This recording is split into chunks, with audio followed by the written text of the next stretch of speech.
Your body aches with all of the stress and the pain. You say your heart's broken in two. No matter what, you can't seem to come through to me. No matter how soft I can be, no matter what I say or think, no matter how many bandages you tie, you're all tied up with your heart cut up, and I think that you're in some need of medical company. So lie down, boy, and let Dr. Love take a look, see.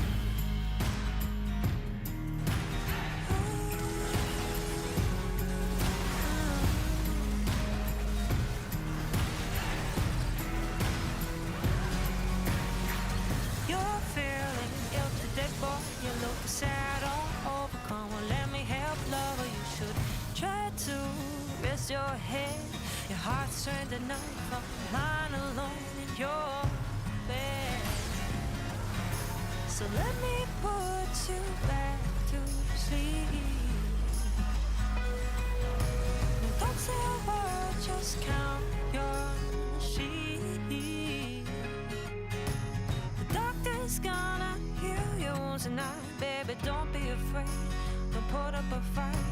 You gotta rest a while and take your medicine regularly. So lie down, boy, and let Dr. Love take a look, see.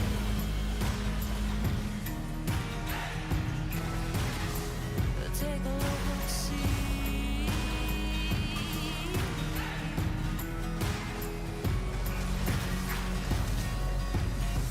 Oh, come on, baby, baby, I can patch you up. Oh, come on, baby, I can sew your stitches up. Oh, come on, baby, I can make it feel so good. Come on, baby, I'll blow all your troubles away. Come on, baby, so long to all your worries. Come on, baby, I can make it feel so good. I won't let your heart slip away. I'll keep it safe and home for you always. Don't have to doubt my love for you tonight. Just hold me close, love you nice and tight. You gotta trust in my smile that I can make you happy. So lie down, boy, and let Dr. Love fix you up for me.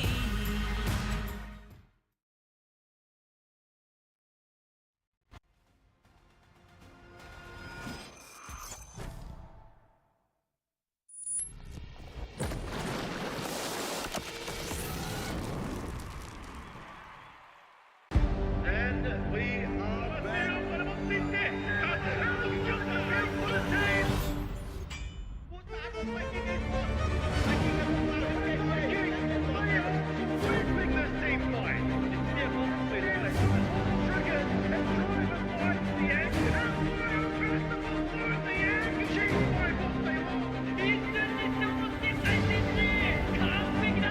Fantastic executing by from back. Så vill jag se så vill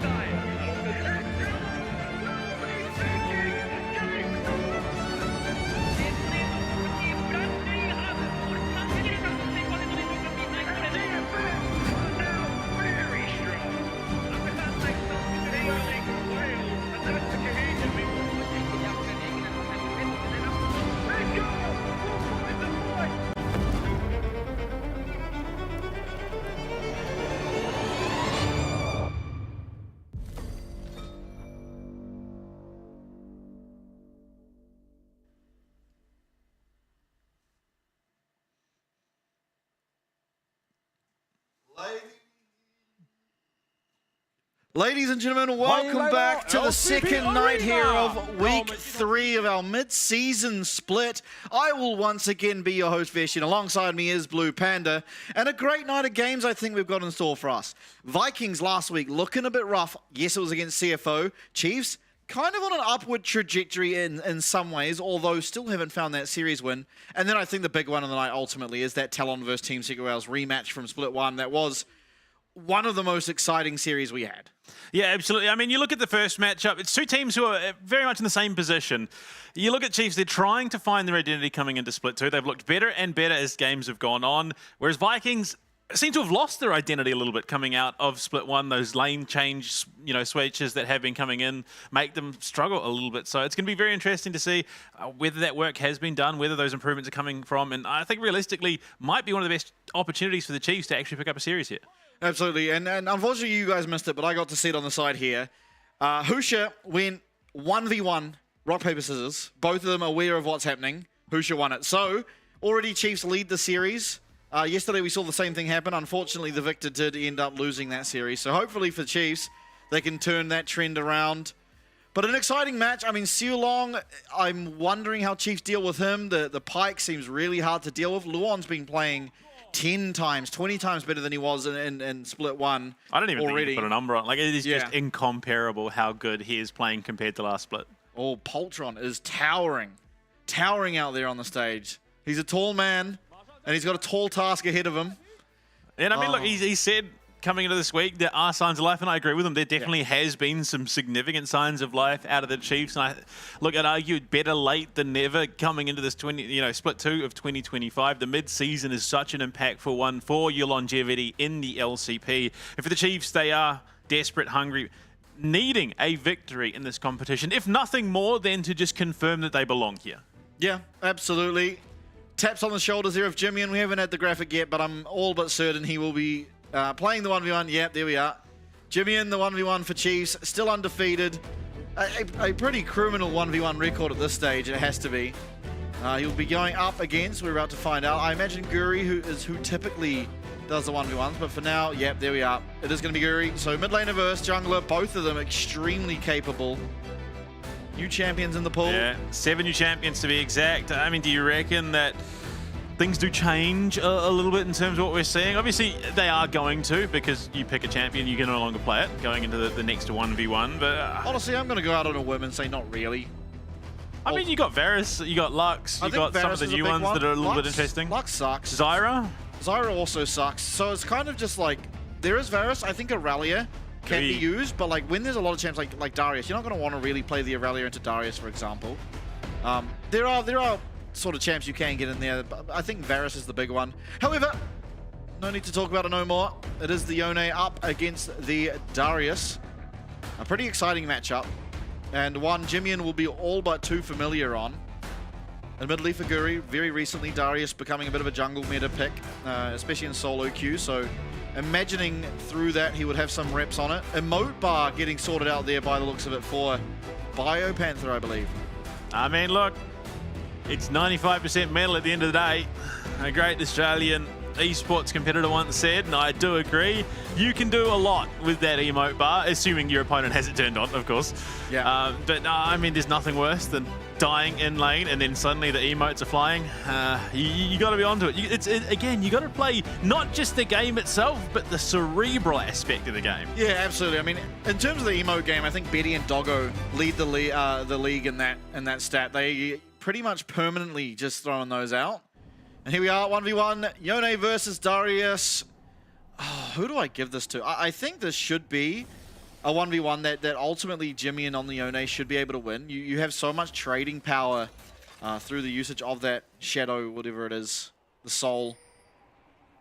Able to even poke down in some regard with it.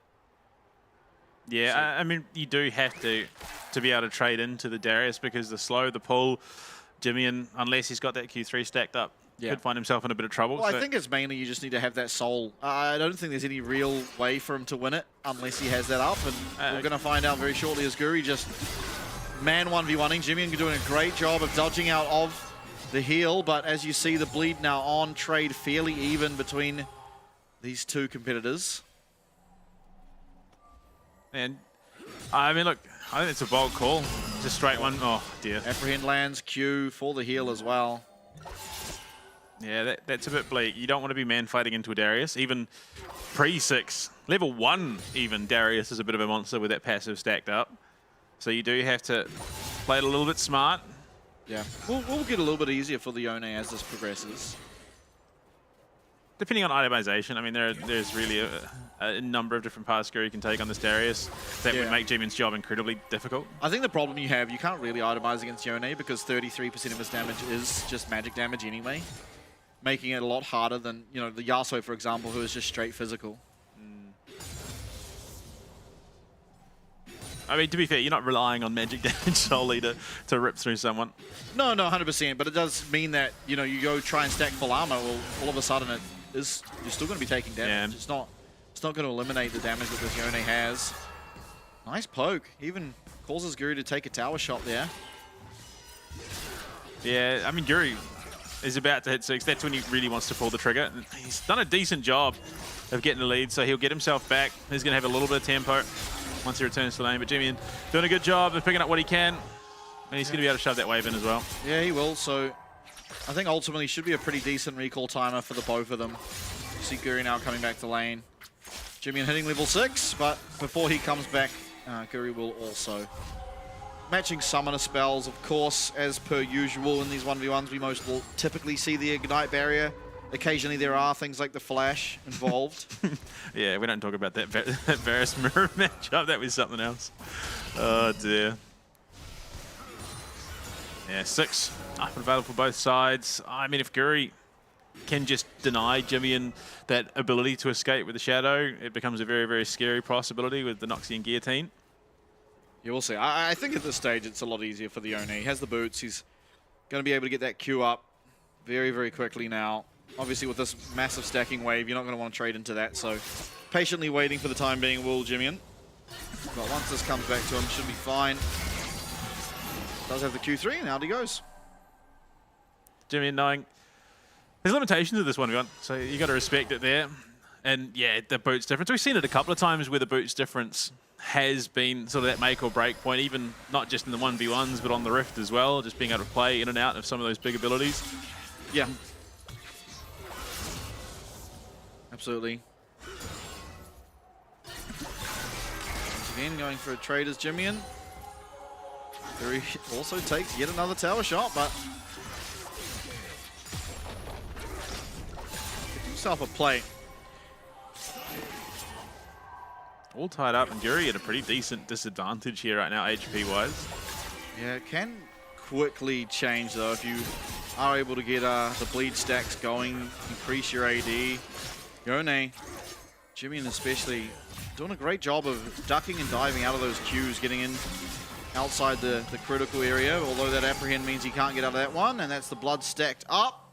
So with that, Jimian unfortunately tail between his legs, heading back. Guri has flash there. There's a very real kill threat onto Jimian. But no, barrier ignite is just too good at the moment. Jimian, he's not done. He's trying to stick around to get what little extra cash he can out of this. Yeah, Guri, Jimian is very close. Jimian with the barrier. Oh my lord, is it a trade back? No, the level up. Guri gets the level up, and with that, he's able to survive the ignite, the last tick of it. An extremely close encounter. Guri was fine anyway. He still had the barrier. Yeah. So regardless, he would have survived that. Very disciplined. I say disciplined. Maybe just... I couldn't begin to predict what thought went into that for Guri. Maybe he's just like, whatever. If I die, I die. It means I got the barrier later on. But yeah, gets the kill. He's got a decent chunk of farm. He's had a couple of plates as well. Stride breaker up. Oh boy, Jimian. Fortunately for Jimian, this could be... We could be staring down the end of his 1v1 streak. But who knows? Maybe that's a good omen rather for the Chiefs.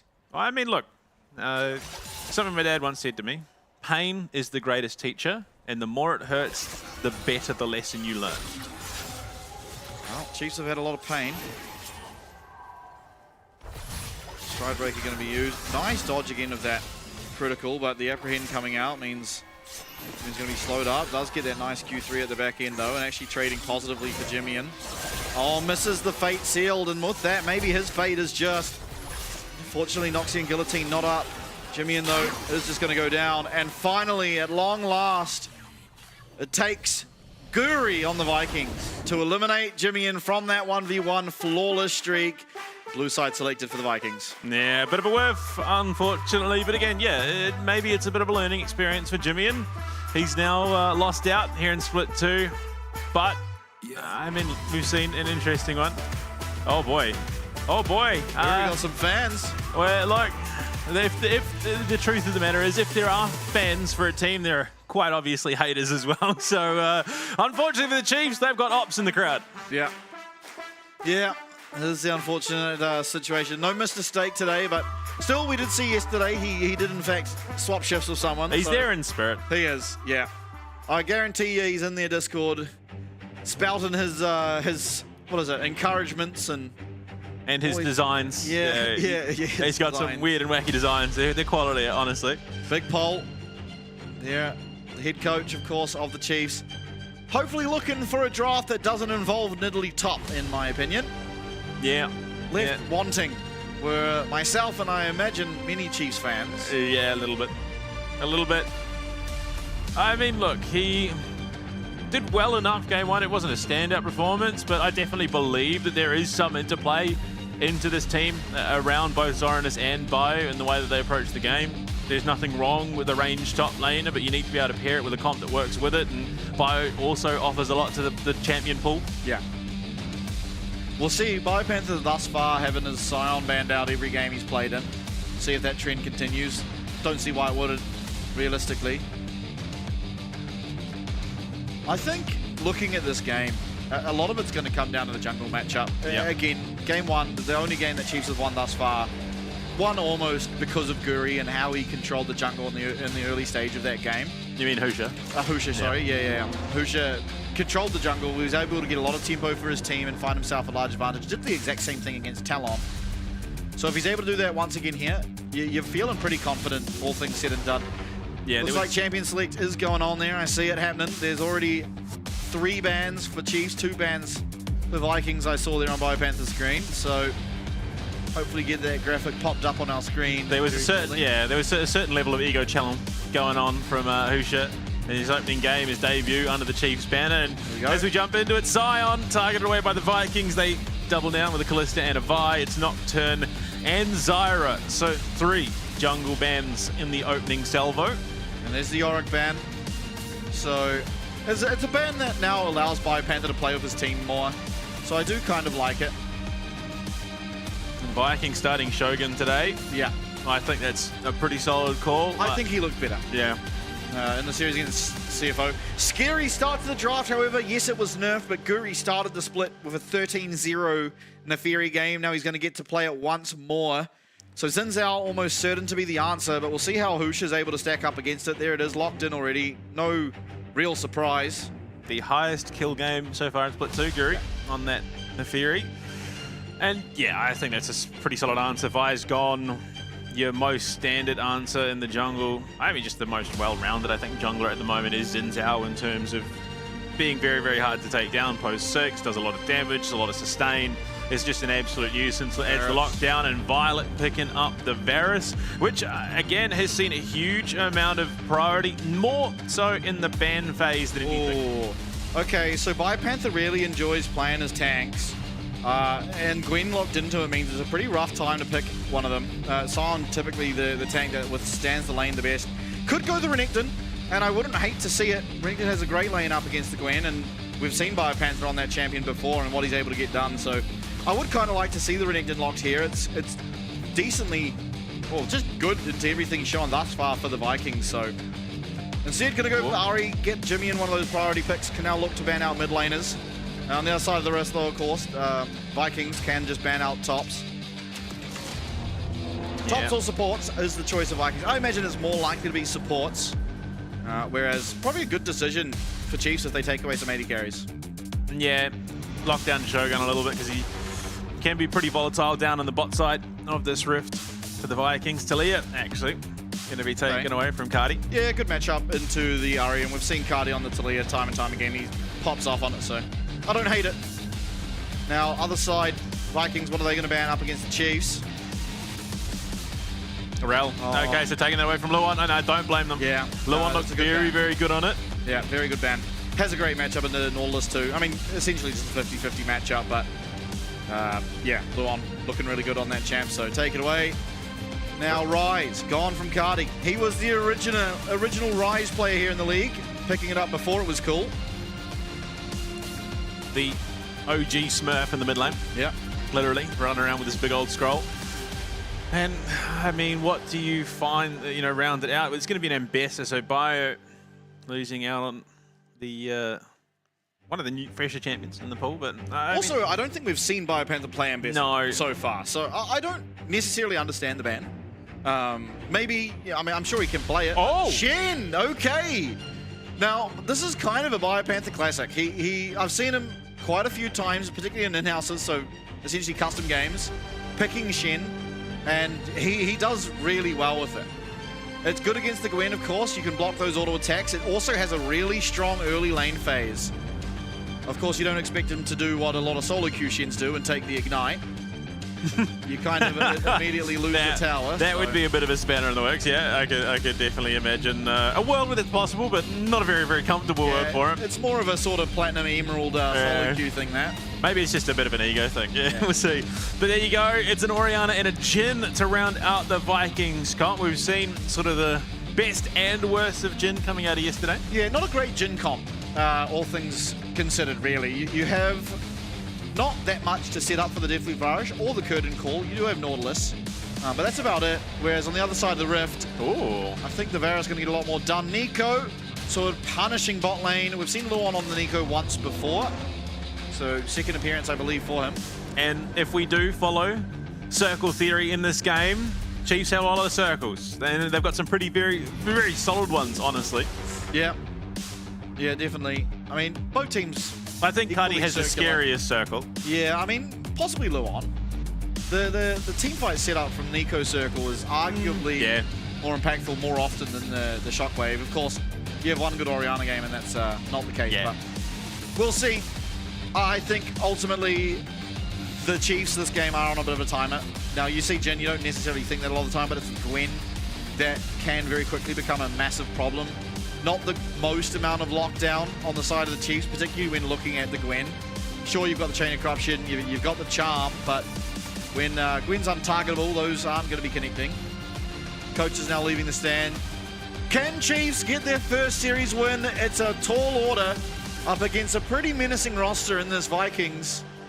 They have Shogun starting out looking stronger, were Vikings when they had Shogun originally, so... And fun fact, champion number 74 in Split 2 of the LCP is Shen. We've had 73 champions picked so far. This split? This split alone. Wow. So we are really diversifying the pool compared to, I think, what, by this stage... It was like 84 by the end of last split. Yeah, we weren't the most, but we certainly weren't the least. But we are definitely seeing a lot more diversity this time around. And it's the Glizzy. Oh, I have to give skin points to... The Doctor is in, though. Yeah, nah, that's not even Shen's best skin. It is the pink chroma, so maybe it gets some extra points, but Glizzy Neferi just clears, unfortunately. Not many skins really match up to it. Choo Choo Train, Ornn, definitely one of them. I mean, Moo Moo Milk, Alistar does pretty well. Moo Moo cow. Whatever. He's got the cowbell. That's the important part. Yeah, that is a good one. Varus doesn't have very many good skins. No, well, I mean, he does, but not challenging Glizzy Neferi level. Not many do, to be fair. Yeah, look, it is a league of its own. Faker skin in the mid lane. I mean, look, you want every advantage you can get. Yeah. Might as well channel the mid lane demon himself. Yeah, the unkillable Demon King. So bot lane, certainly with Prio here for the side of Chiefs. It's Lethality Varus paired with an Eco, so unless there are some massive lane issues, misplays, this should just be a pretty rough lane for Shogun and Sealong. As you see already, pressure given. The hook going wide means Sealong is essentially a pinata. Luon realizing that, walking up aggressively. Oh, Shogun. Yeah. Shogun paying for it. That is going to be, I think, the theme of this lane for him, unfortunately. the Nico, just regardless of what it's paired with, is a pretty impressive bot lane combo. Exactly. And as I said yesterday, it's kind of why you've seen a bit of a resurgence in the Kai'Sa, is because you can pair it with the Nico and get it through lane. Which is obviously where Kai'Sa generally struggles the most now.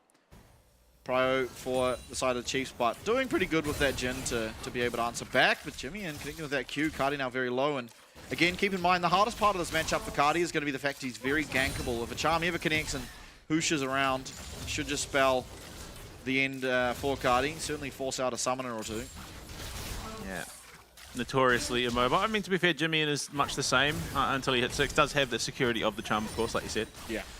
But it seems that, yeah, downward trajectory on the jungle clears for both teams. Again, I think that definitely speaks to the current state of the game. Okay. Gets his grass proc, importantly.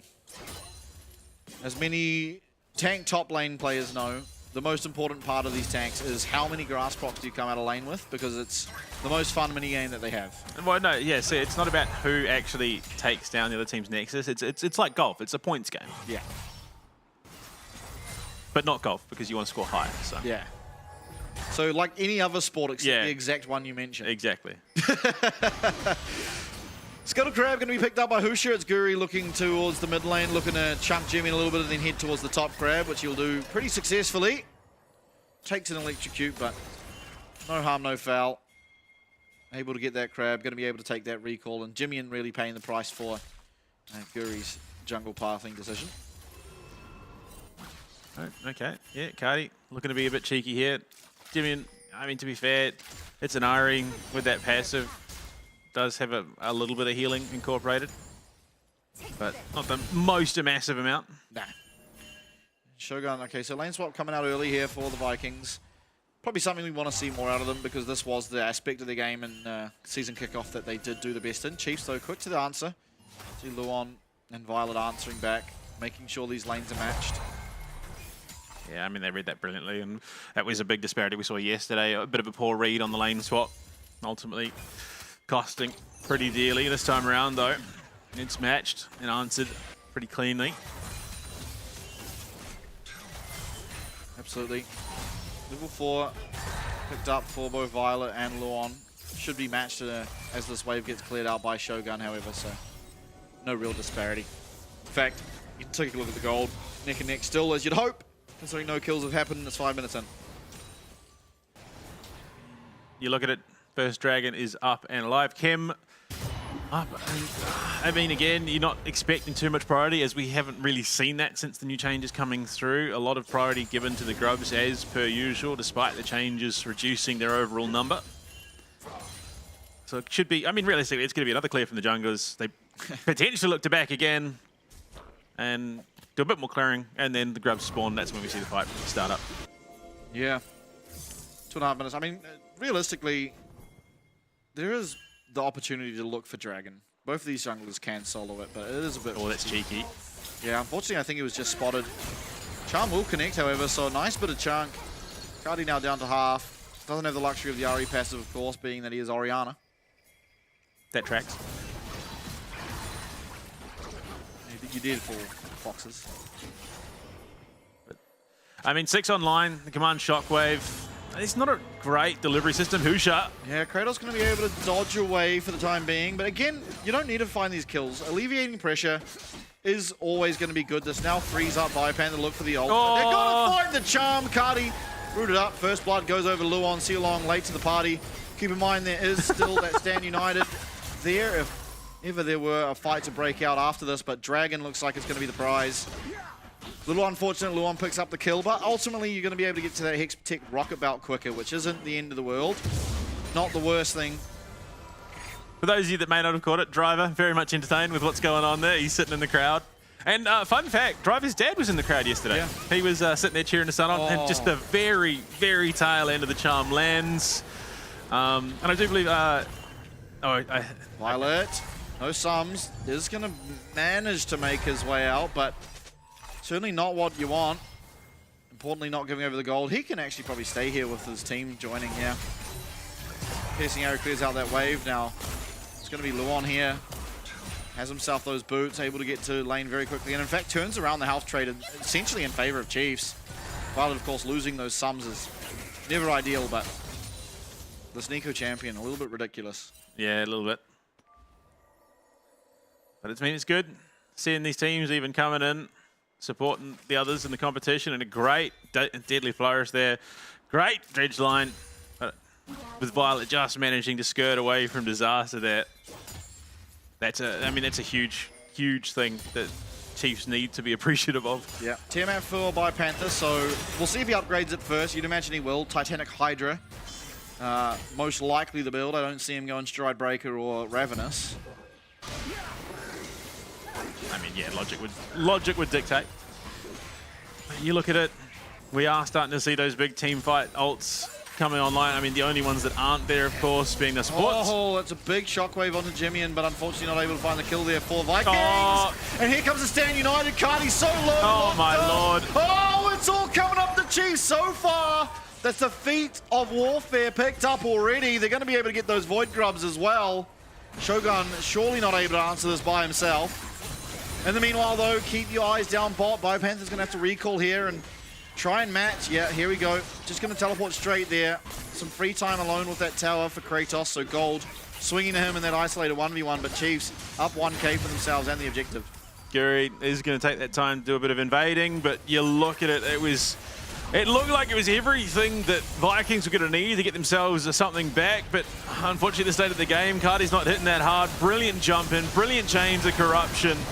And they find themselves too, and the feat of warfare, pushing even further and taking the Void Grubs off the back of it. They cost them a blue buff. That is well worth it in the trade agreement. Yeah, absolutely. One tower plate as well was picked up for Kratos. And I mean, that really is the power champion on the side of the Vikings. So you're not going to want to let him have too much free time in the side lanes over the course of this game. But at least for now, that certainly is a winning trade for the Chiefs. Absolutely. And I mean, it's something that they've not found all too often, which is an early game lead. Still not the massive lead that you'd want if you're a Chiefs fan, but it's something that is going to allow them to steamroll a little bit. They can build up ahead and start trying to snowball through this Vikings roster, and I think that's exactly what they need. They need themselves some momentum. Yeah. Of course, it never feels the greatest that you get yourself 3 kills and you're still very narrowly ahead. Largely, again, because of Gwen, up 600 gold against Biopanther. Now, while, of course, Gwen having gold is pretty terrible, at least Shen not having gold is fine. He still will fill his role, whether or not he's ahead in gold or behind in gold. Yeah, Husha, they're looking for it again. Oh, Cardi. yeah, Cardi once again. Nice shockwave, but there's no real way out for him, and Husha claims himself his second kill. Jimmian getting involved this game. 4 out of 4 kill participation, and the Chiefs are looking great. I mean, you're just looking to abuse on repeat the one champion that struggles, I think, the most without Flash at the moment. It has just come off cooldown for Cardi. Unfortunately, he's dead for the 3rd time as it's happening. And on top of that, I mean, Husha, again, just looking to dictate a lot of the pace around the Rift.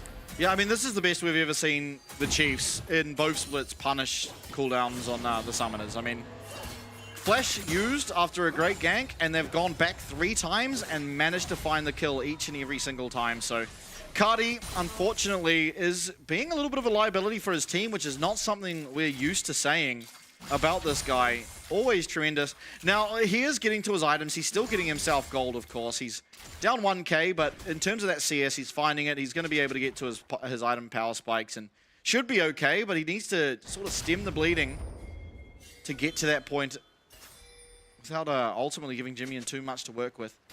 I mean, tempo-wise as well, Chiefs doing a little bit better to respond to things here.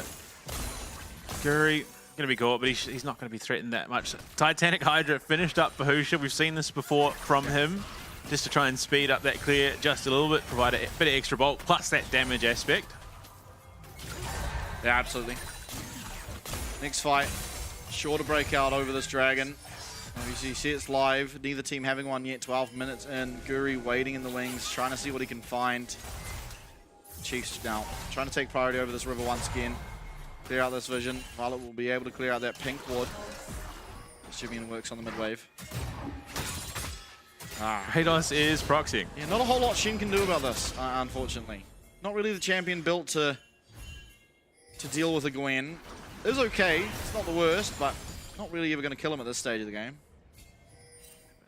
At the moment, a lot of posturing from Vikings and Chiefs around this Drake, and I think realistically the team fight is pretty scary out of the Vikings, so it will have to be receptive by the Chiefs. But if Luon can just sort of thread the needle, find his way in, that Pot Blossom could be hugely devastating. Yeah, willing to give this Dragon for the time being. I mean, the priority over the waves just isn't there for the Chiefs, and Kratos as well, heading down.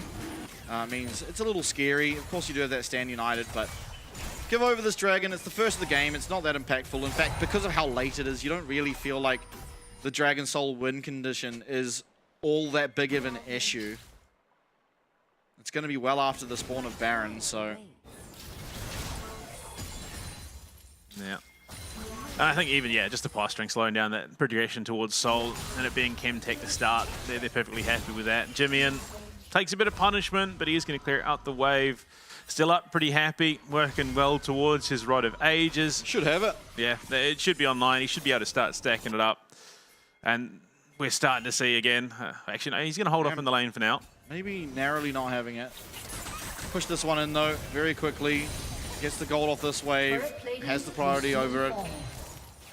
And hopefully, as his Rod of Ages, get that quickly stacking a 10. That'll be a roughly 24-minute Rod of Ages completion. Not the greatest, not the worst. Of course, delayed a little bit because he did opt into the boots and the Dark Seal. Pile up on the top side. Vikings were kind of gearing for something there. You see the pings coming out. They maybe want to toy with the idea of pulling off something, but you can see Chiefs respecting it, backing him off very, very quickly. The vision game has been very impressive for the Vikings. You look at it consistently. They've got deep wards looking for that extra information to try and aid the team, get themselves back into it. Kratos quickly becoming incredibly scary. I mean, up 40 CS almost in this 1v1 down in bot. It's never really going to be a point of the game where Biopanther now is able to contest the Gwen, but I think smartly going for that Titanic Hydra means he is just going to be able to one-shot the wave. So as long as he's matching Kratos, there shouldn't be any real way for Kratos to break open these towers. Yeah, I mean, to be fair, though, they've got pretty drastically different priorities in this game. Bio, it's going to be that big attention soak in the middle of a team fight while also doing what he can to either assist Jimmy in surviving a little bit longer, or Violet, should he need to use it defensively. It's probably going to be following up on Jimmy on Ahusha to then just expound things in the middle of a team fight. But Violet... Yeah, Guri's going to find Violet. Does get the flash away. The Pop Blossom back, though, and that's going to be a fifth. 0-5 in favor of the Chiefs. This might be the first time this year that we've seen it. And it could just mean the Rift Herald picked up by them to follow. Ahusha with 3 kills under the belt is turning into an absolute monster. And we've seen a Xin Zhao that is ahead is a very, very scary thing, and a Xin Zhao that is miles ahead is a terrifying thing. Yeah, now Kratos is joining. You see the posturing for Vikings. They're trying to look to stop this Rift Herald, and Chiefs are just going to allow it to reset, not take it, not worth the risk. You've got yourself some gold. You don't want to push too hard and end up throwing it away. So, I mean, Violet doing a great job here. He gets jumped on very quickly. Oh. Shockwave comes out as well, but with the flash, he's able to get out, and the answer back there for the Chiefs as well. I'm sorry, but that was beautiful from Luon. Yeah. He just played that spectacularly. Yeah, Violet's going to have a big problem when it comes to this next Dragon, though. If the Chiefs do want to look to contest, I mean, ultimately, it's going to be Violet having to play from such range that he can't be looked at by Kratos or Guri. So we'll see how he's able to navigate that, or if the Chiefs are just realizing how difficult it is for their AD carry to play, are just going to be willing to concede. But, I mean, you look at it, Ahusha and Jimmy are now the big damage threats, I think, for this Chiefs roster. Yes, despite a Titanic start, Ahusha's just doing so much. They will be scouted out on the Herald. Luon. Yeah, it's already gone. Oh, there we go. Guri is in the area. Teleport now coming in. Jimmy has the ability to get out of this. The flash away from... Oh, Luon gets hit. Luon gets hit again. No, he makes it out of range. Just going to be having to use that Spirit Rush, but they get the Herald, they get out. Violet still full HP. He's going to be able to deal with this mid-wave, although Guri jumping over has to be a little bit careful. Remember, no flash, no barrier. Gets stunned up. Chains of Corruption are there, though. So even if they did look to commit, there was a chance that things turn a little bit unfavorably. And yes, Vikings and VCS teams as a whole are teams that are very willing to risk, but you are also in a position where you're 5 kills down, you're playing pretty significantly from behind. Yeah, 2K gold advantage for the Chiefs. And that's despite what is almost 1K in favor of Kratos. Keep in mind, again, I've repeated it this game, that is the player you need to watch out for. Yep. That is the champ you need to watch out for. So, not out of this game yet are the Vikings, and Chiefs certainly need to keep playing as consistently well as they have been for the first at least 18 or so minutes of this game. Cardi as well as Sealong now looking at Jimmy, he doesn't have that Spirit Rush, he does have Flash, but here comes Guri. It's going to be the... Oh, so much damage. Jimmy flashed away, waiting arms of Sealong, and unfortunately that's not going to be enough. 10 United committed, shut down. That's the first of the game for the Vikings, and unfortunately it's Jimmy who falls. They do net themselves a tower off the back of it though in the mid lane, and the Husha is going to look to try and double down here. He's going to crash it. Oh no, what a shot from Shogun. Yeah, able to just get behind it, but they are going to get themselves a tower. They do get the feats of strength on the back of that tower. It was answered back up on the top side, but still a good start for Chiefs. Unfortunate for Jimmy pushing out past his tower as 3 people up there. No Spirit Rush, no way out, even though the Shield was committed. Far from the end of the world. I think, again, that still favors the Chiefs. They've opened up the middle of the map. Oh, this tower's not long for this world. Yeah, this could just be going down. Jimmy in here, not the person to answer it too well, and yeah, Kratos going to be able to get it. Spirit Rush available, but not really a foreseeable way that he's able to take this kill with the items he has currently. So a great answer back from the Vikings. They take themselves 2. Will start up their second Dragon of the game. Fire Panther coming in from deep. This might just be the Dragon going down. It is, but is there a fight afterwards? Jimmy is going to find his way in. Luon with the double. That's 2-man on the Pop Blossom. It's a 2-man kill. Fire Panther chasing, but nothing really else to do. Massive fight for the Chiefs. 7-1. Second Dragon, though, was secured for Vikings. It is an Earth, or Mountain Drake, rather. So, I mean, yeah, look, it makes them a little bit harder to get through, but... Yeah, not the great tank killing on the Chiefs, so definitely don't want to be giving over not only the soul with the shield that it gives, but the defensive stats as well. It's just the base Dragon. But take a look here. I mean, Jimmy goes in, finds an immaculate charm onto Cardi. He's managed to find that time and time again. Pop Blossom comes through, locks up 2 of them, able to take the kill. You see him picture in picture as well. Bot lane tower goes down, so Chiefs finding gold. They're still up 2K. Dragons becoming a problem. Cardi too, but certainly in the driver's seat for the time being are the Chiefs. Yeah, I mean, again, they just keep going from success to success. Yes, they are still winless in this competition, but they're looking better and better as each playday goes on. And this could very well be their first win. If they get one single game win in this series or in the rest of the split, they've already beaten their season kickoff. They got one singular game win in season kickoff. They've already got that here in split 2 in mid-season. So now they just need one more. They've already beaten that. Obviously, they're looking for more than that, of course, but it's a great place to start. Baby steps. Now, yeah, I mean, the big thing is for the Chiefs, it's about closing. At this point, they've done a great job of getting themselves a lead, and they are just looking to expand it moment by moment, minute by minute, and they're doing that very, very well. But closing games can be the hardest part of League of Legends. They need to get themselves in a position where they can take a team fight, take a big objective, and then look to transition into even further map control, because the biggest danger for them at this point in the game is stagnation. Absolutely. Fairly easy comp to pilot, though, they have, which is really good. I mean, often you can find yourself in a leading position, but your composition is really hard to pull off, and that makes, you know, the execution of fights a little bit dubious. But here, it's a pretty solid plan. If you land a charm, you just go on them. Pop Blossom can lock up 4 people, and you just pile everything onto who is the squishiest that's in range of being hit. And the luxury, really, that Chiefs have is everyone on the side of Vikings is ultimately reasonably squishy. There's no Skarnas, no Sejuani. Yeah. Nautilus, while is a tank, being a support with the low income, typically can just be shredded through. Oh, there you go. Speaking of. Yeah. Reasonable amount of damage. Not the most, but keep in mind, still about 3 minutes away, as you see there on the roller stacks from him having that roll where it does actually ramp into a true completed item. Yeah, Leandri's as well. I mean, to be fair, Jimmy continuing to play very, very well out of the mid lane, as he has so far this split. Shogun, they might look for Violet, but I mean, again, with that Edge of Night, he's going to be a little bit harder to stick down. He's playing so well. He is. He's playing so well. He's got his summoners up now again, so has the Edge of Night as well, meaning that Ceylon can't just randomly walk at him, throw out that Nautilus ult and call it a day.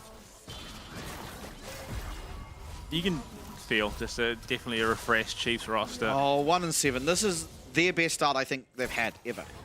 Well, that was the thing. The one game that they were ahead at 15 minutes, they won last split, so... That is a really sad stat. Yeah. It was an unfortunate split for them, but it takes a pretty good team to come back in the way that they have coming into the mid-season. Yeah, and it does feel somewhat like between Violet and Husha, there's been a bit of an igniting of motivation or performance even for this roster.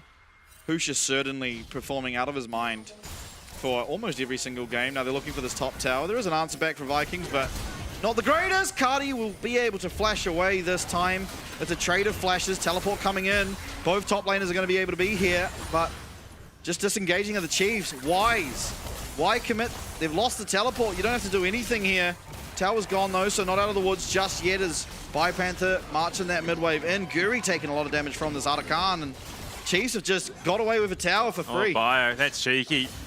Reads it so very, very well. Gets himself in a position to take a good 40 to now 50% of the HP off of that mid-tier 2, which is going to give them a pivot point to pressure later on this game. 20 seconds to Drake number 3. Yeah, Chiefs, how do they navigate this?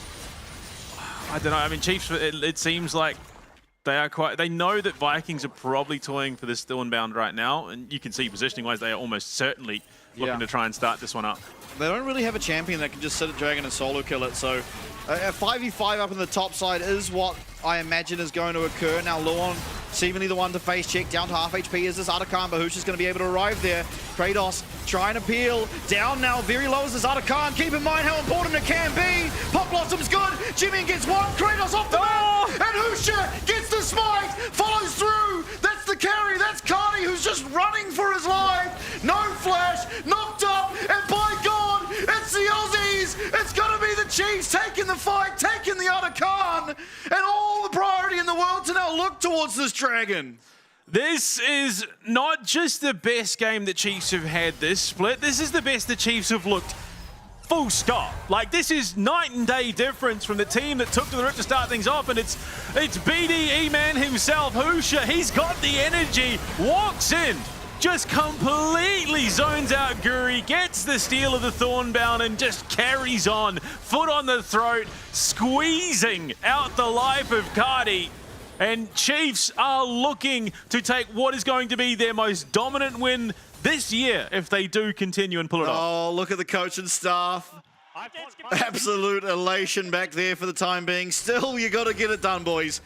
I've seen them in a position that they could not possibly lose in split one twice in a row that they did. So now we get to see how they close. They're up 4K gold. They got the Atakan. They got themselves that Dragon, stopping the stacking.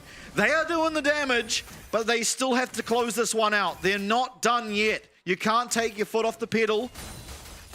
All you got to do is not make some key mistakes, and you really should be a shoo-in to take at least the first game of this series now. Shogun. He's had a bit of a quiet one, honestly.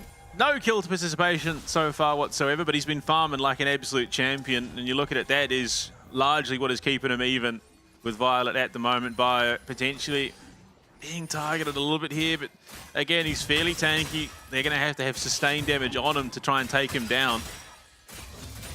Chiefs are just playing this so intelligently. They certainly are.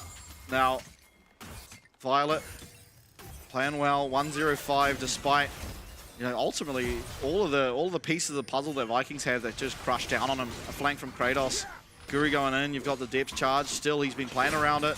He's got that Edge of Night to make it just that much easier. Zonya's almost finished up for Jimmy and two. Sikazan got it in inventory, so even harder, but that's the Chain of Corruption going wide. Violet, as I'm singing your praises, please do not make the mistake. That curtain call is landing hard, but now making it out are the Chiefs. Violet once again loses his flash. He's got nowhere to run. This is a really bad fight for the Chiefs. They need to find a way through it. Violet's still not able to reconvene with his team as Jimmy's gone in. Definitely Flash will go wide. Guri chunked down to half. Husha looking aggressively in this lane. Keep in mind, Spirit Rush there. They can quickly collapse and look for the charge. And long last though, Violet makes it back to the mid lane. I think you can be happy with what happened. You didn't go down and... They played that brilliantly. I mean, they avoided what could have been a disastrous team fight. If Violet goes down, there is a good potential that Vikings then steamroll that into a couple more kills and give themselves that foot back in the door to try and compete in this game 1 of the series. But the nerves of steel out of this new revitalized Chiefs roster. Violet just unflappable. Yeah, you got to get nervous though, don't you? I have so much faith that this is the game, but boy oh boy, it's hard. It's hard to be sure until that Nexus does go down. They're certainly in a position to get it done. Baron now alive. Oh, and no flash this time. Chain of Corruption comes out. Can they get him out of this? Yes, they do. But again, Violet being targeted, being too far up in that wave with no support. He loses his ult. He loses his flash in the last one. Barrier as well goes down here. Still though, Chiefs on the aggression now that Husha's here. The thing is, on top of this, they're still being given free reign to play the sidelines. They're just keeping them pushing on in. Jimmy is going to get even more damage out with the full set of grubs. Look at BioPanther's items. He has gone full Gwen can't hit my tower. Yeah, I mean, that's exactly what you need in this situation. Yeah, agreed.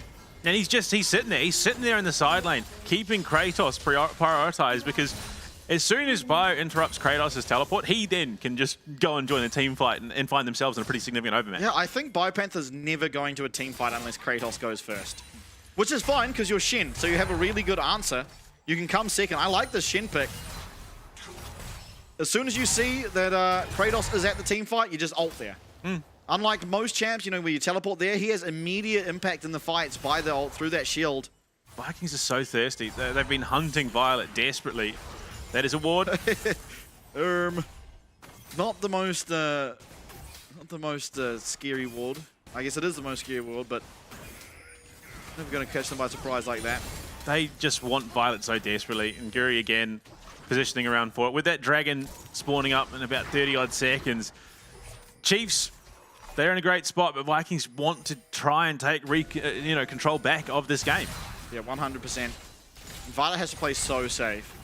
Really, if he goes down, that long-range artillery is going to be really missed in these fights. It provides so much extra damage for the likes of Jimmy to get that reset, the likes of Husha to be able to spend more uptime in those fights. Now Chiefs, they push out that mid wave. They're now looking to try and establish some vision control around this dragon. It's not a soul for either team, but soul point certainly puts a lot of pressure on the Chiefs, and the position they're in, they don't want to be giving over that. Guri nearly caught out by a snare and a charm there. That's a dangerous spot to be in, but he, whether intentionally or not, navigates it pretty cleanly. Yeah, priority now given. Vikings headed towards this Baron. It is fake. They have a Jhin. It's a fake Baron. The Chiefs ultimately, yep, they're sending... Oh my. Nice damage. Answer back though. Also gets off that shield. It has started. The Baron started. So Chiefs now, how do they respond? Husha's getting off this dragon immediately. BioPanther's going to sit there. If he's able to finish it, he finishes it. If not, he ults up. Yeah. It's just a win-win situation for Chiefs ultimately. Okay, I need to see this Baron. What's the health at? It's going to be pretty high still. Jhin definitely not doing the damage to Baron that most AD carries will, and is resetting. So Chiefs, they're going to be able to pick up that dragon for free. Husha looking aggressively onto Guri.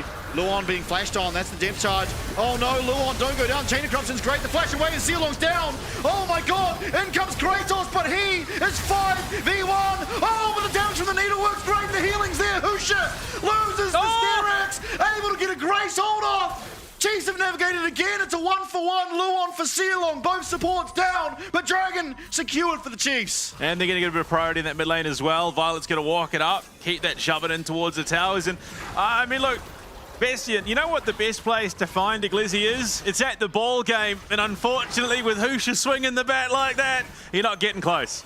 No, what a great ult out there. I mean, if he doesn't find the perfect timing on that, ultimately probably going to go down. But again, Husha playing out of his damn mind in this game. Honestly, as close to perfection as it comes.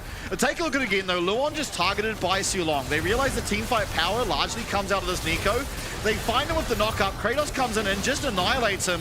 And I thought Kratos is dead here. Yeah. But everyone in a line, look at the healing from that needlework. Kratos damn well gets an entire extra health bar. And That could have spelled disaster if not for a fantastic crescent sweep out of Husha to save the day for the Chiefs. So they get the tower, they get the dragon. And now once again, though, Vikings starting up the Baron. I don't think it's particularly real. I mean, Husha's batting average at the moment, 3-0-5. That was a stunner, absolute stunner. But the problem, yeah, they need some sort of heal cut to deny Kratos a lot of that HP return. And it is going to be a Bramble Vest picked up for Bo, although how much that is going to impact things, I'm not sure. Okay, so Luan has the heal cut as well.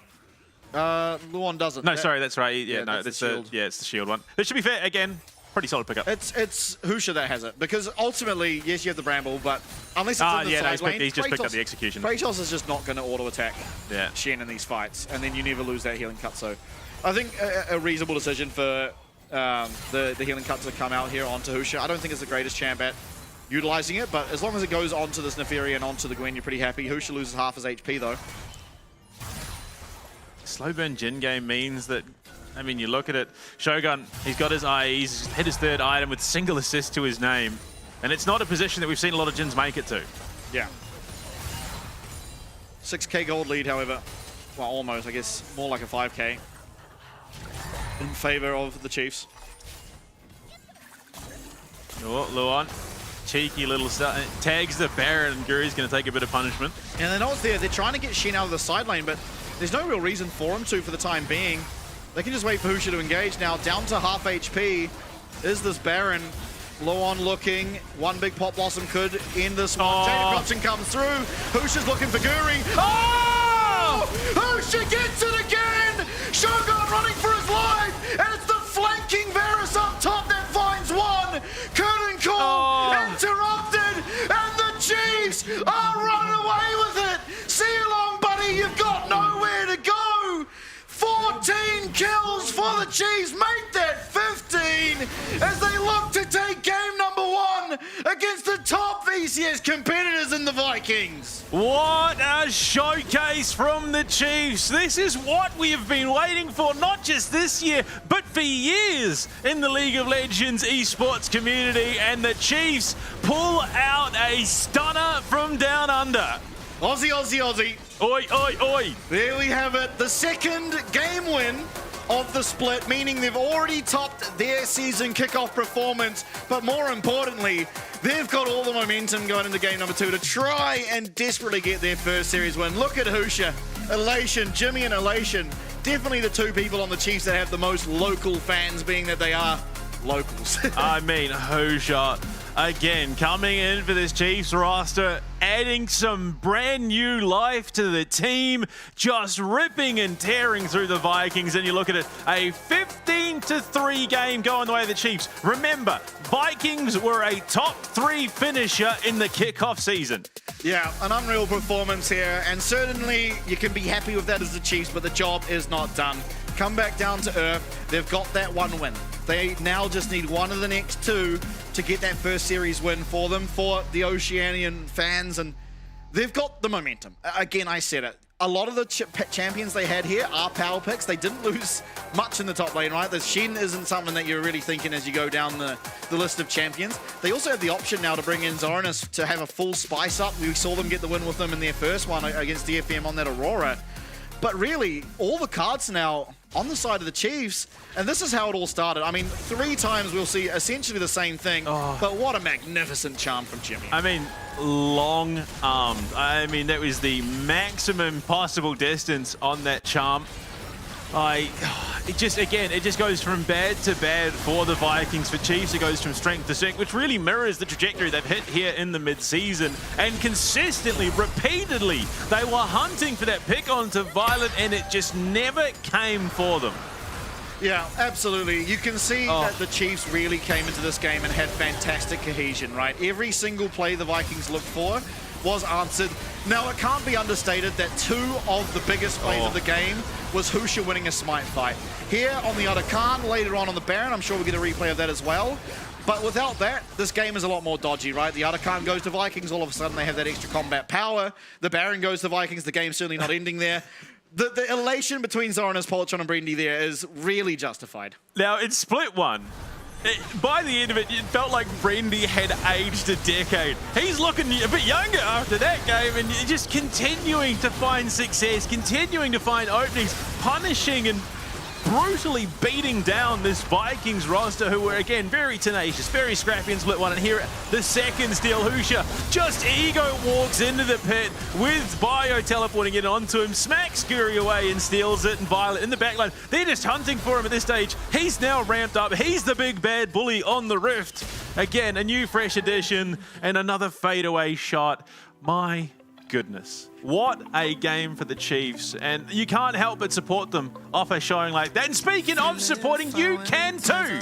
Get yourself involved. If you're watching on Twitch, you can subscribe. Pick yourself up the Caitlin Tell Me Everything in-game emote. Get it flashing in ranked. Get it flashing in on the Rift, just anywhere that you want to try and step your mark on the game that you're playing, and support the boys over playing in the LCP. Help support us, of course, because if you love this competition as much as we do, you want to get behind it. So make sure, if you can, if you want to, get yourself subscribed to the Twitch channel. Unfortunately, it doesn't work for Prime subs, but look, if you have the opportunity, get behind it, get behind the league, because we get awesome games like that.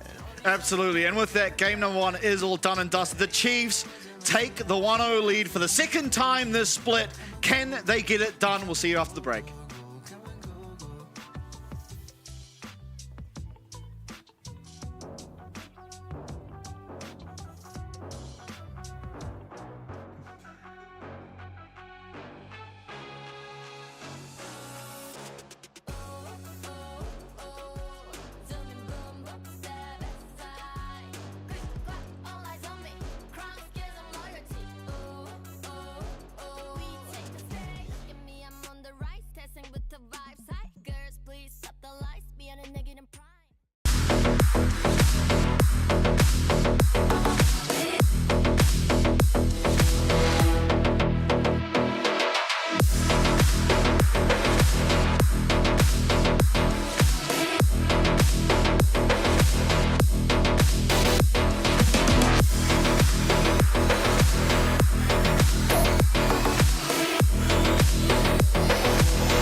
我们曾经强大，但在最关键时刻却倒下了。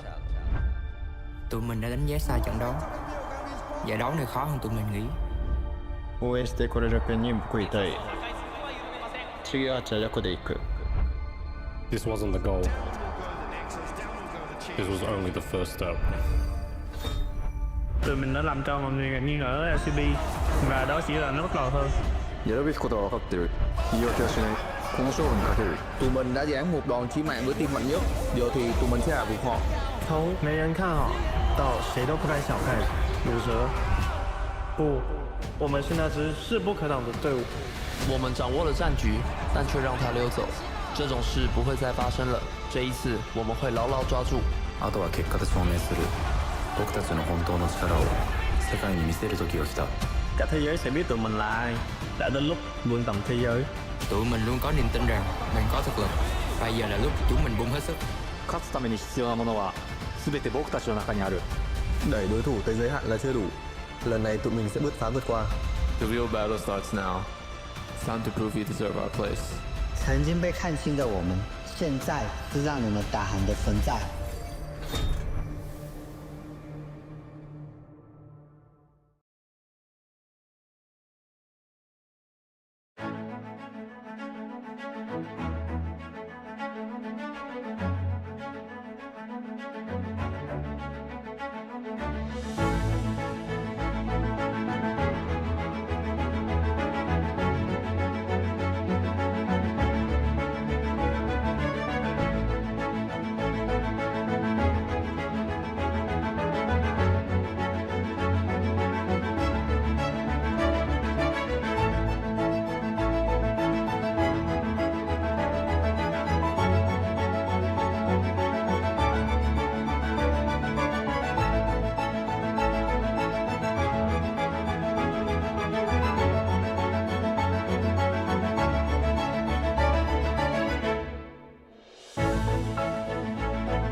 1v1 side selection showdown. Here's how the game works.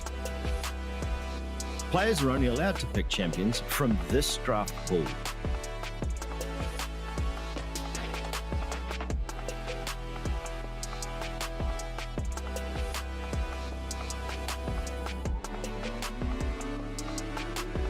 The ban phase is out. No champions will be banned. Only champions from the draft pool can be selected. Each champion can only be picked once per team throughout the entire regular season. Teams must now strategize their picks carefully, setting the stage for dynamic and diverse 1v1 matchups. The match ends when any of these conditions are met, when a player is first to 2 kills or is first to destroy the enemy's turret. Sudden death kicks in after 7 minutes. The winner is decided by first kill or first turret destroyed. And watch out, the ring of fire closes in fast. Fall to it, and your opponent claims victory.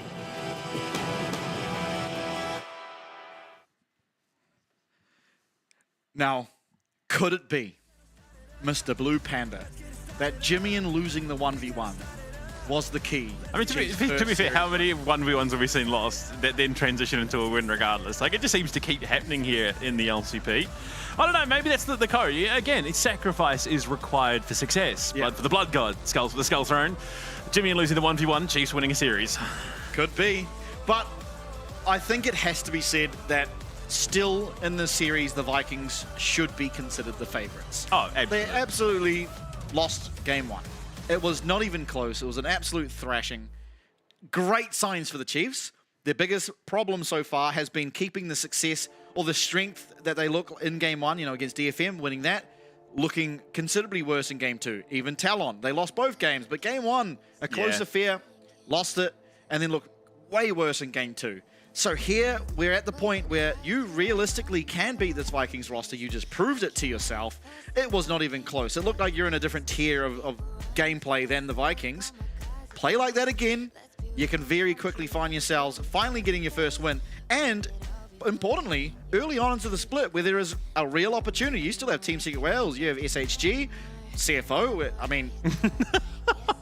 sort of you've still got... it's a bold statement to make. But yeah, look, the drop-off between games 1 and games 2 for Chiefs have been pretty severe in the way that they trend downwards. But I mean, again, the game they won against DFM, I would argue, was not nearly as massively dominant as that game we just saw against Vikings, and arguably against a much bigger opponent, you'd imagine that there is going to be a bit of momentum. Yeah, I think the problem now being the fearless draft. There are a lot of power picks that aren't going to be available for the Chiefs going into game 2 here.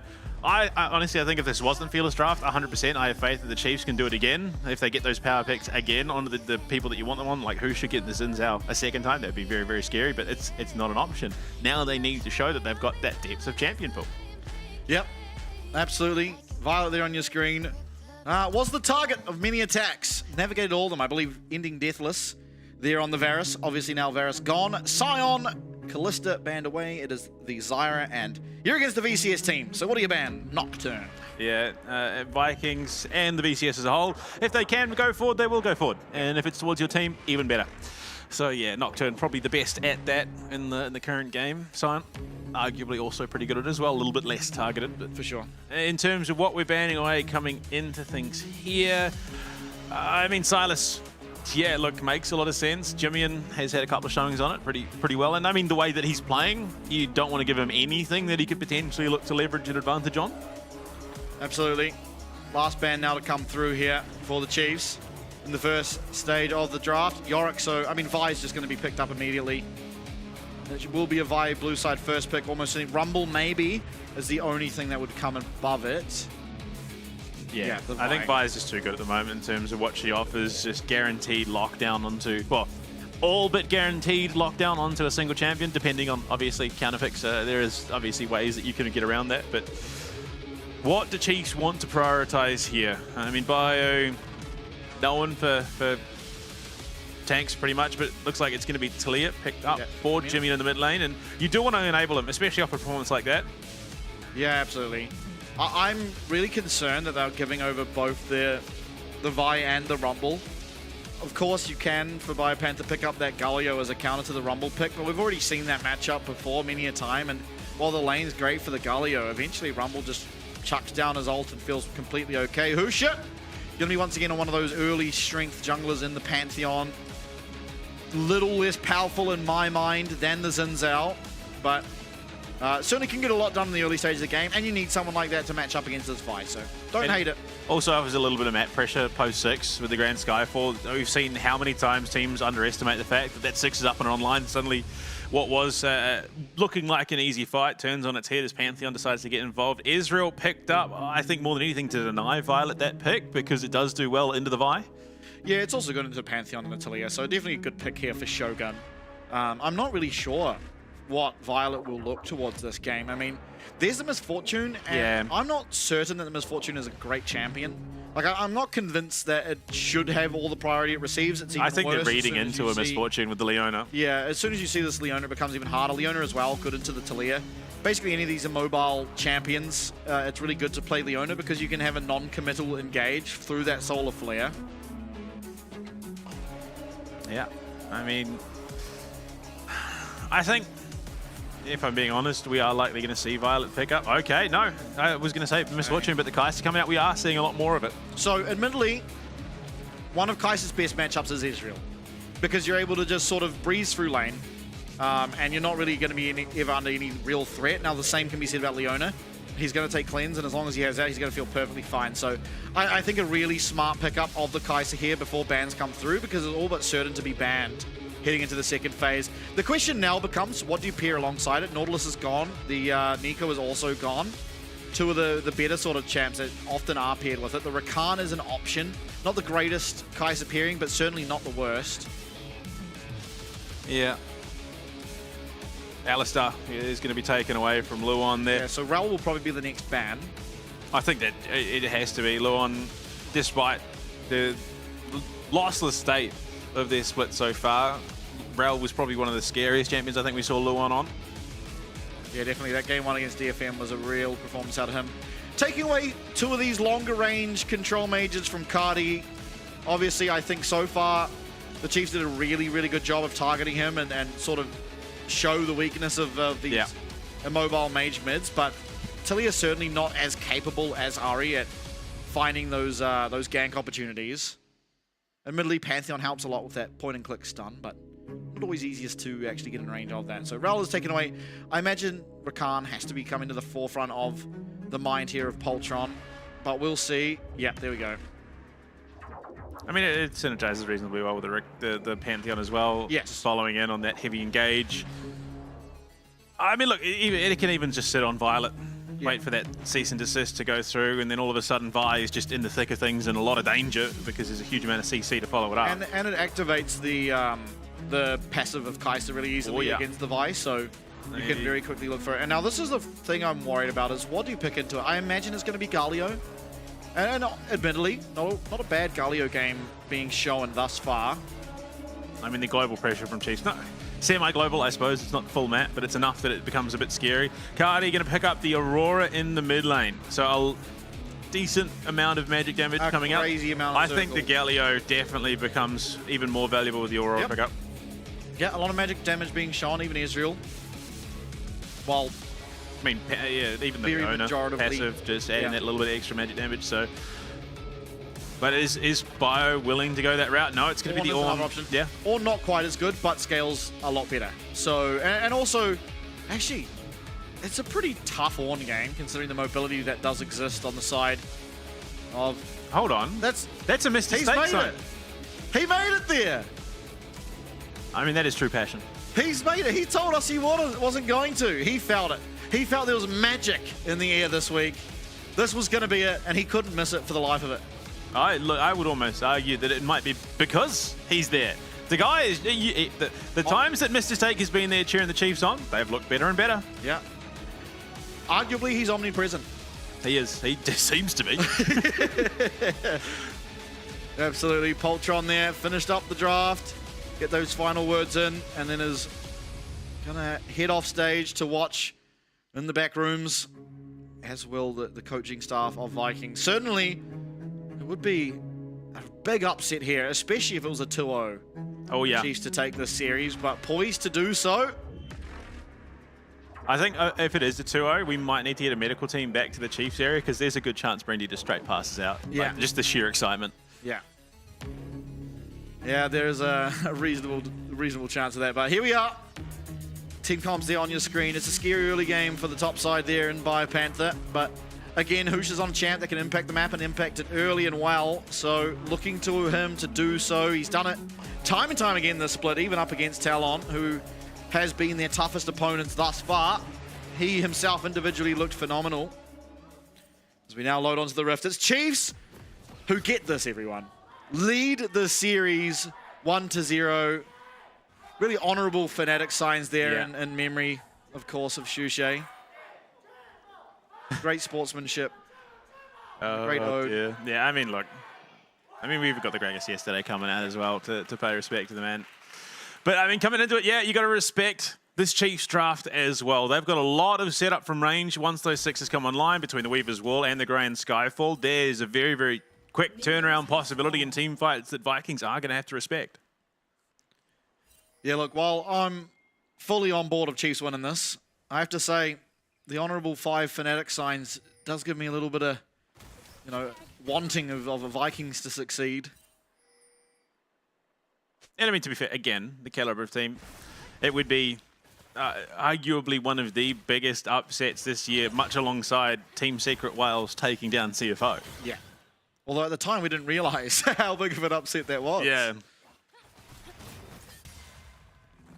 little bit too early on into the year to fully understand the gravity of what occurred there. Bot lane, level 1 Israel will be getting priority, despite having that Pinata champion as a support. Yeah, I mean, we're not going to see too much craziness in terms of the lane state. You can see Jimmy already has dealt a bit of punishment out onto Cardi in the mid lane, but for the most part, I think we're going to see a bit of a mirror from last game. It's going to be a bit of a slow burn start. Nothing too crazy around the Rift.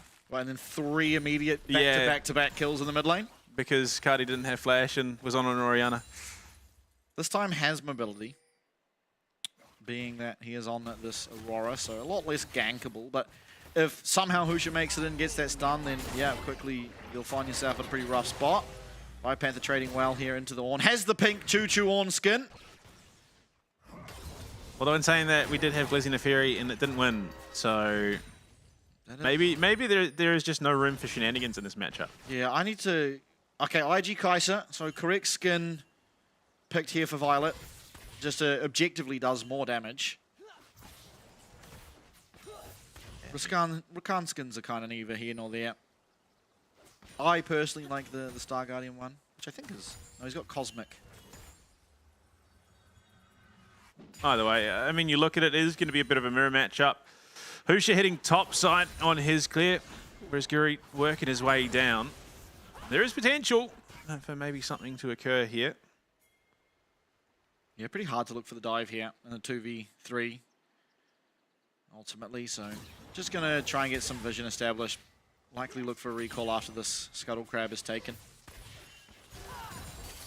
But I mean, you can just see the way, the way that Vikings are positioning, they are looking for just anything that they can do to pull that trigger. Yeah, losing out on the trade though, being that the Gleaming Quill did connect there from Luon. Again, they catch Luon, bit of chip damage out, but Violet, okay, then just takes a mystic shot to the face. Yeah, well, Luon dodged it, which meant it just smacked Violet on the chin. Look, share the love, or damage, I suppose. Means that Luon isn't as much in threat, and realistically, Violet can definitely afford to take that much damage. But again, as the pacing has been since the changes coming through this week, a little bit slower pacing to start things off. Jimmy coming out, obviously second best in another trade that did occur in the mid lane, but Haspots should be pretty healthy. Yeah, both mid laners already taking that recall. Another trade in the bottom lane. Not really favouring either side particularly much. I mean, Chiefs in terms of HP, but not enough to really make a big dent. Shogun is low on mana, so at this stage there's no kill threat on two of the Chiefs, realistically, without them disconnecting, so should be perfectly fine. And again, this is kind of why Kaiser likes this matchup. It's if Ezreal's not landing Qs, then you're not really under threat, and Kaiser has some, you know, with her E, some good abilities to be able to dodge that. And then at which point, Ezreal now out of mana, means he's going to take a recall. Violet's going to get this wave pushed in. It's going to be pretty much evened out on gold. Shogun actually deciding to stick around a little bit longer, and to be fair, not going to be punished too heavily for it, but Cardi might just be available here for Husha. Not going to be able to find the angle. Cardi being respectful, realizing what happened last game. And I mean, that's what you want out of Cardi. He was killed on repeat 3 times in a row nearly. And that last one was just as his flash was coming back off cooldown, so it was in a pretty tight window too. Guri going to be taking this dragon, so a very early dragon found. Jimmian gets hit with that between worlds, but it's not going to come particularly close to taking him out. He is going to have to take a recall, but no harm, no foul. Both mid laners going to go back to base, top up on their resources and come back out. I think it was more than anything just to completely dissuade them from, just removes any priority from the mid lane. Means that if they were in a position to go and check the Drake, it just completely is taken away from them. Yeah, but great job by Guri. Brilliant read. Certainly an early lead now towards Vikings. Nothing too detrimental, however. Oh, Jimmian actually did lose his flash. I didn't even notice that. So yeah, a great find for Cardi again. Another advantage found. Jimmian this time the immobile mage in the middle lane. So when Vi inevitably hits level 6, has to be so scared in that middle lane. But Husha hit a match and he's actually got the level advantage. So yeah, I think it's the right call from Guri. You don't have 6. You're not getting much, if anything, off this jump onto Jimmy, and there is no between worlds for Cardi. So you're going to be lacking a significant portion of damage in that engagement. Well, both Jimmian as well as Husha up in this top side of the map looking for something. Not really going to find much. Actually, the blue buff is a prize in and of itself. Husha should be able to pretty happily take this before Guri gets there. Yeah, does so. Just slows down that 6 even more, but no, I mean, Guri, I think he'll get it off Yeah, this. he is going to get it off this 100%, but I suppose slowing it by a second is better than nothing. Yeah, also just extra gold going over to Husha. We've seen how good he can be with it. Now, the interesting thing to me, so the last time we saw Bios on, it was forced into a Sunfire almost immediately and then just died because of the sheer amount of magic damage that was coming out of the Rise. This time round is into a Rumble, is going to be building magic resist into a comp that has a lot of magic damage. So it definitely feels like this build path is going to be a little bit more forgiving for him going into the later stages of the game. Yeah, absolutely. And by the looks of it, he's going Canic Recurn, which I don't necessarily like. It could be that this Null Magic is just going to turn into a Merc Treads later on, and he's just stopped off for it for that early game of the Rumble. But I would like to see him build the Unending Despair. Oh no, the Cosmic. Oh, what is it? Definitely not the Cosmic Drive. No, the Hallowed Radiance. Yes, Hallowed Radiance. That's it. I think just the wave clear it offers is really, really powerful. So. Void Grub's up, of course. It looks like it's going to be Guri taking his priority on the Grubs as well, which is a little bit concerning. Yeah, Bipanther's here and Kratos can't be, so this should be a really good look for Chiefs if they are able to play it correctly. Now Vikings realizing that the Chiefs are coming in, they are backing off. Are they going to choose to contest it? Not yet sure if they know Bipanther's whereabouts, but it looks like they are willing to just give this up. At least one will be picked up by Husha here if he chooses, so Guri does not have Smite, so there's one.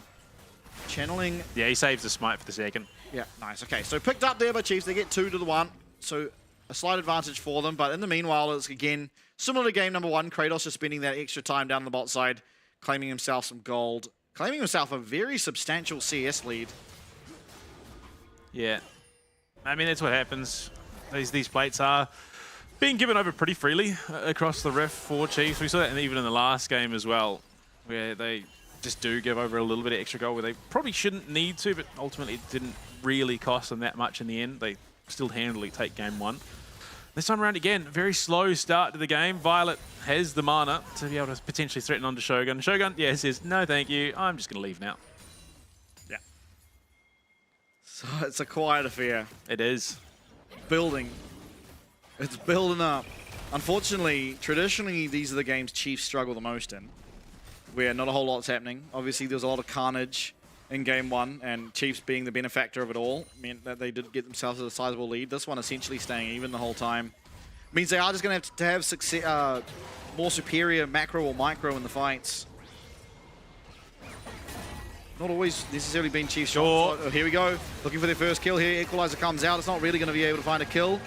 Call of the Forge God locks him down. That's Husha picking up first blood. And Chiefs, in game number 2, they strike first. There we go, Bio. That emote wheel prep coming into play there, showing off the ring. And yeah, I mean, that's the power of a Pantheon. You need to respect the fact that that fight in a 1v1 that you thought was totally takeable can quickly turn on its head. It is looking to be the Canic Recurn, but yeah, I mean, Bipanther just going aggressive, realizing Husha's coming down. Husha lands in, claims himself his first, and the Chiefs, or just everyone's first at this game. Again, another pretty solid start for the Chiefs. And it is about continuing that momentum. They were able to do it. They just kept that lead out moment by moment, step by step of game 1. And from there, they got themselves to a critical mass point and were able to collapse in on and take a very, very dominant win. They are, look, yeah, a little bit behind, but 200 gold is kind of negligible at this stage of the game. Yeah, and all of it ultimately really residing. I guess it's spread out pretty evenly, actually. Just Husha being able to keep up, really. Again, I mean, this has been pretty consistent. I think we're hard-pressed to find games where Husha's behind at 14 minutes as an individual. Dragon is being started here by Guri. And Chiefs are well aware. Yeah, they're heading up. Remember, Killer Instinct can get Violet into the fray of things very, very quickly. Husha, just a dominating force here. Flash forward. Oh, no. To find it, but Jimmy doesn't take the wall. And maybe a miscommunication as Guri goes in with that cease and desist. Violet stunned up. And oh, it goes disastrously as the Between Worlds comes down. Husha's going to be taken out as well. And Jimmy drops the wall. Husha goes forward, but Jimmy doesn't slide in. And that's 3 quick kills and the second dragon of the game that go the way of the Vikings. Feat of War and 60% progress, or 66.6 recurring % progress towards the Feat of Monster Slaying. And that's a rough one for the Chiefs, a bit of a bitter pill to swallow, but far from them just completely being out of this game. And look, it's going to be on them to really... Okay, so Kratos denied entry into that fight. So in theory, it could have been a lot worse. But to be fair, not much worse given how things went. Yeah, I think a big misplay, Jimmy, not coming in on that wall. Possibly a miscommunication between himself and Husha, but really, if Husha's committing the flash to go forward on the back of that wall, you need to be following up and being able to provide that damage immediately, because this time in that fight where Jimmy is just still trying to waddle in. If he takes the wall, finds himself on the backside of the fight alongside Violet and Luon. Suddenly that becomes a little bit harder. I think they realistically just blow up Guri straight away. Well, I think it's much harder for Sealong to target down Violet because Jimian can just come off at a different area of the fight, and then you've got two damage dealers, you know, hammering down. Unfortunately, the situation was Jimian wasn't there. Solar Flare comes down, it locks up both Violet and Luon, and the team fight's over before it even really begins. Yeah, rough, but not enough that it completely throws away the momentum that they've generated out of game one. They just will need to find themselves a step back. They need to get themselves back in it. Yeah, just breathe. You're not out of it. Of course, 2k gold is fairly substantial at 13 minutes into the game, but it's certainly not a lead that is an immediate win. Oof. And if they find the right opening, they blow up targets pretty darn quickly. Yeah, now, unfortunate fight there for the Chiefs, but again, no need to rush things. Just take it slow, get your items online. There'll be opportunities in the future that you can capitalize on. You've got great tools to do so. Pantheon ult was just used here by Husha, but looks like navigated well. Arcane Shift's going to make it that much easier for an Israel. Between Worlds comes out. I mean, this feels to me like it should be a bit of a nothing burger, although Luon gets taken very low, isn't going to be going down by any stretch of the imagination, and Jimmy in here to help with the clearing of this middle wave, ensuring no substantial damage is done to that tower. I mean, they bait out a couple of decent ults and a teleport from Cardi and get themselves away relatively scot-free. They do take the red buff away. I don't think that's going to be a huge hindrance to Husha, but it does give Guri that level advantage now. Absolutely. Blammo Torpedo. Certainly the only Rumble skin, really. Makes his animations 20 times smoother. Okay. Jimian heading up to the top side of the rift to try and match, but already Cardi has backed himself off. And he's going to pick himself up some boots. Yeah, Shogun up a lot of gold, by the way. Just 1.2k up. Has his Triforce online. Working now towards that mirror mana. And the Chiefs ultimately, they need to find an opening with the semi-globals they have at their disposal, right? It's hard to find onto Israel, so Cardi might be the next option, but even him with the ability to sort of dash and go invisible makes it hard. But I think there is a real opportunity where you can play around this Rumble. The Ornn has a great setup onto it. Yes, it has flash, but if you're committing, if you have Husha in the area, you can quite easily sort of get that flash away from the Call of the Forge God and then find some follow-up. I mean, realistically, they need to be playing Bio and Jimian together, because what we saw yesterday out of the Talia was the Weaver's Wall coming in to cut off the avenue of retreat. You then drop something on top of that into the middle of where your enemy is sitting, and Call of Forge God is a perfect ability in that situation. Yeah, Rift Shield started up. Weaver's Wall comes through. Once again, Jimmy not going to be going on it. This time it would have been very detrimental for him to do so. Very low now is the Rift Shield. Can Husha get in? Can Husha take it again? No, this time it will be picked up. Guri with the one to secure it, but Jimmy goes down early on in the fight. The equalizer is great. The cease and desist stopped by Panther in his tracks. The Violet is just burning in the back lines. Now there is so little damage left for the Chiefs, and unfortunately, the opposite of game number one is happening. It's 7-1 this time in favor of the Vikings. And this is the Vikings we have come to expect. Yeah, it's just a complete rout. Unfortunately, the Chiefs just finding themselves... Driver in despair. He's not quite sure what the heck's going on. Yeah, bit of a rough spot for sure for the Chiefs. They're trying to force the issue there, but everything is sitting up and ready for the Vikings. They have all the priorities. Jimian is just completely blown up before he can really do much of anything. And that Weaver's Wall largely does nothing here. I think realistically, if they still have it, they drop it on the bot side, cut Shogun and Cardi off. Maybe there's something there, but yeah, he just dies to Shogun immediately. Bio jumped on, and from there, Kratos has just allowed him to the back line onto Violet and Husha as well. Yeah, it was a very, very rough fight there from the Chiefs. Yeah, unfortunate situation. They are now down a ridiculous amount of gold, 7k almost, in favor of the Vikings, and really, as unfortunate as to say, the Chiefs can probably fairly safely start thinking about the next game.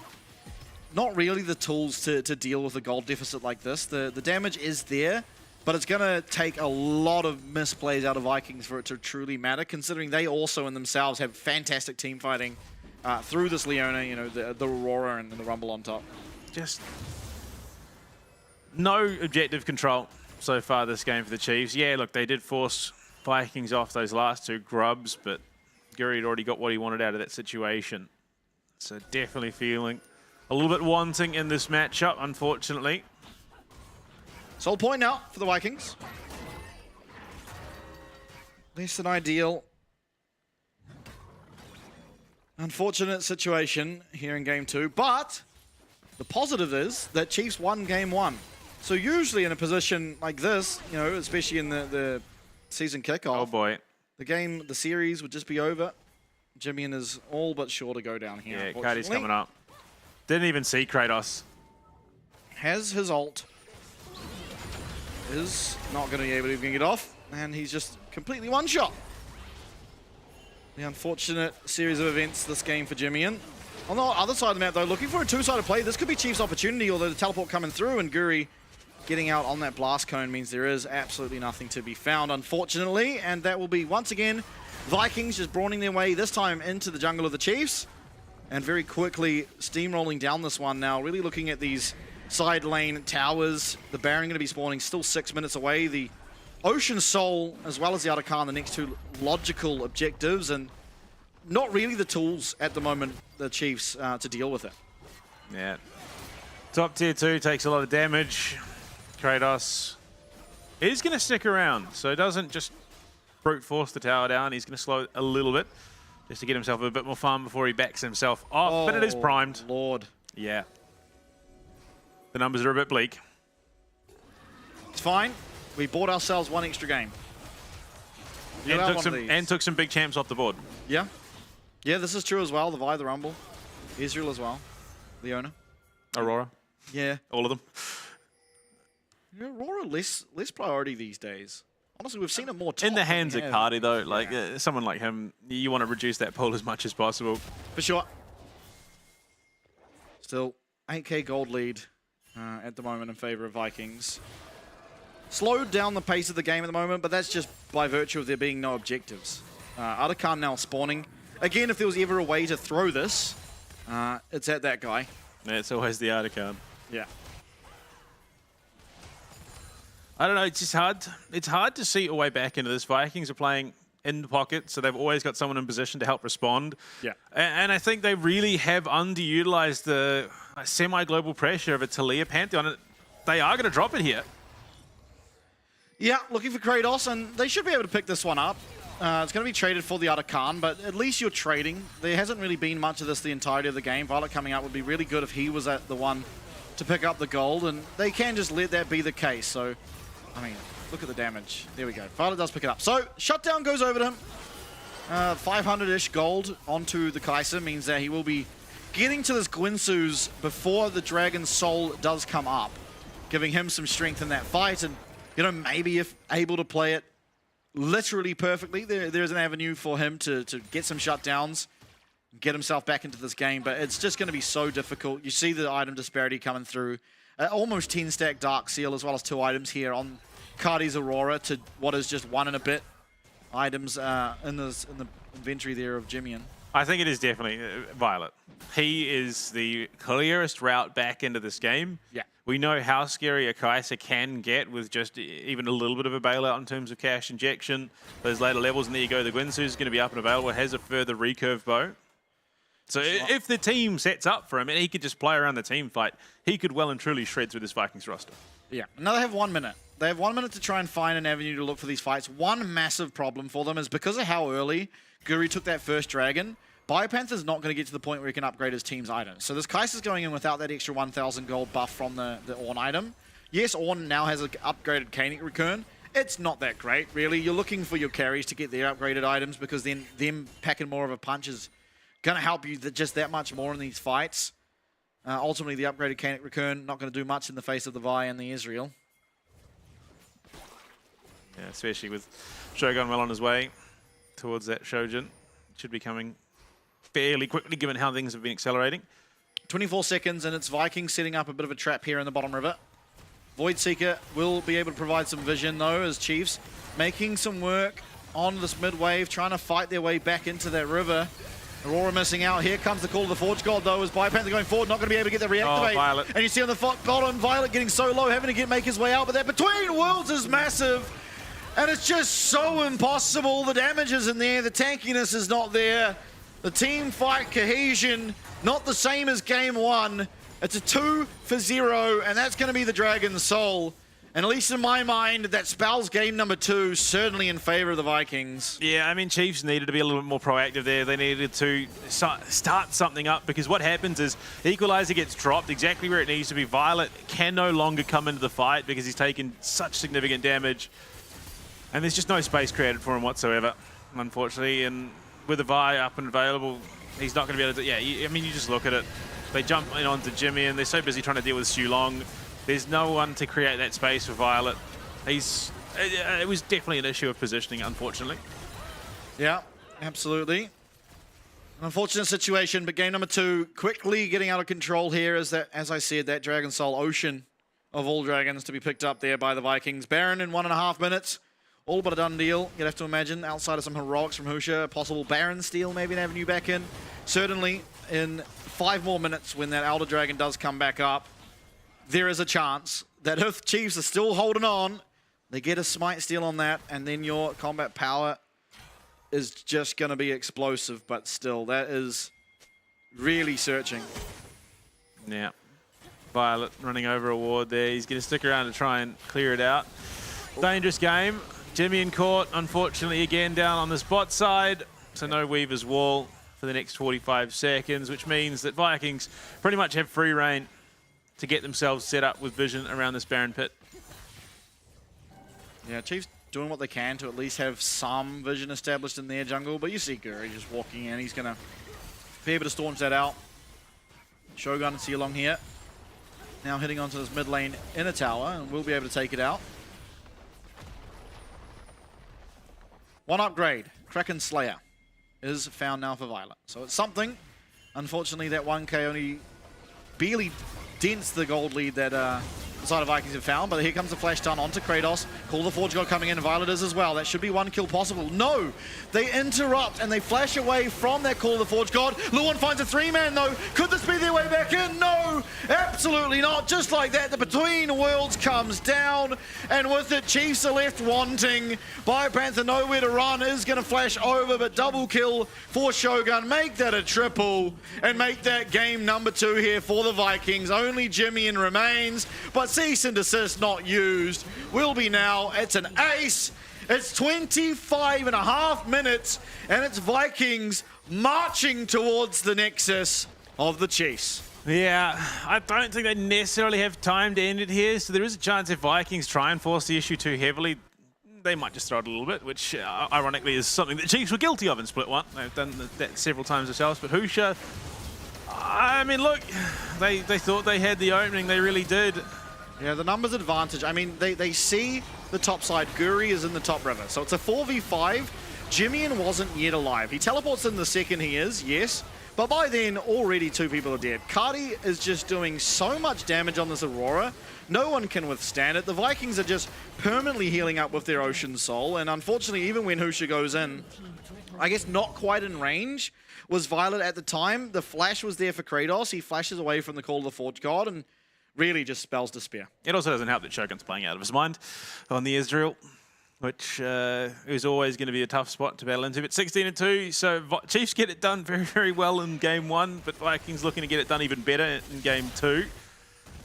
And they have to know. They have to have an inkling that this is what's going on, but there is just no conceivable answer for the Chiefs. Husha doesn't even have the ult to just get into that pit with it. No real way in it. Cardi, you see him trying to mark this entrance.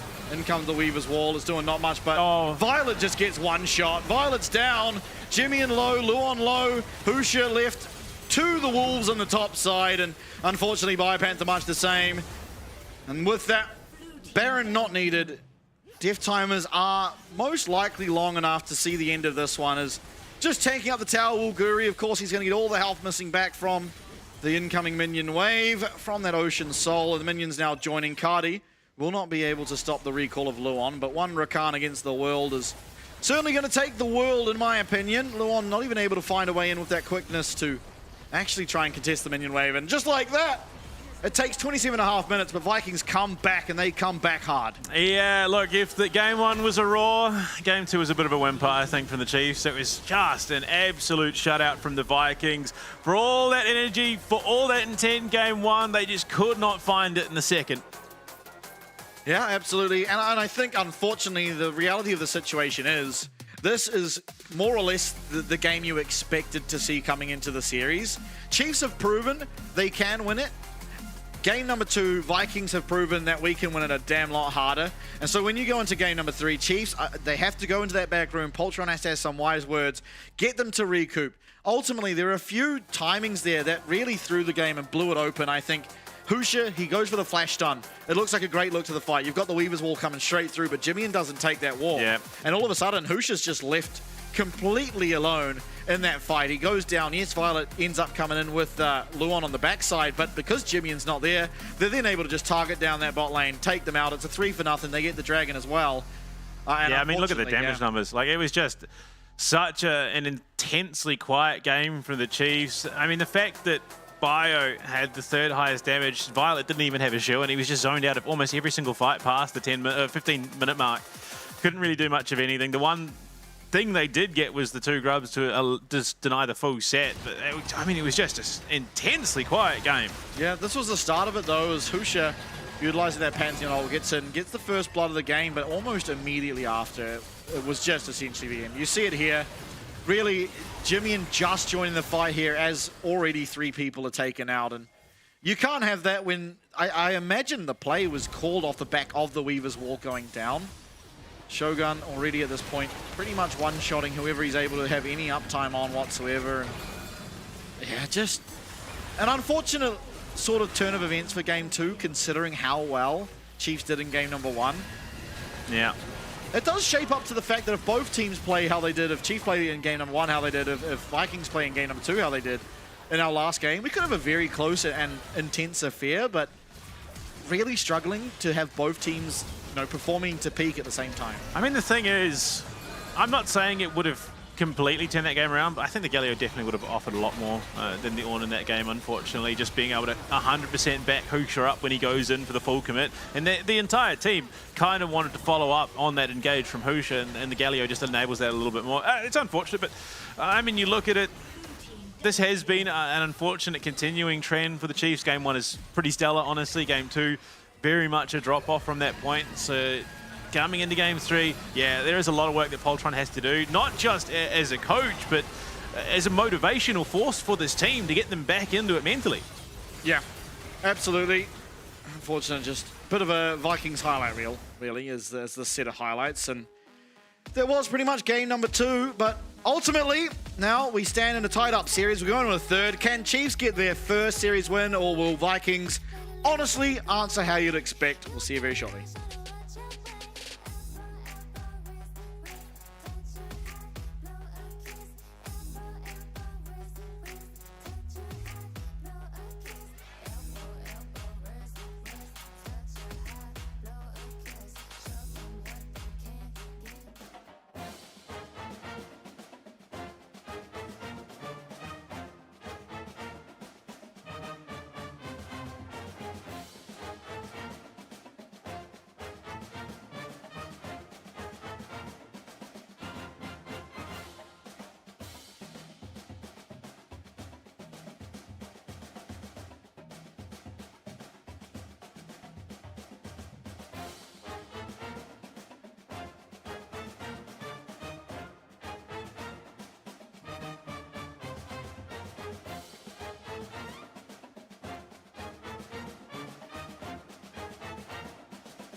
The seed is sown, the spirit knows, may it guide me, for I again will wander far and shape the path to meet again on late horizons.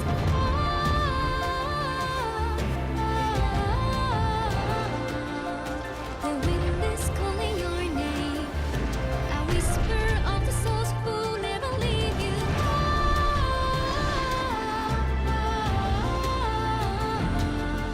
Collect your silver tears and pray they disappear tomorrow. Earth and ether do combine. The light it shows, the dark it knows are tethers. Spirits haunt the restless mind, but seek to find. We'll meet again. Can't you hear them?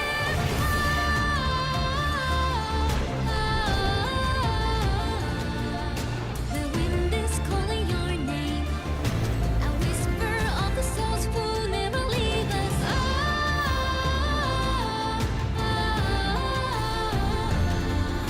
Collect your silver tears and pray that we are here tomorrow.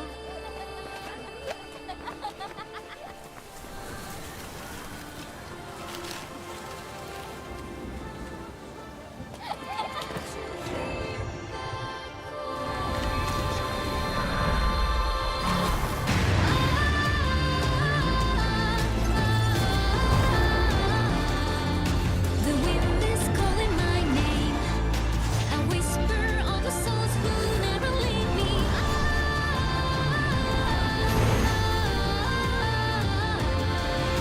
Collect your silver tears, pray I reappear tomorrow.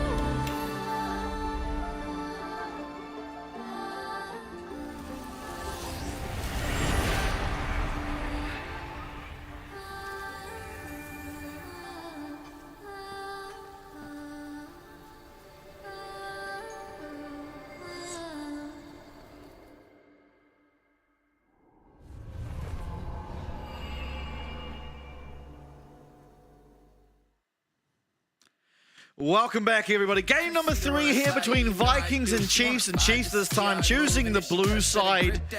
See if that makes any massive changes to the game. Of course, they're trying to repeat the success of Game 1. Vikings trying to repeat the success of Game 2 and coming in with the momentum.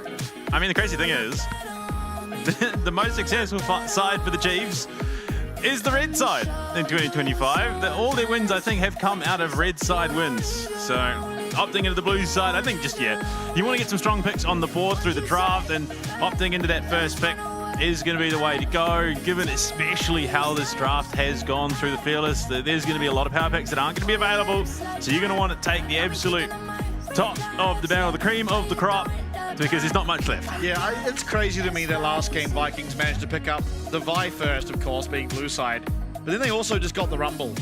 And the Ezreal. At the very tail end of the pick bans. The Ezreal's less egregious because the Kai'Sa does answer well, but getting Rumble and Vi in the same draft is kind of insane to me. Yeah.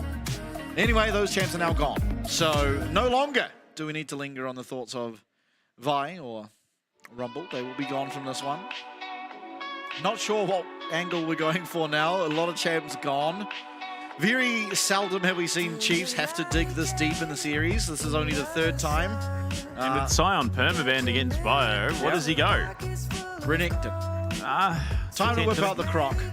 So potentially, but I think it's going to come down to what they look to play in this comp. I think Violet, arguably the best champ you want to see him on in this game 3 is going to be the Misfortune, because he's looked pretty brilliant on it.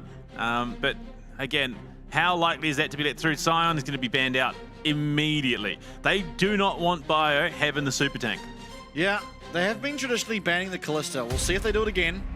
Lilia taken away from Husha. That is a statement to make. Not banning out the Kalista.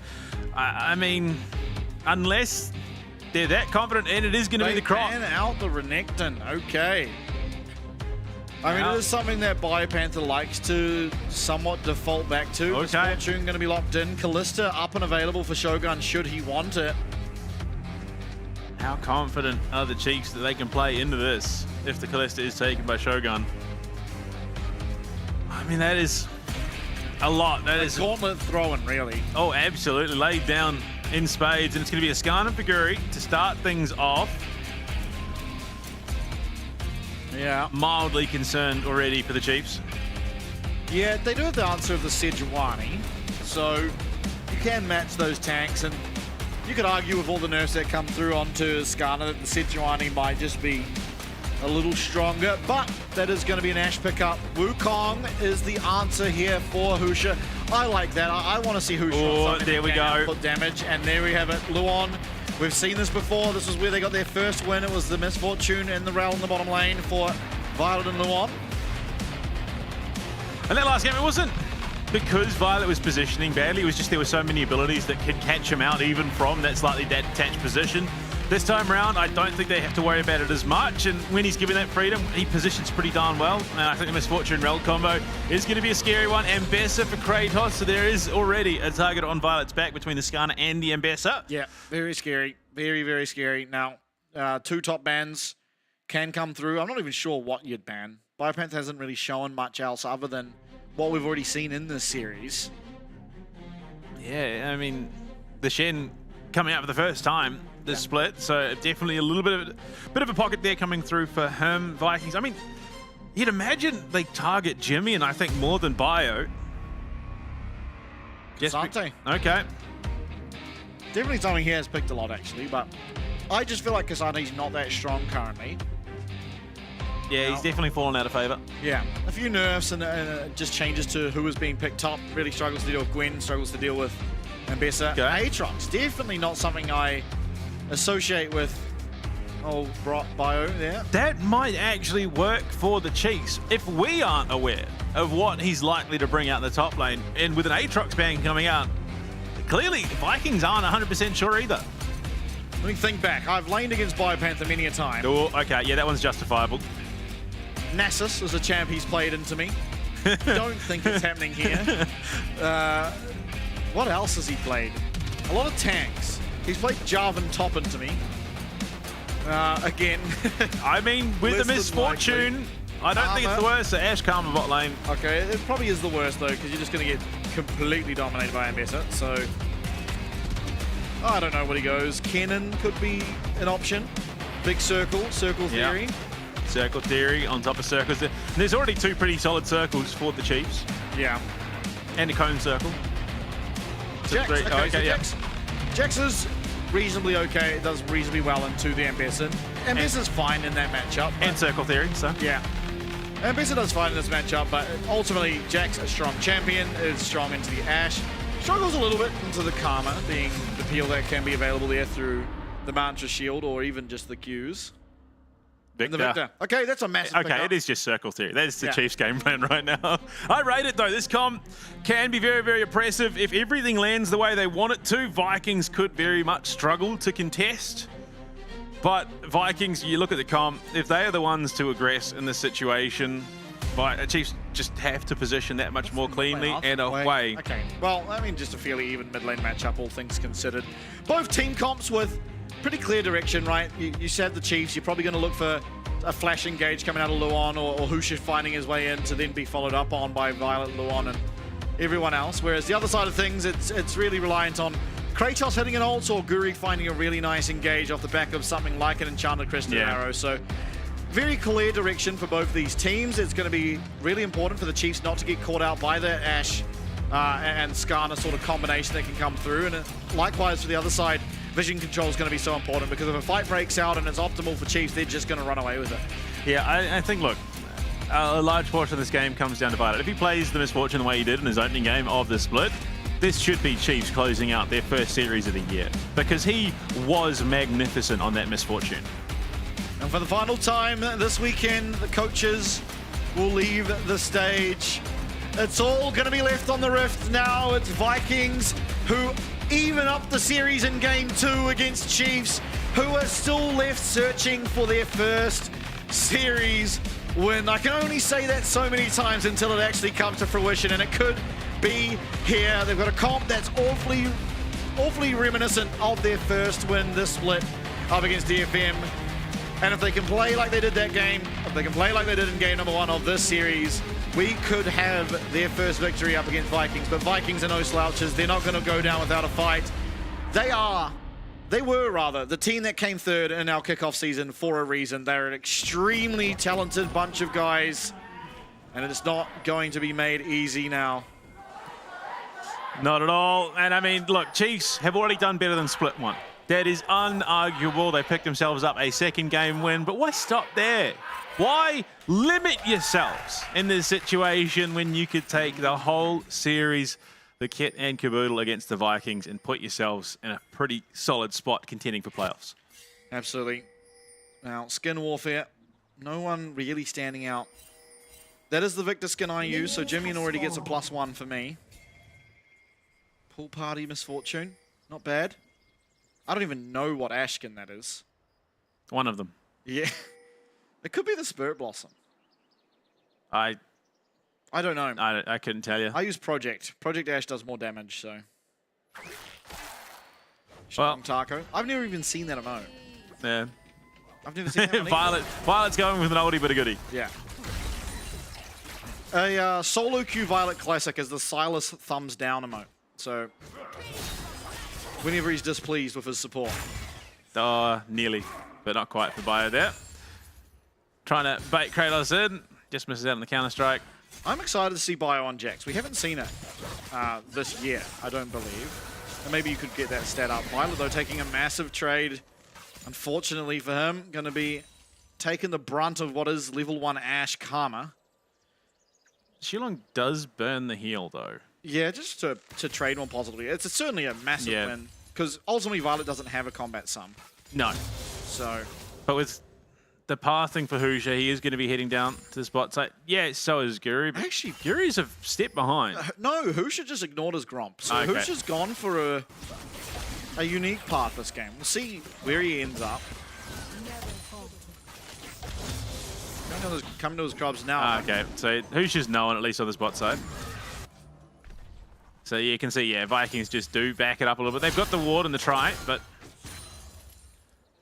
Yeah, I mean, interesting pathing here. Maybe predicting some form of invade or something along those lines, but as we can see with the power of the observers, nothing like that happening. Rather, Guri just going for a more traditional finish.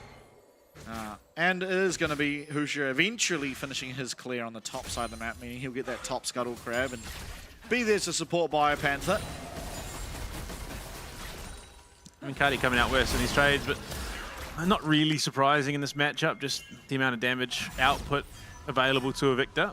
Yeah, rough lane position here, unfortunately for Biopanther, not able to get that crash in, but he's not going to be one paying the price for it. It's going to be his bot lane, ultimately. Recall's now coming through. It is Chiefs that make this swap quicker, so a little bit of pressure going to be alleviated for the bottom lane for the time being here. Realizing what's going on, though, quickly Shogun's going to be able to answer. Well, they do say fortune favors the bold. Chiefs pulling that trigger nice and early. Maybe this is what they need. You can already see, though, Kratos backing off. Oh, no. The one does stop it. He gets the stop. He gets the stop. And is able to dodge the damage from tower, mostly from the shield he gains it during his crash down. So Kratos does have the TP, so he's not going to be hugely punished for this, but it does give, again, Bio a little bit extra time in that lane. Yeah. Won't be too impactful, as you said. Ultimately, Kratos now coming down is going to be able to take the vast majority of the wave that's crashing. Violet takes another massive trade. And Husha will once again be spotted out, unfortunately. Just that power Ash has. Recalls once again coming through for the bottom lane of Chiefs. Are they looking to swap? They are. So really, it's Biopanther just paying pretty heavily for just the bot lane trying to get out of this atrocious matchup. I kind of feel bad for him as he's doing a reasonable job in his own 1v1. But you can see that lead is now expounding for the bot lane duo. Yeah. I don't think the pacing is going to be there. Oh, maybe it is, yeah. Okay, so Shogun have just continued pushing it in. They will get themselves likely the plate here as well. It's almost like we're playing a sort of step behind Split 1 meta. Yeah. Yeah, I mean, I feel bad for Bio. He's the one that's going to be suffering now, but much the same Kratos eventually, as this lane swap seems to be actually sticking. Will be also paying the price for what is happening here, but this does allow now Chiefs to look for that early dragon. This time last game it was Guru taking it, this time Husha. So early stacking in favor of them this time, giving them an avenue into that later stage of the game, into the mid game, to really find some power. And Jimmy, returning to his lane, chooses to do so through the river just to give that extra backup to ensure this dragon's a done deal. Yeah, it has the cast on, but I mean, you look at it. There's a near 900 gold lead, 800 gold lead, just shy of 6 minutes. Yeah, entirely off the back of bot lane, essentially, and it's really the problem we see with, you know, a lot of people don't want to see lane swaps anymore, and I understand why, but at least from my understanding and how I view League of Legends, is it just means the bot lane meta becomes a lot more stale. Yeah. Because you get matchups like this where, yeah, later on the Misfortune Rel are going to be very powerful. The lane is just so insufferable that you kind of, you know, you can't go and try and pick fun, different AD carry champs. Like, it's very rare you get to see things like, I mean, Twitch is an example, Cogmore. Just because of how punished they are from these more lane-dominant champs. With no way out of it, you unfortunately just get left with the same champs game in, game out. There's Guri posturing up on this top side. There was potential to look for a gang, but you can see Husha is going to spot him out. They will force him out of position. I mean, you say that Bio's the one struggling. I think the one struggling is Violet, because they keep just lane swapping everything. Yeah. Constantly losing out on the lane swaps are the Chiefs. That's sort of what has been continuing to occur. Now, Biopanther will once again go down to the bottom lane. This time, Violet and Luon are going to be laning into at least Shogun for the time being, but Sealong sure to join very shortly.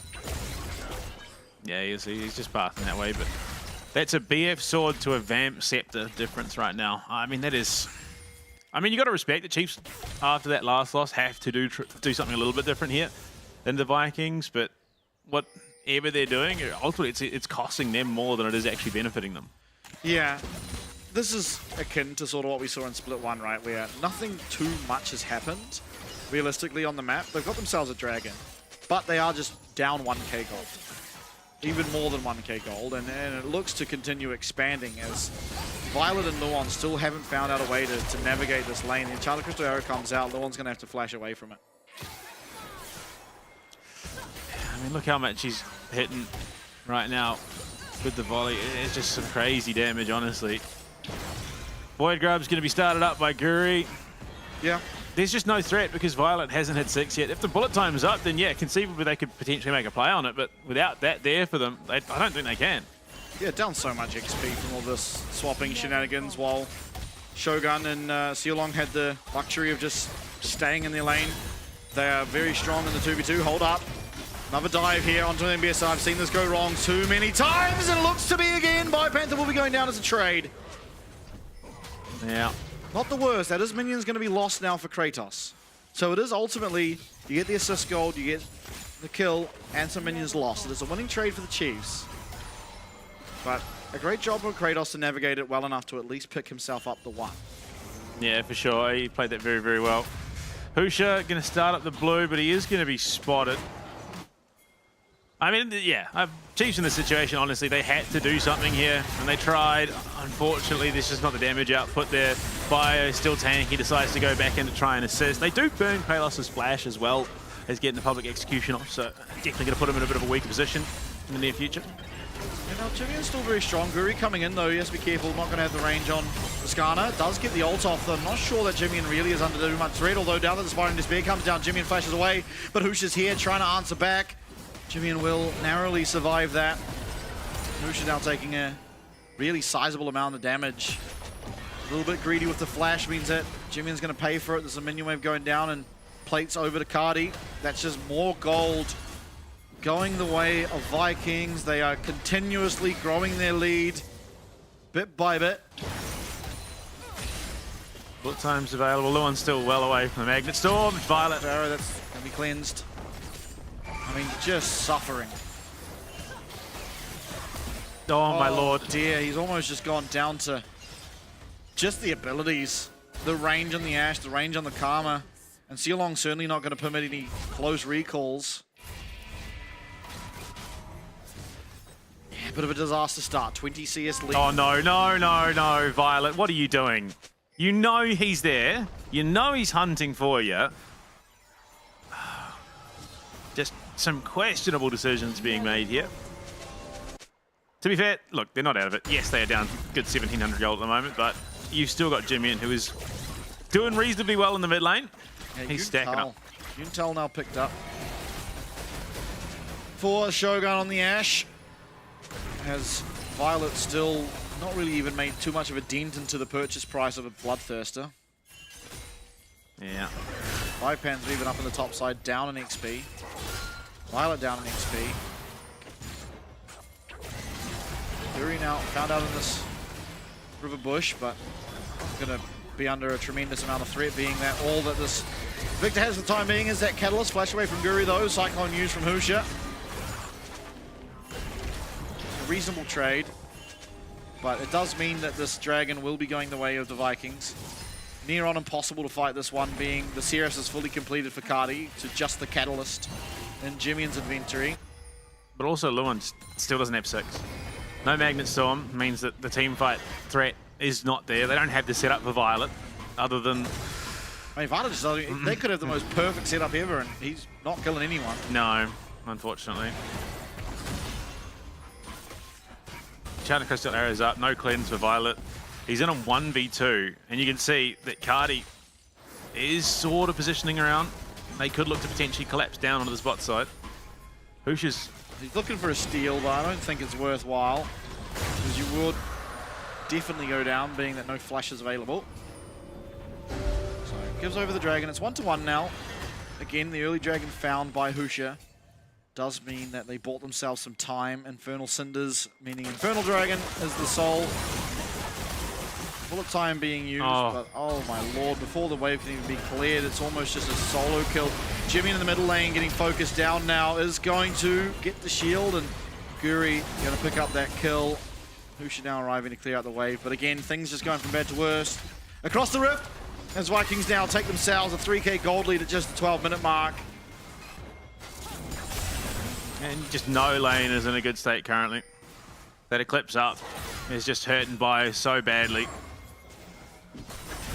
I don't know, again, just you look at how things went in game 1 to finding ourselves here for game 3 for the Chiefs, and look, I hate to discredit them, but it makes you wonder how that game 1 even happened. Does a little bit. I mean, again, this is the third time that Guri's done exactly this. Jimmy gets way overzealous, and Guri's able to punish this very easily. Slides on through the wall. Jimmy even getting clipped by that pull there out of Cardi, and unfortunately, Guri scoops him up, takes him back, and not really much more that Jimmy can do here. Yeah. Maybe a little bit of that desperation leaning in here. The feeling Still no Rod of Ages. Yeah, the feeling that they need to force to play. And despite, I mean, the crazy thing is this lane has been going pretty all right for Jimmy, other than that one death there. No, I mean, Magnetic Storm is up. They've got the setup for a potential bullet time play. Once it's off cooldown, it's such a bleak map state for the Chiefs at the moment. Yeah, I'm hoping this recall coming out of Violet does net him as Bloodthirster. That's at least something that, you know, gives him a bit of power, a bit of staying, and there we do. He does have it. There's also the Trinity Force online for Husha, who himself is at least 1-0. Triforce not quite there, however, for Biopanther. I mean, he was 1-0 in that last game. Didn't net them much of anything, and oh boy. Yeah, Jivian should be able to clear out this wave. Luan doing a good job to try and dissuade it. Does get in the way of that Enchanted Crystal Arrow, but unfortunately the Impale connects, and that's another 2 kills. Mopped up for Shogun here on the Ashe. And quickly getting out of hand here is game 3. It is a 5k gold advantage to the side of the Vikings. And an unfortunate situation, but this is realistically not a series we expected to go to 3 in the first place. Yeah, but the Chiefs definitely should have been in a better spot than they are currently. They've made some questionable plays, trying to get themselves out of a rough spot, and it's cost them more than it has actually benefited them. I mean, you look at how far every lane... I mean, before we even had our first kill, every lane was losing for the Chiefs. Yeah. Just not able to handle the pressure of Ash and the Karma. Really, the game, in my eyes, broke open entirely through that lane. You saw Violet and Luon constantly recalling, going back to the opposite lane, being matched later on, but Biopanth having to do the same, and he missed minions every single wave, as did Violet. Riftfield going down, it's going to find it away as well. The bullet time's good. No, this could be the fight. Sealong flashes away on a minuscule amount of health. Husha gets the first kill of the fight. It's answered back immediately. Both supports going down, but there goes the jungler of the Chiefs. There's still 3 alive as Guri limping away. These lasers from Jimmy and are hurting, but are they hurting enough? Not for the time being. Teleport here for Kratos, but he might have gone a bit too overzealous. Can they find the kill? No, they can't. And Guri's coming in. There are so many low health bars. Biopanther could be a difference maker. That's a shutdown. He doesn't find the stun. Jimmy left alone. Cardi low on mana as Jimmy trying to navigate his way out on a knife's edge. Biopanther narrowly missing the stun, and Jimmy left to just try and sprint the opposite direction. Watching with bated breath here. Oh, Jimmy gets out the Chaos Storm. That Seraph's now going down. Kratos now coming to join. Jimmy doing his damnedest to try and fight this, but unfortunately not going to be able to get away from the God of War. And that is going to be the eventual mop-up of Jimmy and the team fight win for the Vikings. But take us through this replay. I mean, the smite's off the mark. The bullet time only landing onto the tankiest member and the support. They will get the kill at the very least, but it just becomes so chaotic, and that's where the Vikings and the VCS teams do thrive, unfortunately. Jimmy has only just got his Rod of Ages, so there's no stacks, maybe one at best, and yeah, it's a rough spot to be in for sure, but one that is entirely of the Chiefs' own making. If Bio lands the stun, they win the fight. I mean, look, there was shutdown gold that goes the way of Violet, so you take what you can, I suppose. Unfortunately, he's still down 2k gold. Yeah, and with it, third drag in the game, second for Vikings, is going to be picked up. And, I mean, that fight truly was close. Considering the gold lead that Vikings find themselves with, Chiefs did a valiant effort to make it so close. Again, Husha being a great disruptor, you still have a Jax without Triforce. You really are going to be struggling. He has it now, at least as he leaves the base, does Biopanther. He's still down an item. Oh, Husha's in one hell of a position. He won't get the invisible over the wall, but will be able to find his way out. The public execution is going to go wide. Yeah, he's not very beefy. Biopanther taking this fight though. He does pop the ult. Chiefs are here.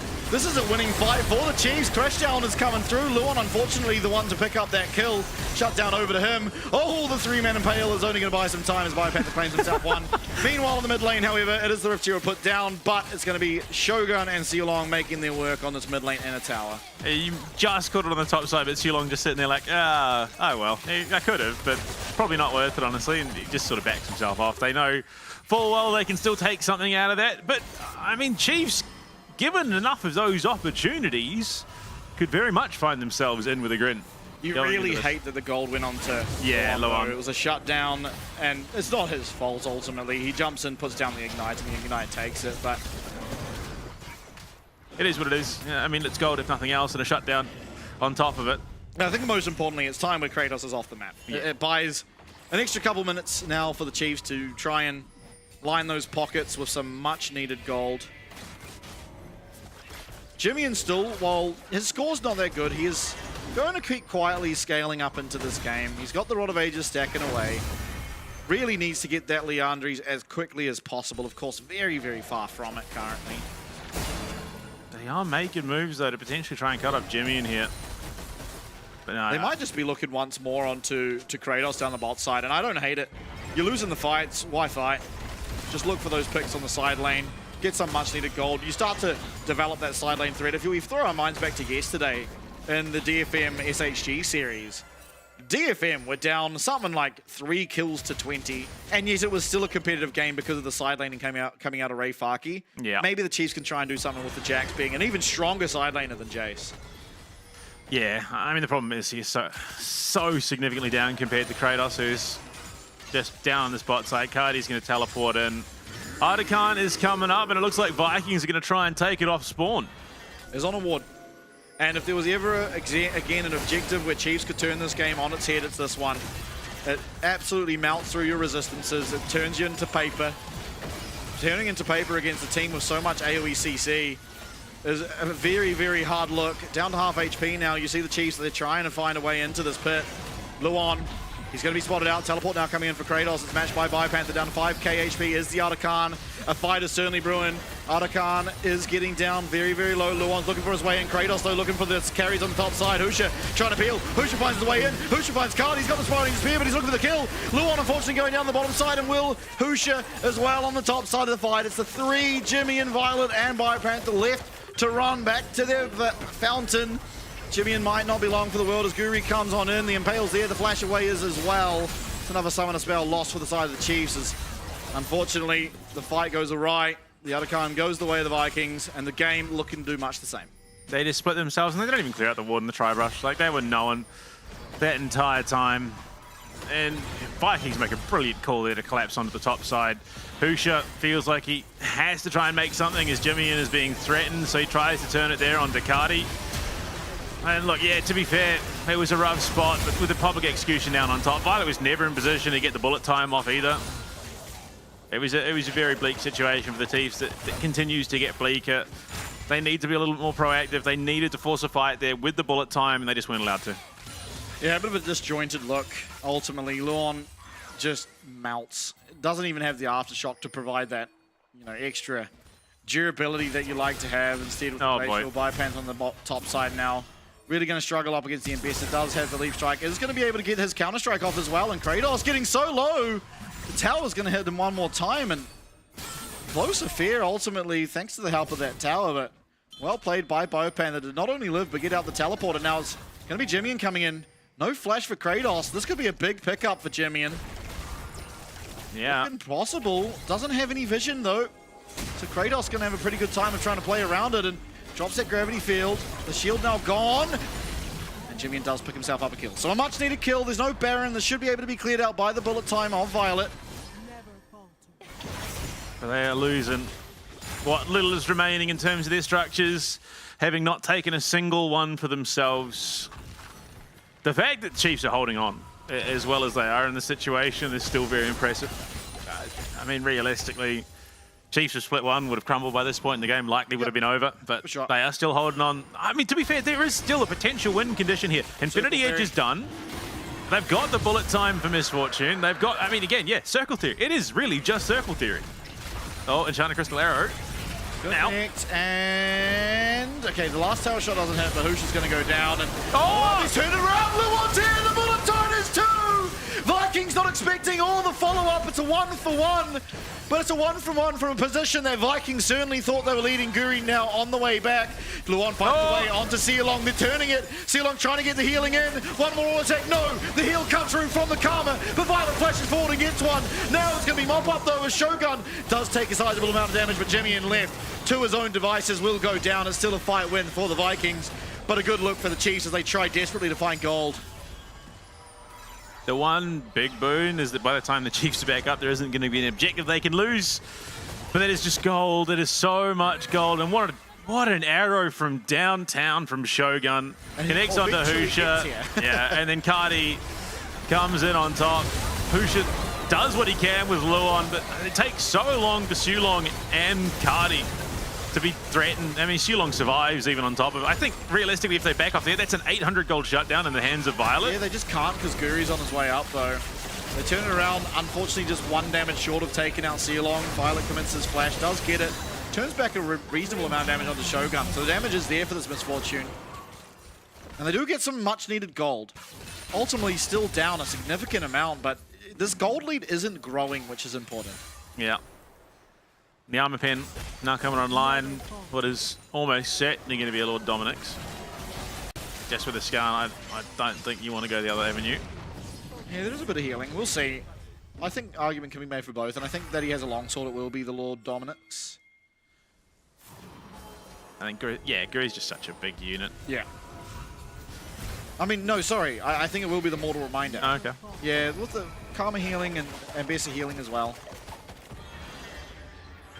Now, Baron up, Guri. Okay, they're just going to start it. Yeah, going to start it. There's no vision, and I mean, it's going to be known. They have to know this is happening. Yeah, down comes the blue trinket. So they know what's going on. How do they answer? Jimmy doesn't even have teleport, so he's not even remotely close to this play. Not only that, he's also dealing with Kratos, who can completely one-shot him on the way up there if he does locate this Victor. But they need to make a move. They have to try and find some way, and Husha nowhere near. This Baron's going to go down. Can they find a fight afterwards? Biopanther getting melted.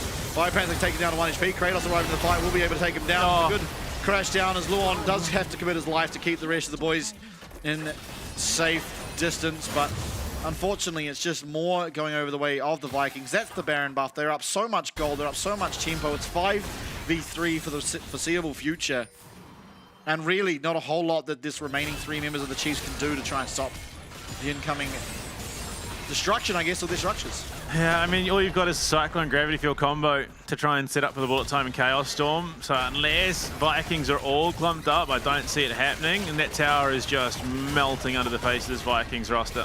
Yeah, all 5 members coming up very shortly, though, as Luon now up and available, heading out to join his team. Well, top lane inhib taken out, mid lane now being sieged upon, but not likely to go down just yet. So rough for the Chiefs right now. I mean, yeah, look, teleport. This is Biopanther coming in. They know where the top and support, AD carry rather are. Unfortunately, not going to connect there. Husha still can find his way in, possibly. He goes forward, he does find the Cyclone. They found their way onto this active And with that, the play is going to fizzle out. Oh, no, it's not. The Vikings instead going to turn this one on its head. Husha's going to go down. Biopanther already did. Violet now trying to get himself out. It's going to pop that cleanse to get rid of that slow. And Strut will now be up, and he was likely to get himself out. Oh, just desperation. The enemy of the Chiefs right now, and you look at it, Guri's just walked that wave in on the bot side. They're going to look for Jimmy, and they're going to find Jimmy, and that's game, unfortunately. Yeah, and it was a great start to the series. Jimmy does go golden, finds some damage at the end to pad the stats, but the stats are going to go all the way of the Vikings. A phenomenal look in game number 1 for the Chiefs, but unfortunately, what we've come to expect, they look good in game 1 and falter heavy in the following games. And it will be the Vikings who do get it done in 3. Yeah, I mean, Magnet Storm's there. They're trying to look for the turnaround, but I mean, they don't have the damage really, or Biopanther is going to be able to take out Kratos. It's still just going to result in a 3v2. Biopanther being the only damage dealer, does get feared away, goes down. 8 million minions there. That will be the game. Yeah, the concerning trend from the Chiefs continues, where they come in with a hiss and a roar game 1, and then they just seemingly nosedive a little bit going in games 2 and 3. But to be fair, I mean, you got to respect it. Against DFM, you expected them to show it, but against a team like Vikings, no one would have given them a shoo-in for even a single game in the series.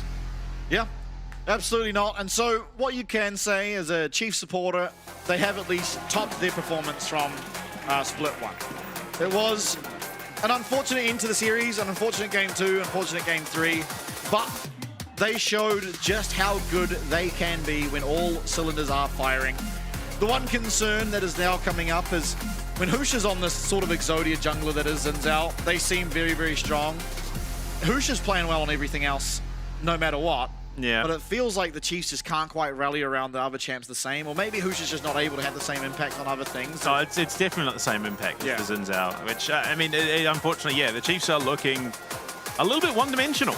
Unfortunately, they've got their one sort of comp that they play really well, and then sort of everything from there on is a little bit rough. And look, the one saving grace, I think, for the Chiefs is that their last game will likely, well, it is against SHG, and that might just be their bailout that they need. If they can keep these improvements coming going into the final week of play, that might be how they find the lifeline. Yeah, absolutely. And ultimately, even before then, they do have Team Secret Wales, a team that is realistically not quite as good as Vikings. If you just go entirely based on last split and ultimately performance thus far this split as well, you'd have to say they are not quite as good as the Vikings. Of course, we're going to find out more, certainly, I guess, in our next series of the night, but Chiefs did put up a good fight. Oh, absolutely. Again, it's still that improvement continuing. They've looked better week by week. They look better than they did last week. My God, there are a few teams that can take down the Vikings in that manner. Yeah, and here was kind of the last-ditch effort for the Chiefs. They're trying to find their way in. They do get to Shogun, but he has the flash, so he just gets away. Everything committed onto him. Public execution there. And with that, pretty much came the execution of the Chiefs' hopes in this series. It was a well-played game 2 and 3 from Vikings. Honestly, what a bounce back from them. You have to give them credit. They go down pretty hard in game 1. They come back in game 2 and 3 and look like they've had almost the 2 best games of their year. Yeah, I mean, to be fair, the Chiefs did kind of shoot themselves in the foot a little bit in game 3 with trying to lane swap to avoid the matchup into the Ash. But even irrelevant to that, I think that was still likely going the way of the Vikings. They'd really bounced back in such a significant way. But again, you take the positives where you can. As a Chiefs fan, they are looking still better and better for the Vikings. Again, a team, like I said at the very beginning, both teams trying to find their identity, and we're starting to see that coming out of the Vikings now. Yeah. Again, Kratos, how many times do I need to see an Ambessa living long enough to at least get a trade? Well, I don't know how many times we've seen an Ambessa get dove and not at least get one, if not get multiple. Yeah. Unfortunately, Jimmy was the target of quite a few Guri ganks, and much to the same sort of effect as game 1 against Cardi himself. Just so easy to gank these immobile mages. Ultimately, if they lose flash, they are just kind of sitting ducks if ever they get too aggressive. And Jimmy ultimately was pushing a little bit too far, looking a bit too aggressively. Here, again, it's a fight that if Biopanther connects on the Counter-Strike, realistically could have been a turning point in favor of the Chiefs. Yeah, unfortunately, those narrow margins of error can be some of the most punishing. And I mean, there were multiple elements of this game where Chiefs just really fell flat. Jimmy was behind, didn't get his items on when he needed to. The bot lane duo was just so heavily punished, they kept trying to lane swap to try and avoid it. I mean, there was a number of times where gold was funneled into the hands of Violet, but they just couldn't transition it into anything meaningful. And this, again, Vikings do a brilliant job of splitting the Chiefs fight, because you could tell they were trying to come from the river, but they forced things off at the top side. Husha then needs to, or feels the need rather, to commit. And ultimately, it's just everything Vikings did. And of course, Shogun. Oh my gosh, how do you pull off something like this? It's just criminal. I mean, good job by Chiefs for seeing the weak side of the map, trying to isolate it and find their chance back in. And they did a good job, but because of how long it takes to ultimately clean this up, Guri as well as Shogun have walked all the way from the bottom side of the rift to the play. And because of it, the game essentially, well, I mean, not the game, but the fight is just completely over and it becomes fairly insurmountable at this point. Yeah, unfortunately, it would just be that continued trend of punching down onto Oceania, but if you look at it in a more nuanced fashion, they are still finding some of these fights. They have looked infinitely more competitive than they did in Split 1, and you cannot discount them for that. Absolutely, but all things said and done, while yes, the Chiefs have now topped their season kickoff performance here in the mid-season, it was still a series win for the Vikings, carrying on their pretty dominant form against the teams lower than them. But our next series of the night is an important one. Talon up against Team Secret Wales. Last time these two teams met, 13k gold deficit was a win for Talon. We'll see if much the same can happen after our break.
我们曾經強大，但在最關鍵時刻卻倒下了。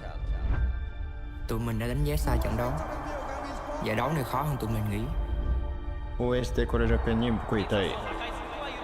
次はじゃあこで行く。This wasn't the goal. This was only the first step. Tụi mình đã làm cho mọi người nghi ngờ LCP và đó chỉ là nó bất ngờ thôi. やるべきことは分かってる。言い訳はしない。この勝負にかける。Tụi mình đã giáng một đòn chí mạng với team mạnh nhất. Giờ thì tụi mình sẽ hạ gục họ. 从没人看好到谁都不敢小看鲁蛇。不，我们是那支势不可挡的队伍。我们掌握了战局，但却让他溜走。这種事不會再發生了。這一次，我們會牢牢抓住。あとは結果で証明する。僕たちの本當の力を世界に見せる時が来た。Cả thế giới sẽ biết tụi mình là ai. Đã đến lúc vươn tầm thế giới. Tụi mình luôn có niềm tin rằng mình có thực lực. Bây giờ là lúc chúng mình bung hết sức. 勝つために必要なものは全て僕たちの中にある。Đẩy đối thủ tới giới hạn là chưa đủ. Lần này tụi mình sẽ bứt phá vượt qua. The real battle starts now. It's time to prove you deserve our place. 曾经被看轻的我们，现在是让你们打鼾的存在。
tears and pray they disappear tomorrow.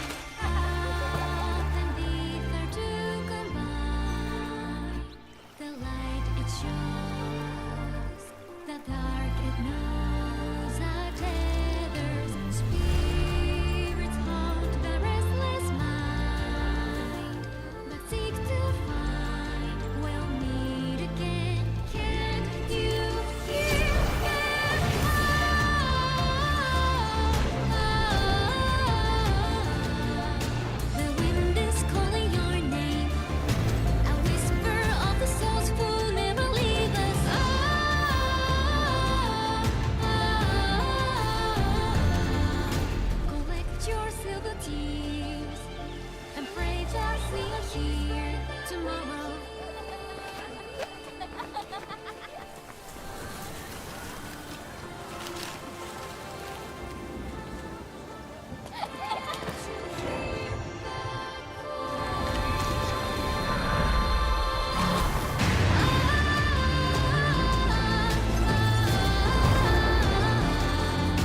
The wind is calling my name. I whisper all the souls who never leave me.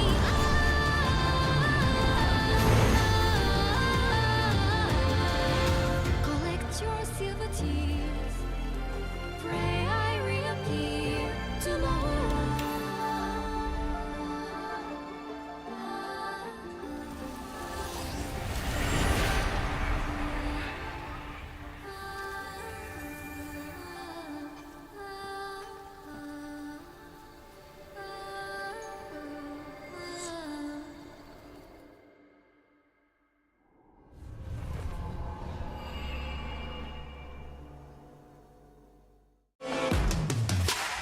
One v one side selection showdown. Here's how the game works. Players are only allowed to pick champions from this draft pool.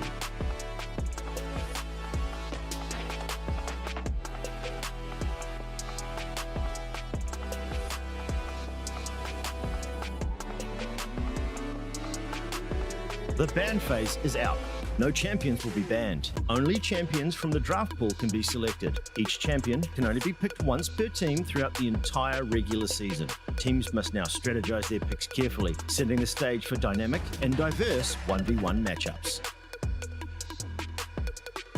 The match ends when any of these conditions are met, when a player is first to 2 kills or is first to destroy the enemy's turret. Sudden death kicks in after 7 minutes. The winner is decided by first kill or first turret destroyed. And watch out, the ring of fire closes in fast. Fall to it, and your opponent claims victory.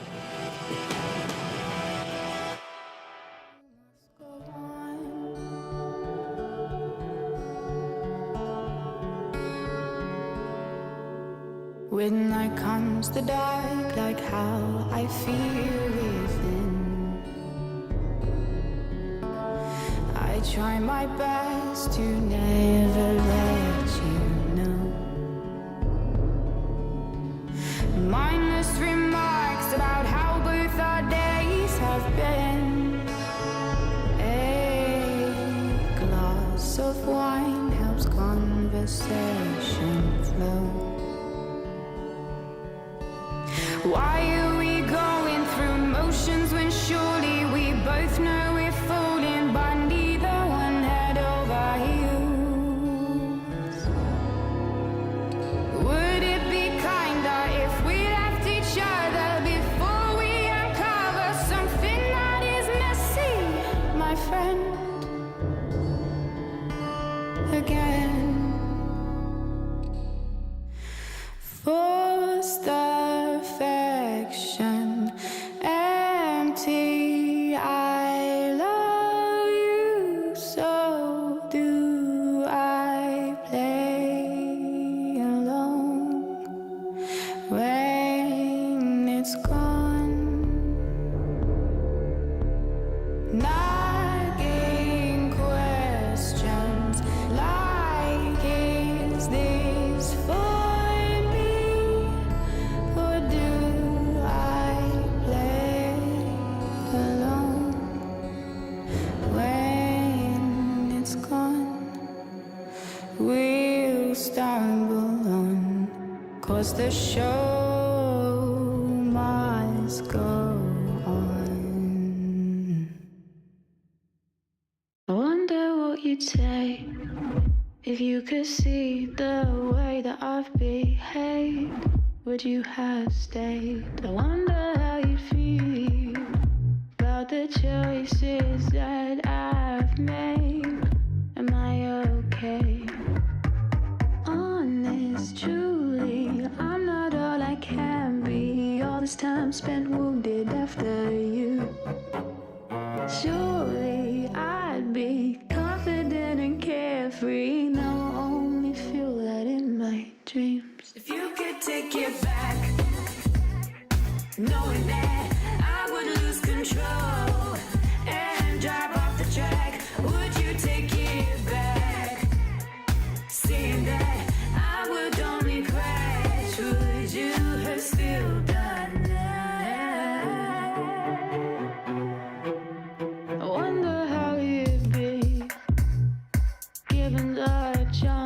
sit with me reluctantly. I wonder how you'd plead if you were put on trial for damages to me and our mentality.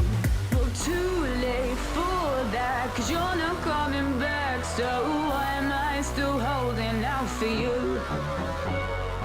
Judge me, love me, I don't even like me. Now there's no one here to carry me. If you could take it back, knowing that I would lose control. Welcome back, ladies and gentlemen. Our second series of the night about to get underway, and our last for the week. Talon up against Team Secret Wales. An exciting one last split, and sure to be again this split. Yeah, look, it was easily one of the most memorable games of the split because of how things went for Team Secret. They started so well, they started so strong, and then Talon comes back and gets one of the biggest comebacks historically in competitive League of Legends. What was it, like 13, 14,000 gold down, and then they bring it back? There are only a handful of games that actually surpass that. Yeah, and most of them coming from like Season 2, Season 3, where there was no Baron buff that got the game across the line. There was no Outer Dragon, right? So it was one of the most impressive feats of League of Legends that has happened certainly in recent times, but even historically over the course of League of Legends history. And so we should have an exciting one. I mean, Team Secret Wales generally do just provide exciting games. They are a very, we want to fight, we'll fight every objective, we'll bring the game to you. Whereas Talon, they typically like to play the scaling game. So generally when you have that clash of styles, it becomes a real push and pull where you have Team Secret Wales trying to just force the issue, trying to do everything, while Talon are like, okay, yep, you can have this one, we'll go take something on the opposite side of the map, and it's really a tug of war between who's actually getting more out of each situation. Yeah, they are just sort of this patient sleeping beast. But I mean, the biggest issue we've seen from Talon as of late anyway in 2025 is they definitely feel like they're more willing to brute force what they feel is good compared to what is currently good. So I definitely think there's a lot to be tightened up for Talon in terms of the draft. They could be playing things a lot cleaner, could be playing a little bit smarter in the drafting phase, rather than relying on some of these crutch picks that they, look, to be fair, find a lot of success on. But again, Talon could be making their job so much easier this year. Yep, absolutely. I mean, the biggest issue I've had with Talon, not only this year, but just historically, has always been their drafts. Their drafts have typically, at least in my opinion, just sucked. They put themselves in a really hard position. They almost start the game behind, and they have to try and dig their way out of that hole a lot of the time. And I think right now, not even necessarily because of what the champs are, but because of how Talon's performing, you see when Betty is on these late game auto-attacking AD carries, they have a lot of success. He's been put on Ziggs a lot. He's been put on the Jhin, which admittedly he's probably the best Jhin we have. But they don't offer that oomph that he really gets out of those more late game scaling AD carries. And I feel like that's the piece of Talon's composition that usually fits them well, because Archer, very willing to give over resources to his carries. Fofo is always going to be good at carrying. But Caster these days, he's not like the player he was 5 years ago, where he's this intensive, resource-hungry, I will carry the game jungler. He's a little bit quieter these days. So you need someone else to match Fofo's energy. Betty has been that, but when you're putting him on the Ziggs and the Jhin, not really able to do that. Yeah, I mean, look, if I'm being honest, it feels like at times they feel the need to punish themselves because of whatever failings they've had throughout the year. Like, well, we don't deserve to have an easy game or a comfortable game. We're going to have to work to prove that we belong here. When in reality, Talon, again, in conversation for the best team in the region at the moment, they could be doing a lot to make the game a little bit easier, a little bit smoother. But whatever the case may be, it is something that they're definitely going to have to tighten up, especially if they want to venture towards the likes of MSI and the Esports World Cup, because international teams aren't going to give them anything in that aspect. Yeah, I mean, realistically, if they want to match the success that CFO is finding, the biggest aspect of their game they have to try and improve on has been the draft. It's finding themselves in comfortable positions coming out. I mean, all you need to do really is throw your mind back to how the grand finals finished off in game number 4, where it was like, how have we ended up in a comp that our 2 AD damage dealers are a Jhin and a Jarvan?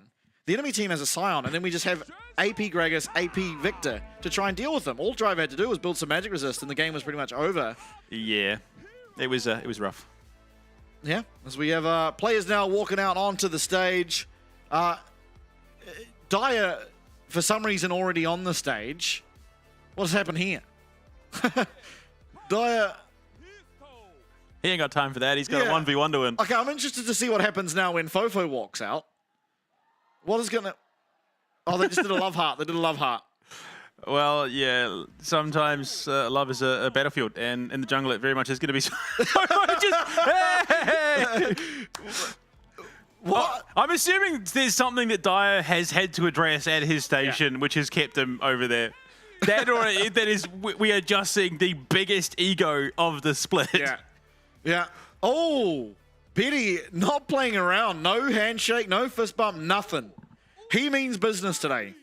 He's a man off in his own world, I think. Yeah. What are you, Taki coming out? What are they going to do? Just a bow.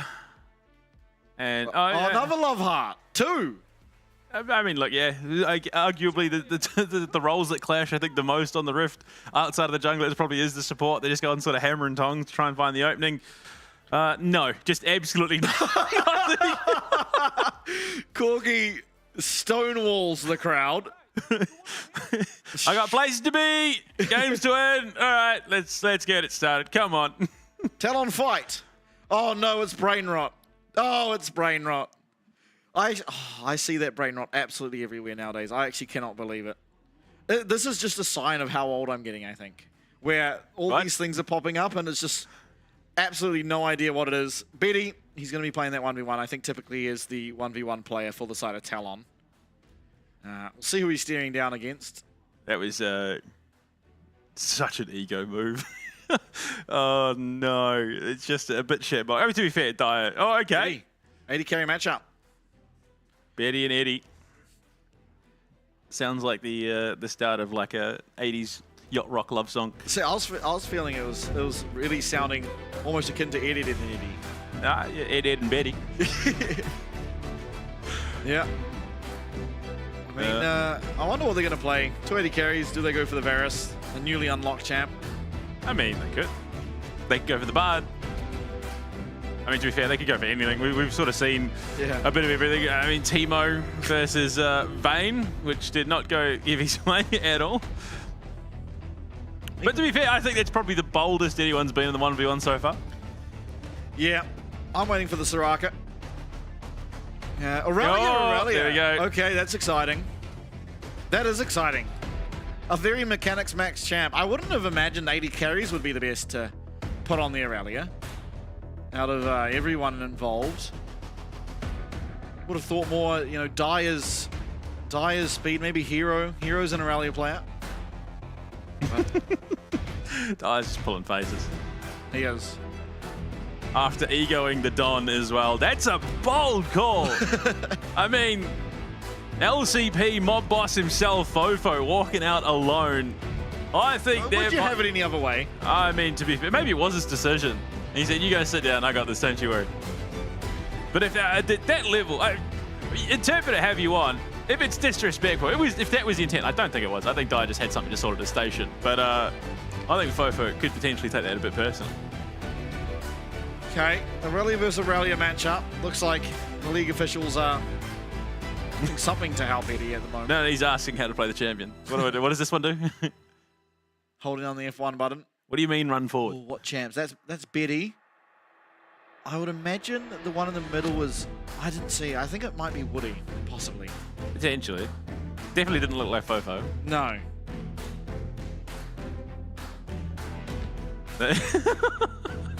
Extra napkins? Yeah.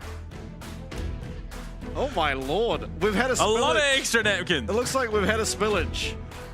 Oh, esports players and dropping drinks on their keyboards. And he's just like, I'm fine. I'm ready to go. Come on, guys. What's the beef? He's just, can we start already? Come on, man. Eddie's like, what's going on? What's the play? What is... Oh. Extra napkins. Yeah. A lot of extra napkins. They're always handful. I don't know. Look, Betty looks ready.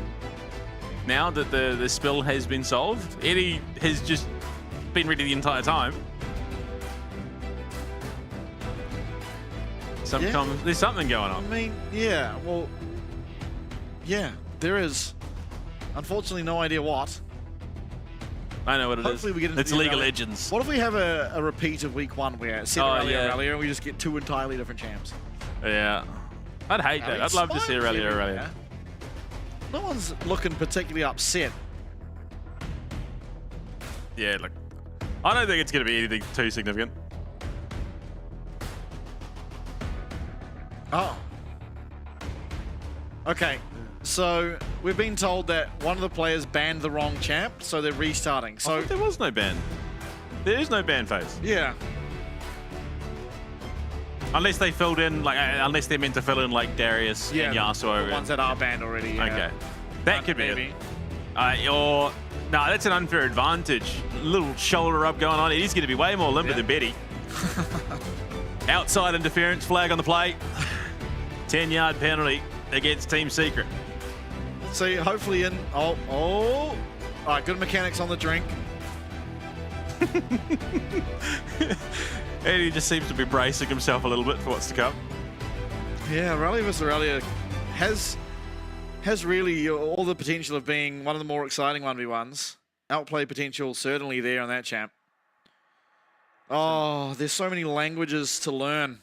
I got Team Secret there, so I definitely think that's an Eddie fan. Yeah. All right, skin battle. It is a mirror matchup through and through. Down to the seams. Chroma, I guess. Or down to the runes even. Yeah, we'll see what the secondaries are. I'd imagine it likely is just going to be an outright mirror matchup. Yeah, the bone plating and I don't know what the second one would be. Overgrowth maybe. Oh, one bone plating gone. Smack. Oh, stun connects, but nothing to queue on. Got him, go. Oh, Eddie just smashing. Eddie, oh my lord. Breaking ankles. Betty laughing himself. I mean, to me, that looked like it should be a positive trade for Betty, but Eddie'd already done a little bit of work on the minion wave, meaning he had more reset potential, yeah. I mean, 2 AD carries playing Aurelia in a 1v1. Who would have thought? All you can really do in that situation is laugh, though. Yeah. Yeah, 100%. Okay. Again, Betty, emote dodgeball. He is possibly the most vocal through emotes in our league. Yeah. Oh my lord. Got him. Put him in a coffin. Unfortunately, it's meaningless for Betty right now. Yeah. He's just desperately wanting this minion wave to crash so he can finally actually hit a minion. Oh! Gets that slide little auto attack off. Oh, Aurelia is so fun to farm on. Oh, look at him go. Oh, synergy. He gets it. Betty's clean. Okay, now with an advantage because of those stacks. So Eddie's going to be sitting. This Aurelia 1v1 is quickly turning into not fun because one Aurelia's got a pushing wave and full stacks on the passive and one Aurelia doesn't, so they don't do anything. Oh dear. What a chaotic situation. You love it. You love it. Barrier advantage for Eddie, but... We've seen two just, a brutal fight to start things off, and then it's just 2 different players experiencing PvE. Yeah. All right, Eddie's turn. Oh, Eddie's trying to deny the play. Oh my god, Betty is actually so good at Aurelia. Oh my lord. That wave that was there is now gone.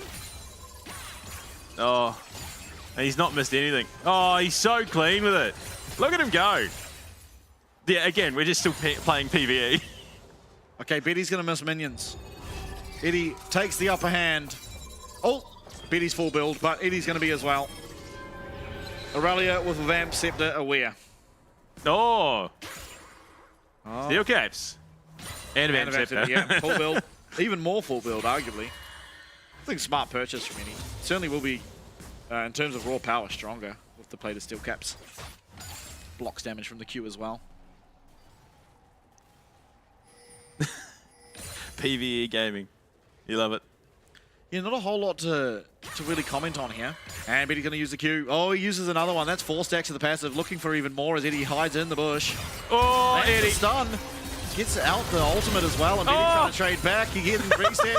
Oh my god, everyone's diving everywhere. I don't know what's happening, but Eddie's losing. Eddie's got a massive minion wave that he's fighting into, but he gets the resets off. coming back in, wants some more. This battle is not done. So low on health as Eddie going the wrong direction, gets the stun, misses, no, he does not, he hits, but Betty gets the healing off the relic. Oh my god, so close, but Eddie does get the barrier up in time, gets the win. Passive stack difference. I do apologise to our viewers who suffer from motion sickness while that fight was starting off. Just trying to keep taking two ralliers dancing around each other. That's going to be that was just... You wanted nothing less from these 1v1s than what we just witnessed. Absolutely. We're going to have another one too. There's going to be at least another one of those. However, this one theoretically a little bit more one-sided. Betty's going to desperately want to try and find a way to get to a Blade of Ruin King and find a recall, because right now, Eddie has the Blade of Ruin King, has played his steel caps. It's a little bit of a disaster. Yeah. Oh dear. That was... Mind, you do win off towers as well. The honourable thing to do would be to allow Betty to get his recall off and not take the tower on the back end. Honestly, that entire fight, someone needs to just clip it and edit it with Eurobeat just over the top. Just running in the 90s.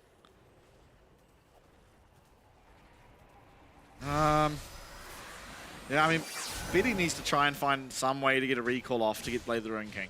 That's the most important thing now. Unfortunately, because of how much he lost on his tower, not really possible. Oh, that's the PSG Talon emote. Little Kaiser. Dear, I don't even know how this ends, honestly.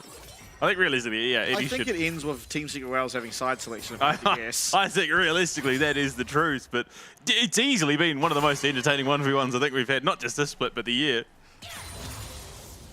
And I wouldn't have thought it was good. Look, Aurelia does allow for some shenaniganizing, but I don't think it was going to be this egregious in the mirror matchup. All right, so recall coming through from Eddie. This is probably the last of the game for him. Betty's going to be allowed one for himself as well at the back end of this minion wave. It is just one shot. He's going to try and push one more wave, and we'll be able to do so because he's Aurelia. Yeah. Reset, reset, reset. Great job, everyone. All right, Betty. Warden's mail for Eddie.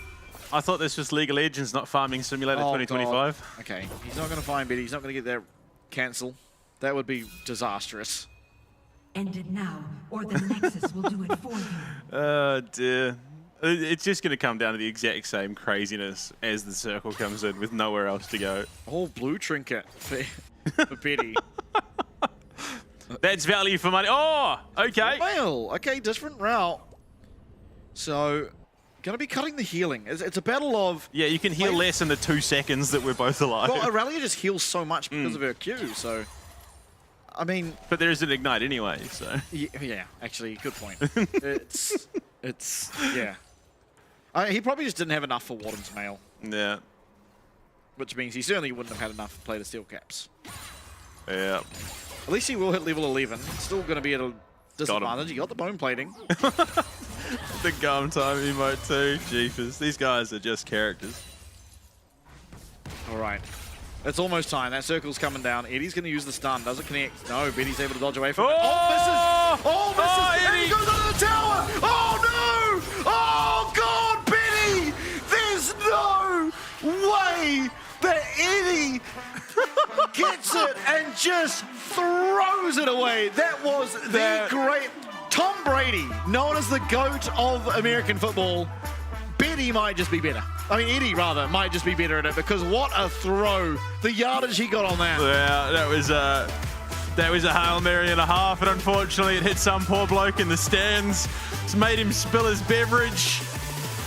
Oh, that was just building. And then that's how it ends. Poor Eddie. Eddie misses his stun, misses his ult. Q's into Betty's tower, gets stunned under it. That's like the moment that as soon as that 1v1 ends, Eddie's putting all chat, dumb game anyway. Doesn't matter. He's too tanky. I can't kill him. Game was lost and dropped. That was abysmal. Oh, I don't know what else to say. If that was solo queue, it then precedes a 10-game int streak. Holy, what did I just witness? The most entertaining 1v1 we've had all year in the LCP. The fight that started it, that got Eddie such a lead, was so entertaining. Just dipping and dancing everywhere. And then to end it, Eddie just sprints it. just having a giggle to himself. Just completely sprints it. Oh, dear. Man broke his own legs. Admittedly, it doesn't matter that much. You wanted side selection, sure, but it's not going to mean the end of the series. It was the DJ Khaled. Yeah, congratulations, you played yourself. Oh, my lord. I mean, look, to be fair, you wouldn't want it to kick off any other way in this matchup to round out the evening, but I mean, TLN get side selection. From there, they're going to get what they want to start off with. Team Secret. Yeah, that could... what is already starting to smart is probably going to start bleeding soon. Yeah, I dare imagine. Fofo's not impressed. Fofo, yeah. Nothing about that 1v1 was funny. He's actually upset at Betty for dying in the first place. Fofo is not amused. Yeah. I mean, just all the build up to how it started. You know, that little bit of extra time that it took. The wrong bands coming through. We finally get into it. I mean, at this stage, Betty possibly thinks he's just waking up from a fever dream. Yeah, it was a bit. It was a little bit of delirium fogging the lenses. But yeah, J Squared Vibe band out to start things off by TLN. No real surprises there. Actually, it is a bit surprising. Vi's usually a red side band. It is typically. Unless you have something else you want to first pick, meaning you don't want to give that over. Is Talia the response? No surprises into Fofo. No, yeah, and there's still one more to come. Yorick, okay. The champ is just completely disallowed. Which, I mean, again, still leaves a decent amount up and available. I mean, do you prioritize your bot lane pick, your jungle? I mean, Xin Zhao has been a bit of a staple in the jungle. When the likes of the Vi are banned out, he's the most prominent on the list, other than the Neferi potentially, if that's the angle that Castle wants to go. It's going to be a rumble for Aja, and yeah, it was up and available. What a start. One of Aja's best champions, getting it early onto him. It's going to afford you some priority up in that top side, more than likely. The response here from Hero could look for his top laner, but maybe some priority. The Xin Zhao sticks out as something that's still up and available that has been high priority. The Varus as well. The Ahri is the choice. Still one more to come, though. And a Nocturne. Oh, not VCS team getting their hands on the Nocturne. Fofo's reaction there, a little bit, he's not happy. Honestly, I wouldn't blame him. That mid lane becomes a little bit dicey between the Spirit Rush and the Paranoia. He's very vocal right now as to what he wants. Xin Zhao for Casa, no surprises there whatsoever. So, I mean, look, they've got good setup for the equalizer already. To be honest, this Talon first two picks is looking scary. Looking very scary. What do you look for now? 80 carry heading into the second phase. Well, I mean, yeah, you know what the mid lane is, so you might as well pick that up for Fofo. Yeah, it just depends if you want to give over any more of those bot laners. So Victor being the selection means, especially against the Ahri Nocturne, almost certainly will be something akin to the Rod of Ages into the Zhonya's. Not the highest damage by any stretch of the imagination, but just allows you to actually play in these team fights. Nocturne can't really ult you anymore. You have a little bit of survivability against the sort of pick power and Ashe. I mean, Team Secret Wales certainly going for a pick comp of sorts, whereas pretty well-rounded currently are Talon. Now, a bit AP heavy for the time being, but that does mean that Betty will be opened up to a regular 80 carry.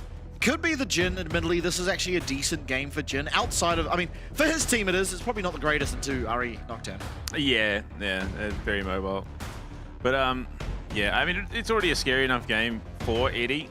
But, I mean, you look at the synergy between the Enchanted Crystal Arrow and the Paranoia and the Spirit Rush. There's a lot of setup with follow. That Paranoia making it very hard for Talon to see and react, especially onto Rumble and Victor, who can be abused a little bit in terms of immobility. But yeah, it's going to be interesting to see what they look to pair with. Ambassador taken away from Hero in the top side by Talon. They don't want that Ambassador coming through, which again, to me, it does signal a little bit more towards that Jhin coming through. It doesn't like the Ambassador all that much. Yeah, and it also takes away one of those key top lane champs that like to play into what has already been shown by the composition of Team Secret Wales, and that just ability to follow up through the dive with the public execution. So probably one more champ akin to that. I actually wouldn't hate an Ornn ban from them, but considering how immobile they already are with that Rumble and the Victor, and really the damage is great for Team Secret Wales already. They can afford to go something tankier up in that top side. Yeah, I mean, look, there's a couple of options, I suppose, and sort of that tanky side of things. I mean, also a realm for the likes of a Galio. I mean, it's into a Rumble already, so... And great with Nocturne. Yeah, absolutely phenomenal. It becomes a very, very scary comp where Talon cannot play out of position because as soon as an Enchanted Crystal arrow connects, suddenly you've got a Nocturne and a Galio landing on your face. We'll see. Pick for Team Secret Wales now. They lock in Renata, so okay. A very, very strong bot lane. And maybe we're going to see a return to what we saw in Split 1, where you just pick as lane dominant as possible. Lucian Nami going to come out, be one of the better Lucians in our league. Of course, Doggo yesterday, while the scoreline wouldn't suggest, he had a phenomenal game for himself. He was also just crazy aggressive on it. Like, he was just always throwing out damage, always sort of just towing that line between disaster and success. And look, it ultimately ended in success. He looked brilliant on it. But there were a couple of times where you were a little bit concerned that he was playing a little bit too aggressively. But there we go, Galio. Yeah, Galio last pick. I mean, both teams have a reasonably okay comp. I want to say Team Secret Wales come out ahead. They have the stronger bot lane. Of course, if they make any mistakes, can quickly find themselves in a pretty rough predicament. But just the ability to get to their target and stick there with the tankiness, you know, Nocturne not really that squishy anymore. You just have so much health in the build. I mean, the problem is the turnaround.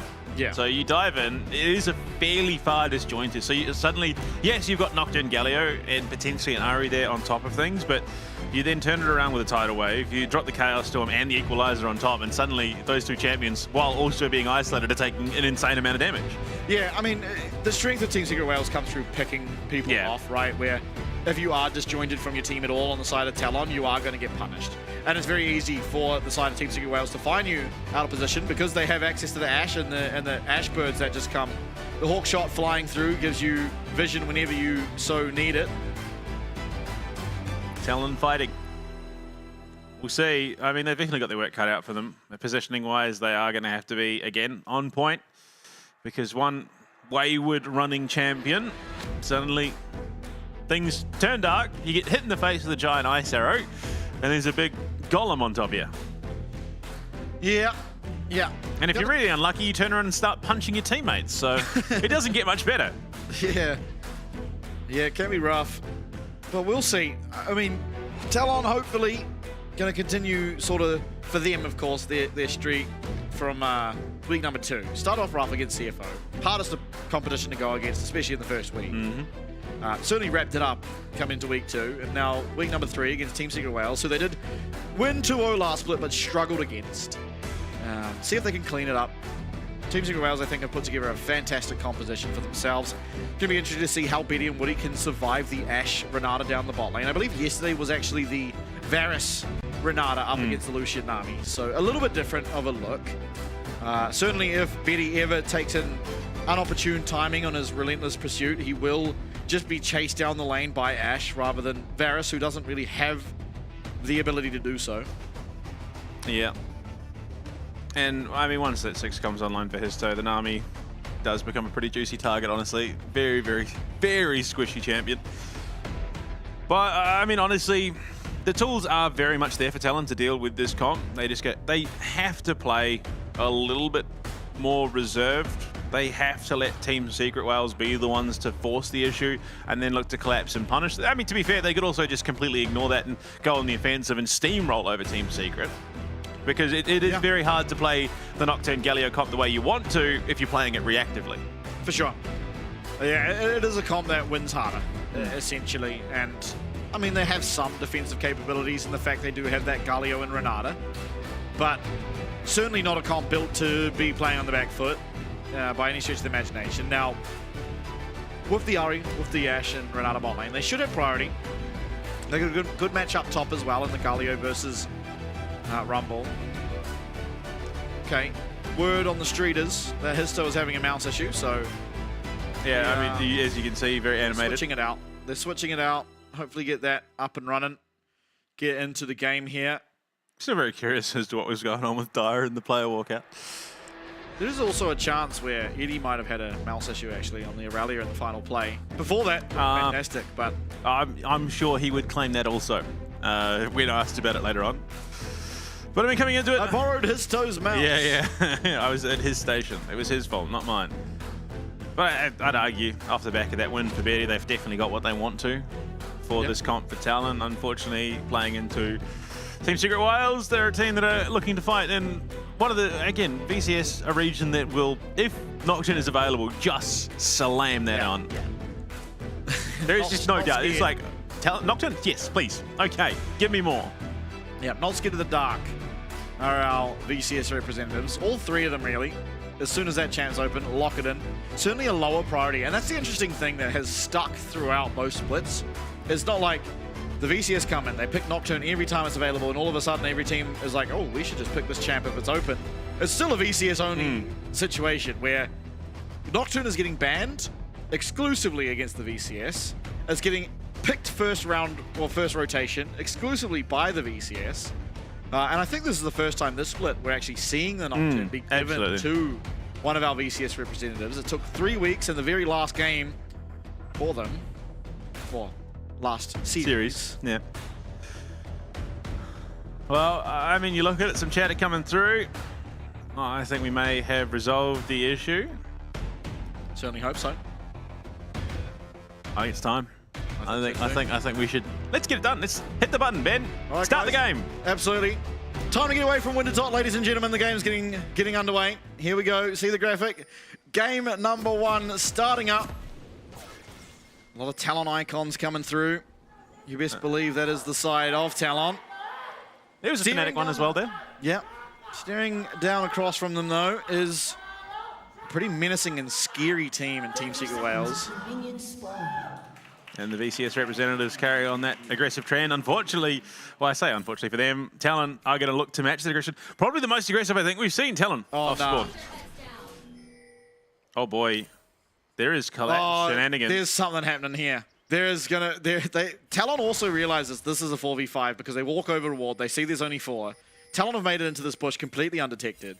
No one here needs to recall, so logic would say they either stay here and it becomes a 5v5 brawl level 1. Oh no, they're wrapping. Oh, they left. Talon left. Oh, they had such a position. Maybe realizing that Histo is likely to try and start up on this Raptor camp. He doesn't know. They don't know. They will now. Fofo's going to be spotted out. Team Secret are looking for it. Cast is here. Oh, boy. I mean, Team Secret Wales, now that they see 5, are not likely to contest. Although, yes, they are. Staying in the area. They want it. They want the heat. They want the smoke. What is happening? Carson does too. Yeah, Carson's getting very low. Does have to flash away. Ash level 1. No slouch, but Archer stays. This is still a 4v5, but the power of Ash is dominating. Benny's going to get flashed after. He's going to go down. No shot. Oh, my Lord. And there it is. Eddie claims himself first. Blood. Revenge. Team Secret Wales navigate the situation and come up 1-0. Yeah, that was some fraud watch action coming out of Eddie there. And he gets himself a big kill because of it. Yeah, Arja starting lane late, has to teleport there to match the wave. Casa loses flash. I mean, Ash level 1 is just uncontestable. Yeah. I mean, the fact that Casa goes in aggressively onto his toe is just a bold call at the end of the day. And they find Betty. They say, well, he's very slow right now. They force out the flash. And then he's like, okay, Bet, I may have lost that 1v1, but I'm about to win this one. Yeah. Almost gets away from losing vision, and Taki would have had to claim the kill, but not quite the legs on it. If he used Cleanse, it would have gone over to Taki, but possibly not worth using the Cleanse. Although, in this lane, not really using it to level 6. Fofo controlling the health bar of Dire early on. Definitely lower in mana. Oh, nice little trade. No one has ranges. Yep. And I mean, Team Secret were always a team to sort of make that statement play off spawn. And they continue to do it here. And I mean, all that posturing. Talon, you would have thought they were maybe looking to make a big play, and it comes back to bite them pretty severely. Yeah. I mean, it's just Ash level 1. You have Lucian, Nami. They really unleash themselves at level 2, 3. But Well, not the end of the world, of course.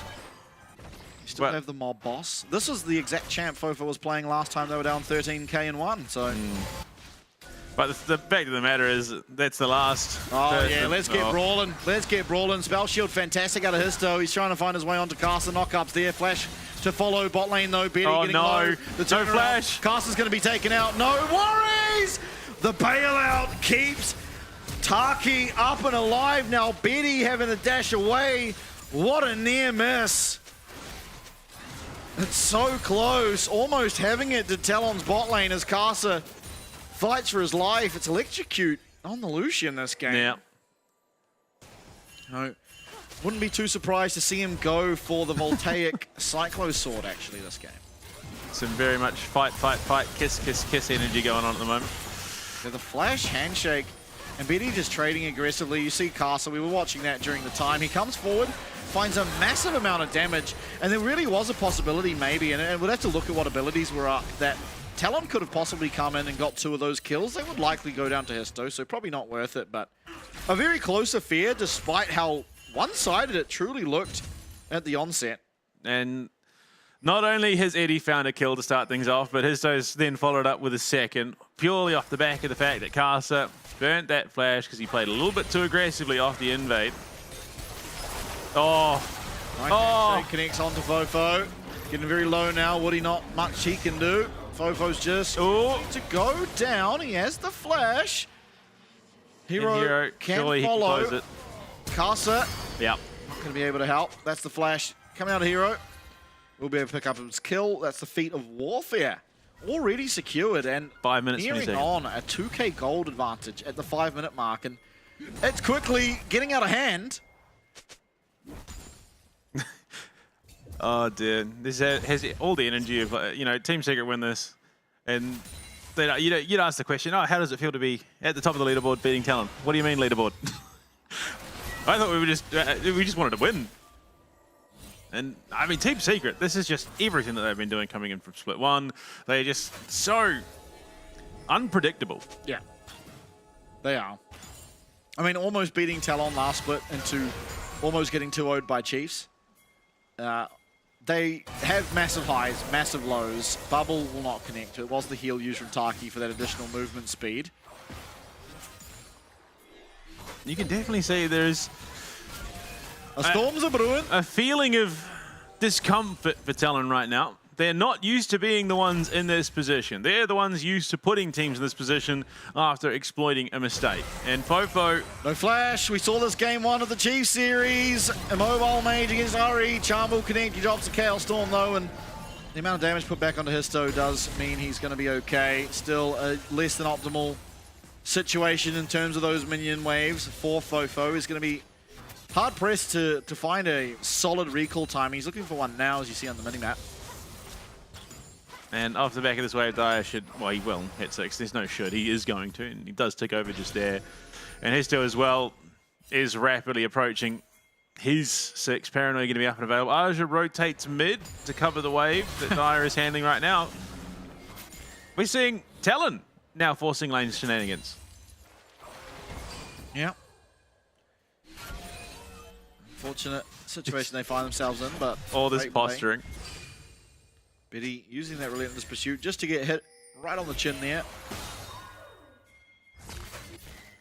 Eddie and Taki. Well, I mean, it's just Eddie at this stage. Taki's sort of just playing in the back pocket in case. Eddie just posturing so aggressively. He's not far off 6. He's got... Oh, my lord. It's just fighting. It's just fighting everywhere. The Team Secret VCS special. Yeah. Yes, Team Secret Wales do love them. Some brawls, doing well so far, of course. 3-0 is the scoreline. But objectives yet to be taken. So.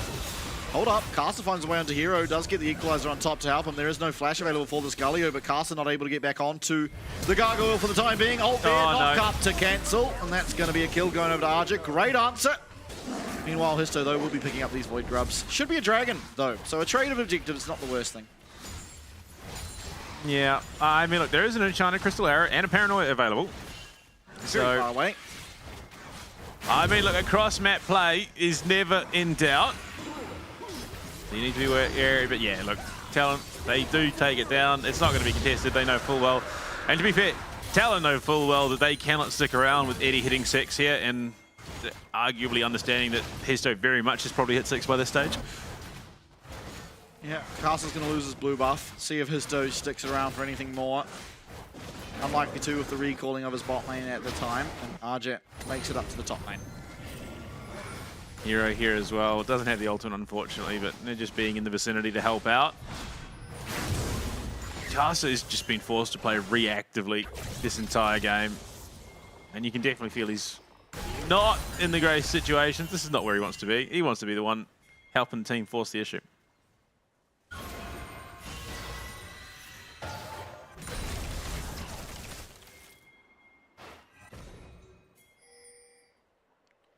Yep. No objectives for the foreseeable future, so you imagine just a bit of farming. Bit of farming for the time being. Bit of grinding. Fofo's going to feel pretty good about it, considering he just wants to get his stacks online to reach that sort of glorious evolution, as it were. Oh boy. Really, Betty Woody, no right to look to fight here in the bot lane, unfortunately. Yeah, no, not at all. Not into the BF sword. Zerk Greaves for Eddie. Yeah, it's going to be a Voltaic Cyclo sword, so a burst Lucian this game. Yeah, I think, look, the less time spent in extended trades, the better, so I think it's probably the best play in this situation. Yeah, I mean, you look at Doggo yesterday, right? The trades he was finding, the short bursts, were already hitting hard. Betty's going to be able to look at the exact same thing and just hit that much harder. Of course, in the sustained fight, won't be hitting, you know, the sort of damage numbers that Doggo was able to, but you've already got the Victor, the Xin Zhao, and the Archer to back you up in that DPS department. Board going to be cleared, trying to allow Casa to come in for a gank, but little do they know that Histo's, unfortunately, Histo is making the call to back, so won't be able to respond with a paranoia. Oh, Eddie and Taki may have to be careful here. It's a lot of damage. Eddie walking forward. Casa's here. Tidal Wave comes out. That's going to knock off both of them. Betty's going to be able to cleanse on out of there. Taki, 1 HP, does survive for the time being. His Paranoia will come in. Casa dropping that ultimate, though, trying to dodge out of the damage. The bubble will miss. And it's another win for Team Secret Wales, narrowly avoiding Despair as Taki will just moonwalk out. Unfortunately, wanting his talent. An impressive, you know, in the moment call from Histo, because he was gearing up to back and go buy and spend some of that gold. Stops himself, realizing that Talon are posturing aggressively. You can see it here. He was mid-channel. And then they realize actually there might be an overview play. Starts hitting himself down. They look for everything on Taki, who just escapes by the skin of his teeth, jumps on in. Eddie stepping right in to finish off that kill as Histo flashes out, avoiding any chance at a turnabout. I mean, Team Secret, they've taken down CFO. They're looking to claim another scalp. Histo now has that Stride Breaker online, going to be able to stick to this Victor very well. In comes the hero's entrance. Galio, though, not going to quite land. And will get the taunt, however, onto Casa, who's turning around but not able to find anything. Woody will miss with the bubble. Archer burning away the health bar of Taki, but not able to find the kill there either. In the flash forward, the knock-up will be able to get the taunt out in the very near future. The blast cone used. Archer may have cleared the gap, but no, Dire flashes over the wall, gets the charm, gets himself a reset, and gets himself the kill. Yeah, I mean, this is just a VCS special. As soon as they find an avenue to press the issue, they are going to press the issue. They're going to press their foot down on your throat, and that is probably game. Although, in saying that, last time round, it did turn. It did. It did. And quickly, game one again in this series is shaping up to be, if Talon wins, it's going to come off the back of something heroic like that again. Yeah, it's going to come out of Betty. And actually, okay, so that came off the back of Fofo just being a little bit too keen to send out damage. Yeah, not quite realizing the backup that Histo had for himself. Yeah, they live for now, but still sticking around a bit. RJ lands a decent equalizer. Unfortunately, Woody not able to be there for his team. Hero's going to be able to flash over, get the CC there. And while Casa nearly keeps RJ alive, Dire has the flash, able to follow up, gets himself that one in return. So again, makes it look so clean. Yeah, Team Secret Wales doing very well so far. This is a scary position to be in for Talent. I mean, last time round, yeah, look, Team Secret were ahead, but it was a vastly different comp that they were playing. And did somewhat fall off. This time around, you've got an Ashe who is going to turn into an absolute monster in the late game. Crystal Arrow. Oh. Boy, oh boy, that couldn't be closer. But for Fofo, he dodges it and he gets out the paranoia. So the mob boss, global taunt, works out this time. It's going to be the Dragon going over to Team Secret Wales, though, unless from this far behind, Talon still want a piece of the action. No, I don't think you do in this situation. There is a hostile takeover. They are posturing for it. Maybe looking on the back end, but really, even if they win this fight, all it is gold. There's no objective to be claimed. I think wisely backing out for the time being our Talon, but Team Secret Wales doing a great job here of controlling the map and getting everything they could ever want. Arja looking for the solo kill top, but the phase rush is there for Hero on the Galio. Yeah. Plays it well, gets himself out, baits out the equalizer. That is not going to be available for the next fight, which is likely going to be that Rift Herald. Shouldn't be far off the back of it, so if they can stall out the Rift Herald take, it will very much be a threat. Casa is so far behind. Okay, not the Rod of Ages start either for Dire. Yeah, going to Malignants. Again, we saw this yesterday, where you are playing with the dive comp. You want to just output as much damage, get that reset. And the Rod of Ages gives you that survivability, that prolonged team fight, but they're not looking for a long No. Very much so. Oh, Casa does have the flash, so should have the avenue out, but you can see the posturing. Oh boy, oh, Casa. Time connects. Casa is just going to be sacrificed to the Wolves, you'd imagine. Tidal Wave is going to come through, but so will the hostile takeover. Betty trying to find the damage again. The culling's great. Dire will get the reset, however. As Hero comes barreling in with that teleport, this should be the Rift Hero picked up for them. Health bars are pretty high for Talon. It would be a 4v5 effort, even 3v5 with Arja being in the bot side. So they are going to concede this objective once again. No real option but to do so. And Team Secret Wales just consistently winning. Yeah, I mean, poor Casa, the unfortunate punching bag of the Team Secret roster at the moment. Purely off the back of his own misplay at level 1, overcommitting to an invade, then forced to burn the flash. He's in a pretty rough spot at the moment. Yeah, you look at it, they get themselves the scuttle, but by this stage, Dire's rotated down. If Casa flashes early, yeah, he's fine. But no, we've seen a couple of instances this weekend where just Summon Agreed has been so punishing. Yeah. Unfortunately, I mean, great turnaround to try and find Dire. A lot of damage was done, but with your jungler essentially just completely out of the picture, not really anything to do. Charlie Crystal Arrow is headed to... If I just check outside the window... Yep. It's coming past Auckland here now. Yeah, it just flew over the harbour bridge. Unfortunately, looking for Woody, but Woody going to get the comms there from Betty that the Enchanted Crystal Arrow is coming, able to... That's an Essence Reaver for Betty. Okay, so he is going the standard Lucian build, just with... a little bit of extra damage. Yeah. Okay. I mean, in a prolonged team fight, still less damage than if you had pressed the attack, but the burst will be hitting that much harder.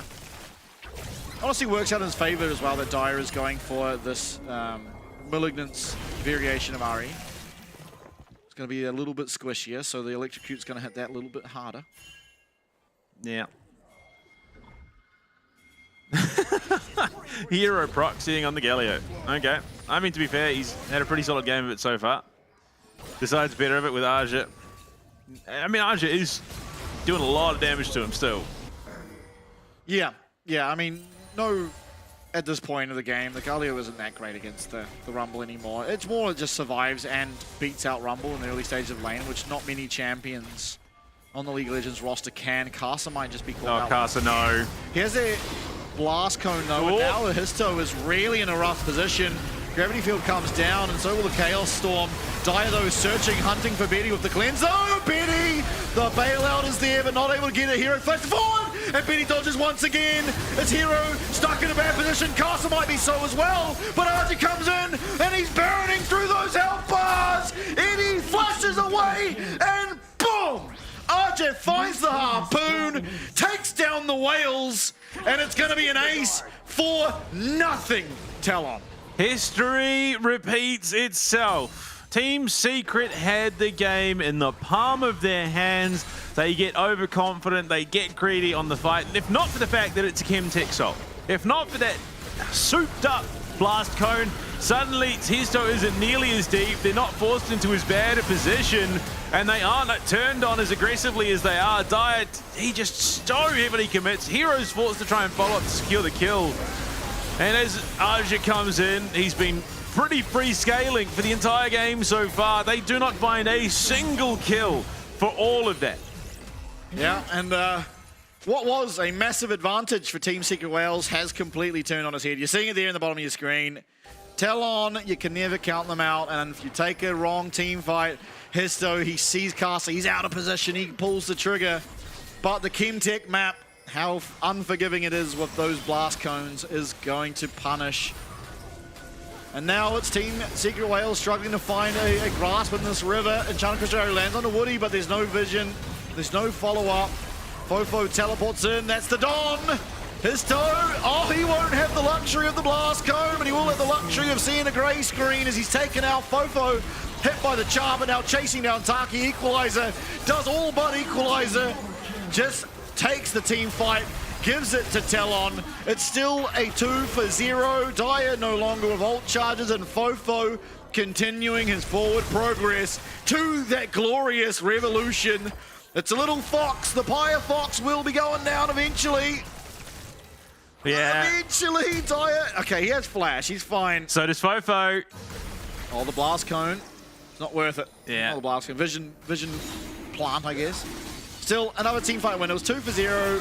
Ardu this time picking up both of them. 5-1-1 on the Rumble now.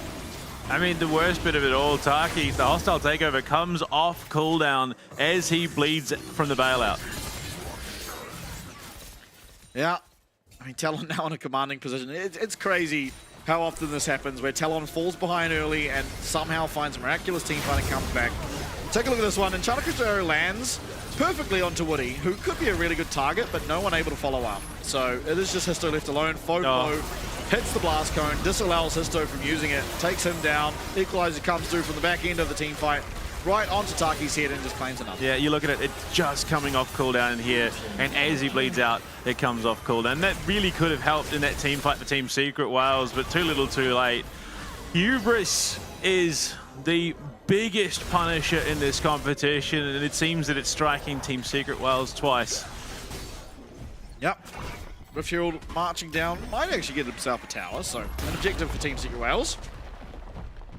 Something, it opens the map on the bot side at least a little bit. Yeah. But, I mean, two very, very egregious team fights from Team Secret Wales put them in a position that they now find themselves in. It's almost deja vu. I mean, you look at the icons under the scoreboard, where it is the feats of strength. There is no right for Talon to be ahead in this game. They gave over the 3 kills for nothing.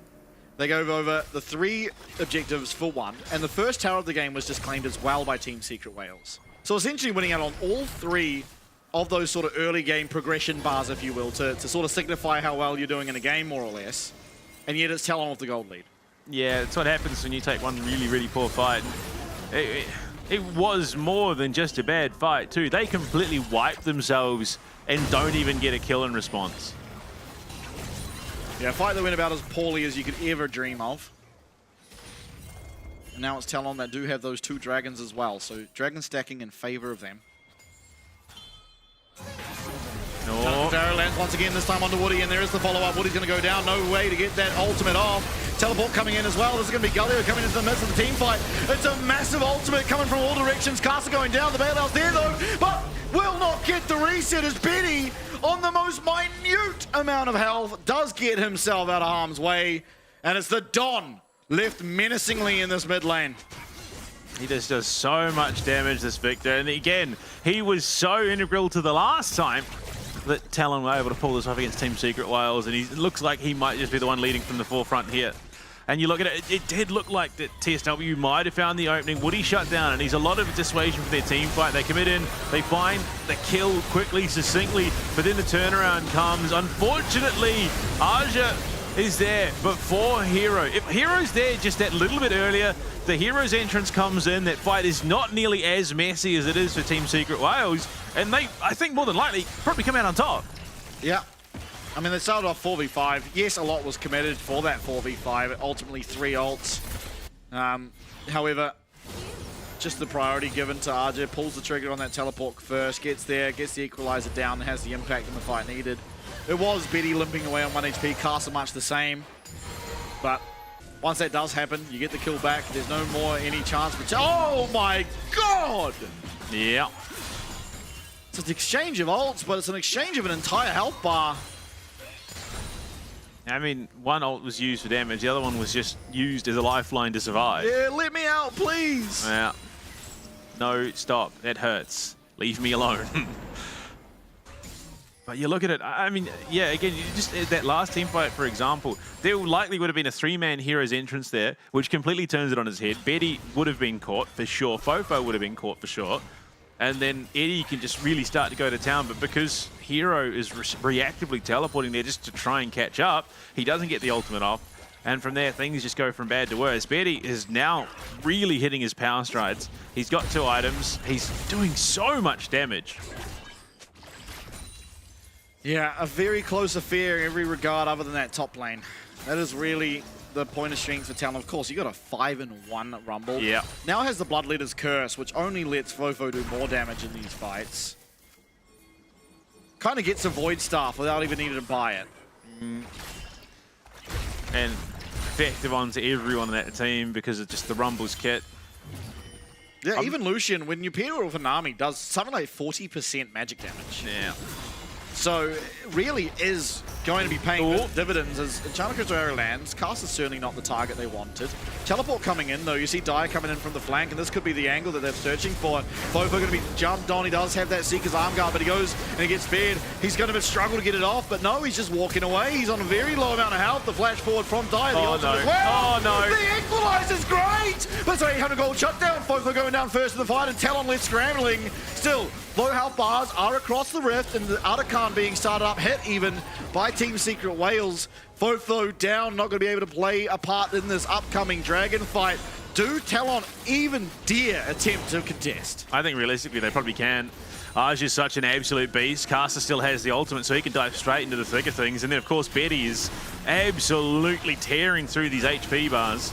Arja going to struggle to find his way in. Diano ultimate, keep in mind, so can be locked down. Caster finds a way in, though. There's the Heron's entrance. It's going to come down, and Caster's just going to be eliminated from the fight immediately. Still, he's living just a little bit. Can he get in there? The Dragon is smited away by his toe, and the kill goes to Hero on that Xin Zhao, but still Betty going aggressively. He might just be able to find one. No, Histo flashes on out of there. Still, he got the reset. Arjun now getting very low on the top side. Goes golden. Histo's going to go down as Betty flashes on in.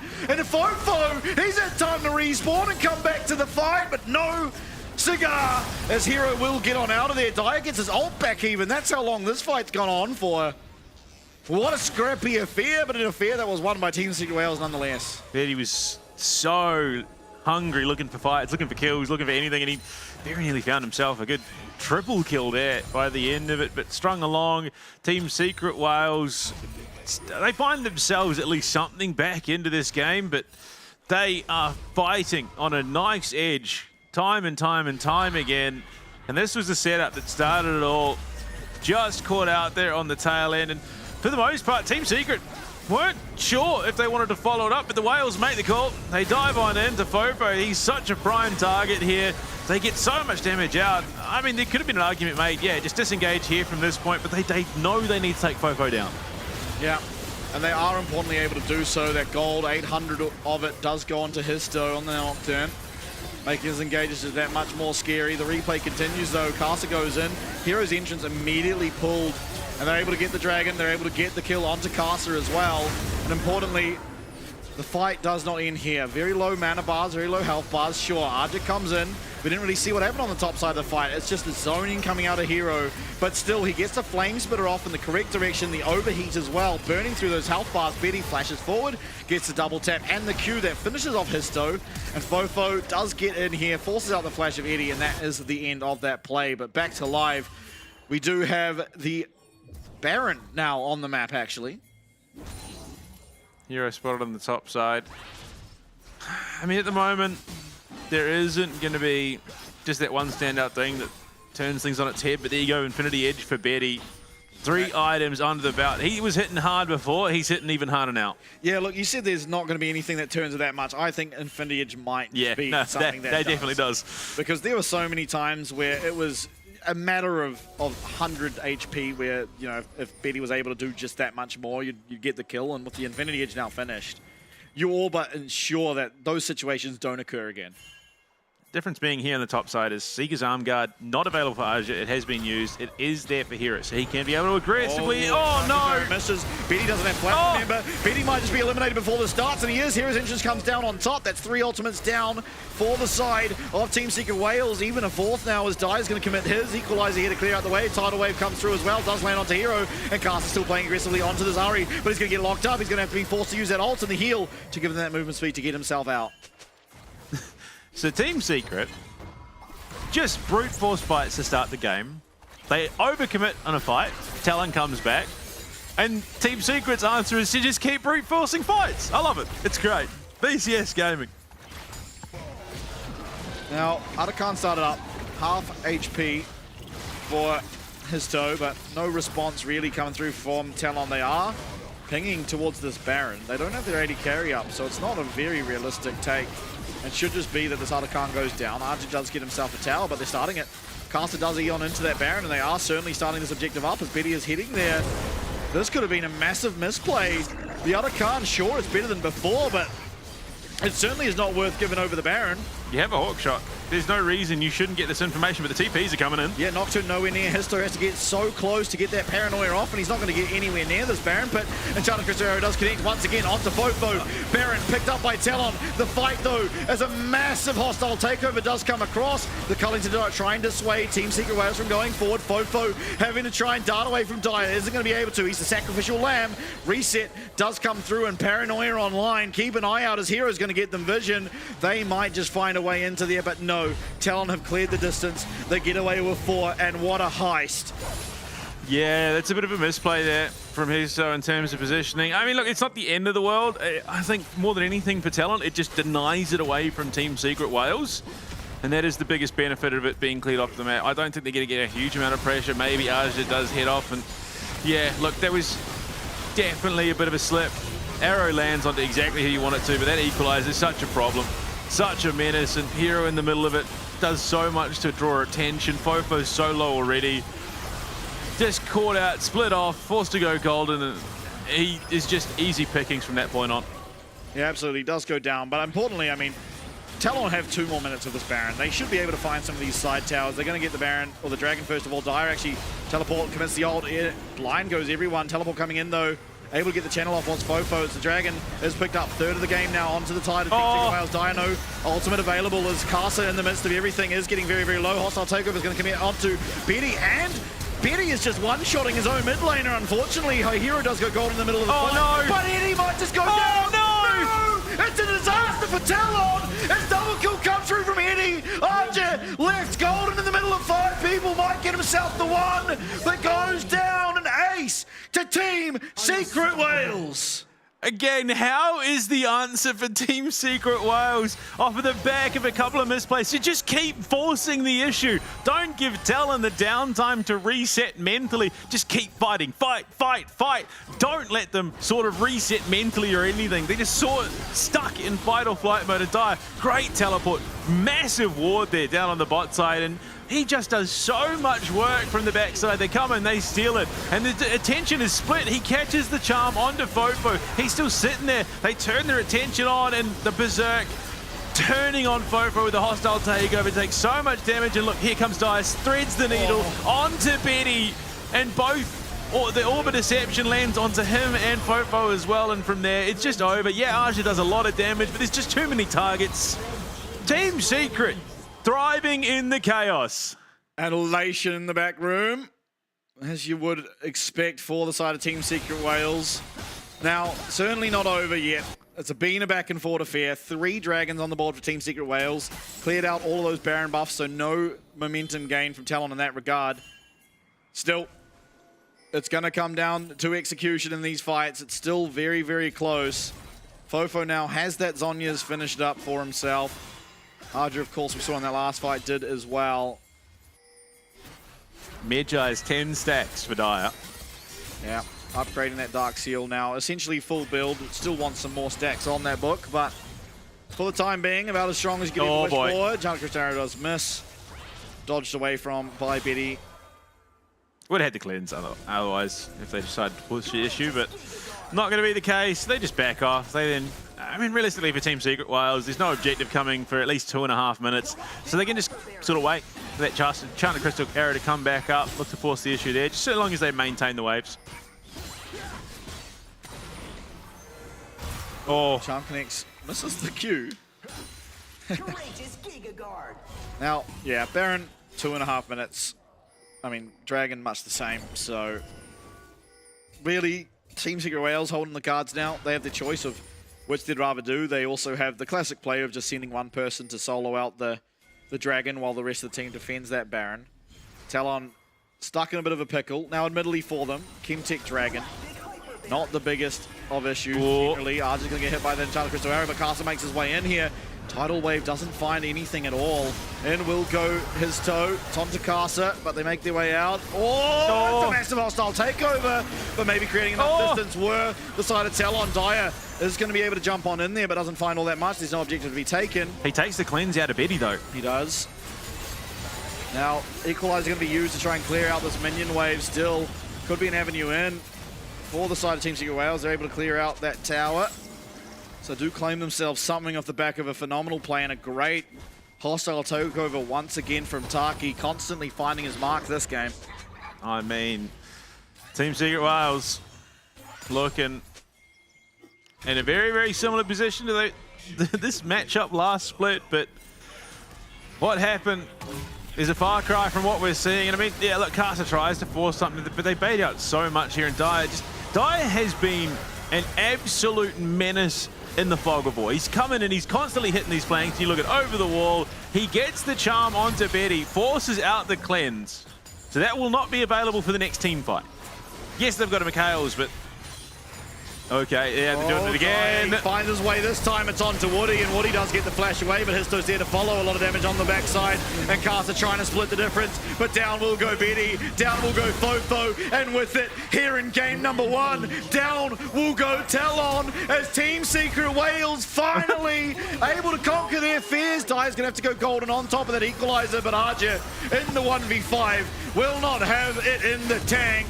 And Team Secret Wales, it looked like an awfully similar affair until it wasn't.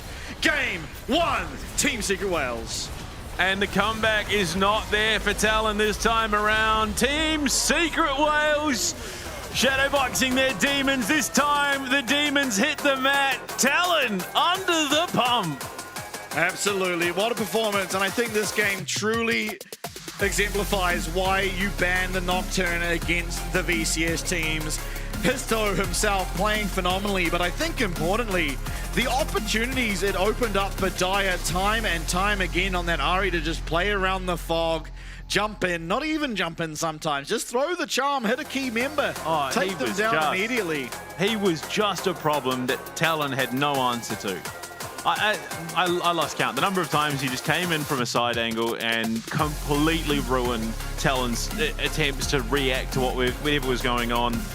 And it was just invaluable. I mean, you look at it, 37,000 damage from Dire because he was constantly just able to string those abilities into a fight.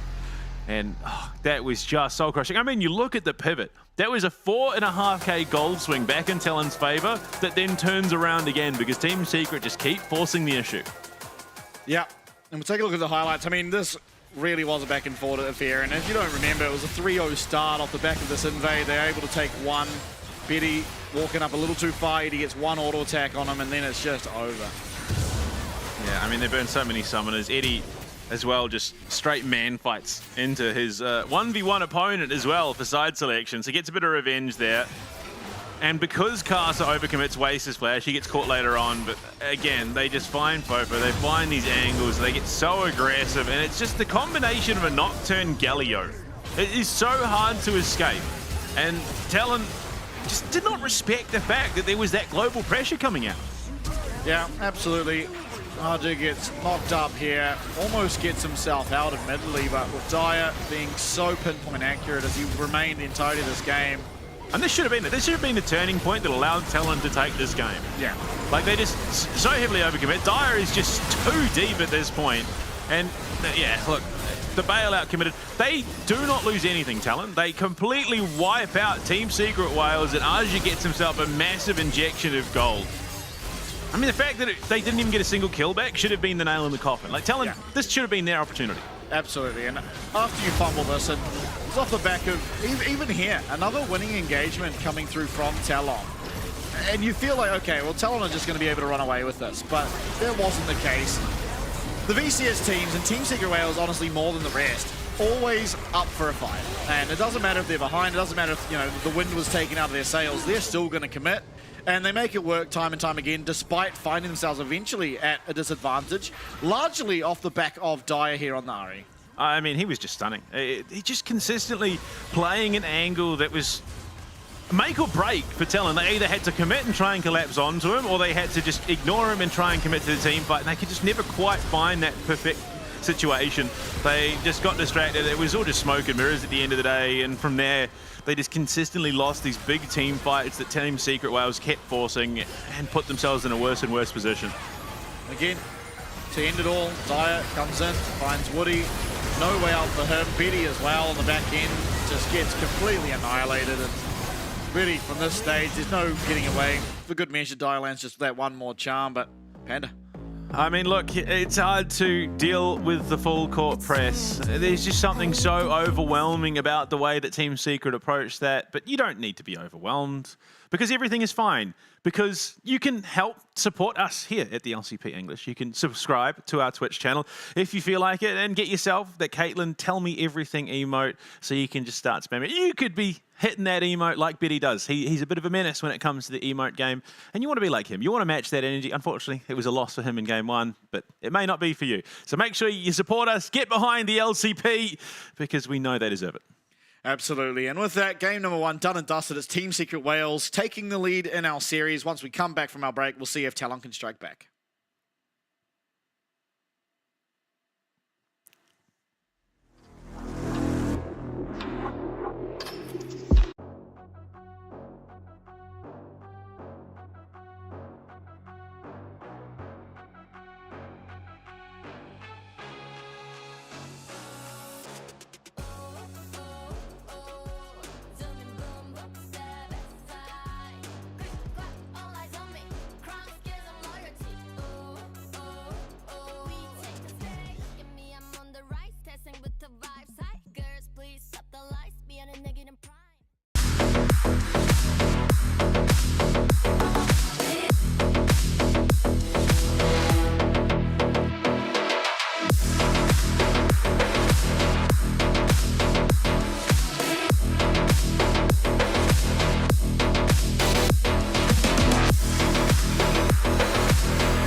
to meet again on late horizons.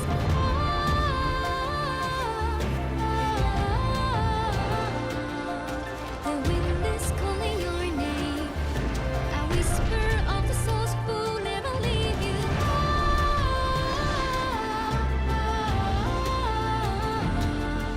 Collect your silver tears and pray they disappear tomorrow. Earth and ether to combine. The light it shows, the dark it knows. Our tethers, spirits haunt the restless mind, but seek to find. We'll meet again. Can you hear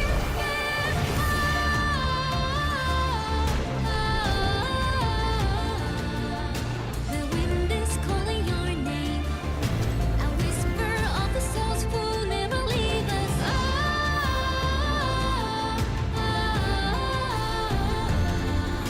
Collect your silver tears and pray that we are here tomorrow.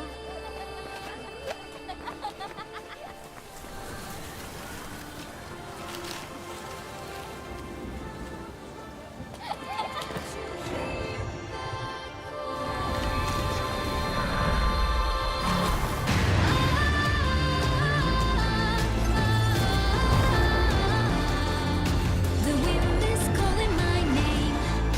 A whisper of the souls who never leave me.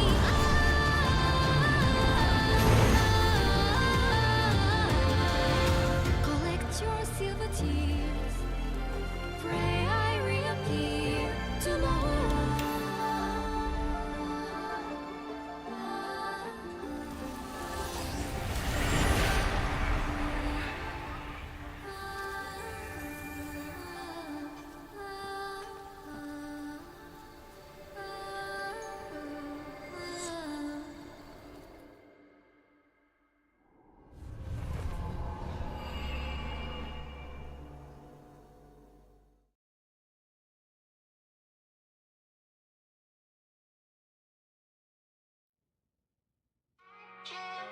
Back into it. It's going to be Team Secret Wales leading the series after a very back and forth affair. 1-0 to them, and Talon really got to search deep now to find their form, because really haven't felt it. Yeah, I mean, to be fair, that was a bit of an odd game in the fact that Team Secret force fights, overcommit, lose out in a big way, lose out in a big way again, and then just continue to force fights until it works.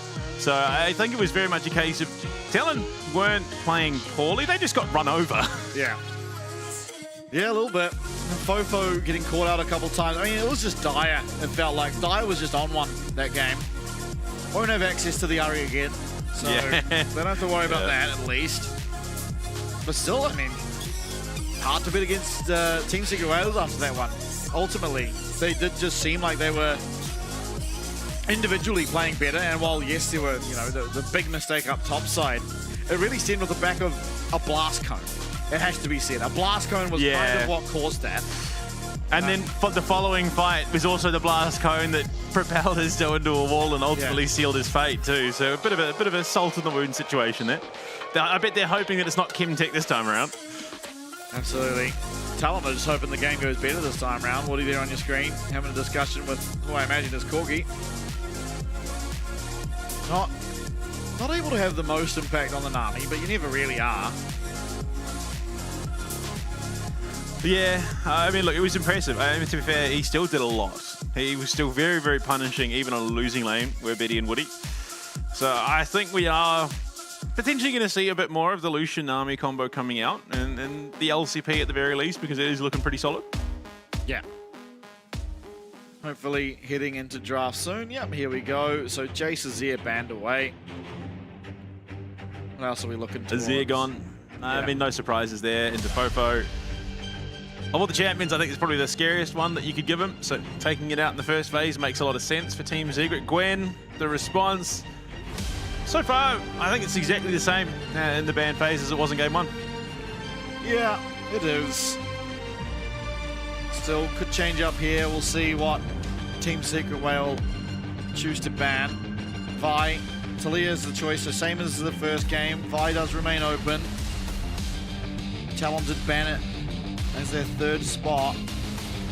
Yeah, Nefiri this time, so this should force out a Vi ban out of Team Secret Whales, I'd imagine. Being that Zinzao and Nocturne both removed from the pool.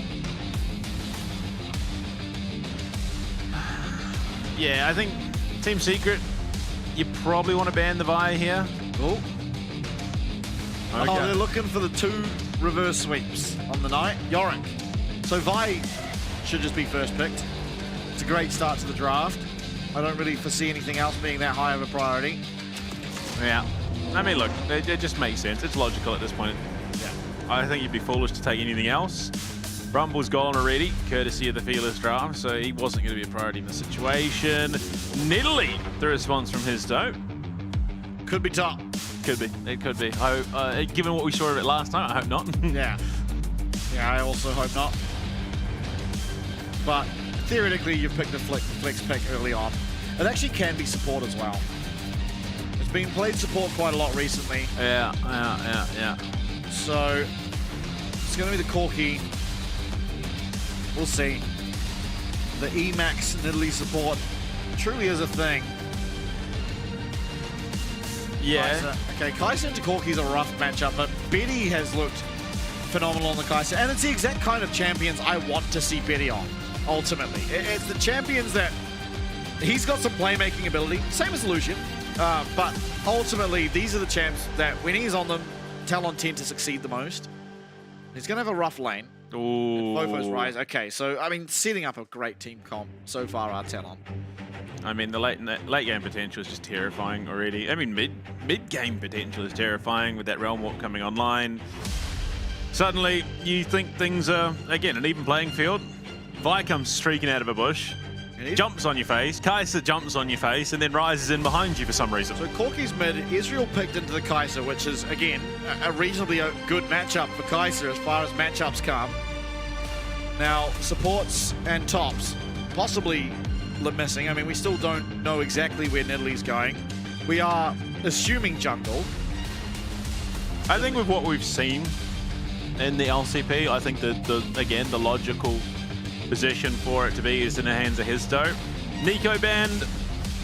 Again, understandably, that Pop Blossom on top of this comp would have been pretty scary. Hello from Macau. Hello from New Zealand. I mean, we are getting fans from sort of all over Southeast Asia coming to the LCP. You love to see it. Yeah.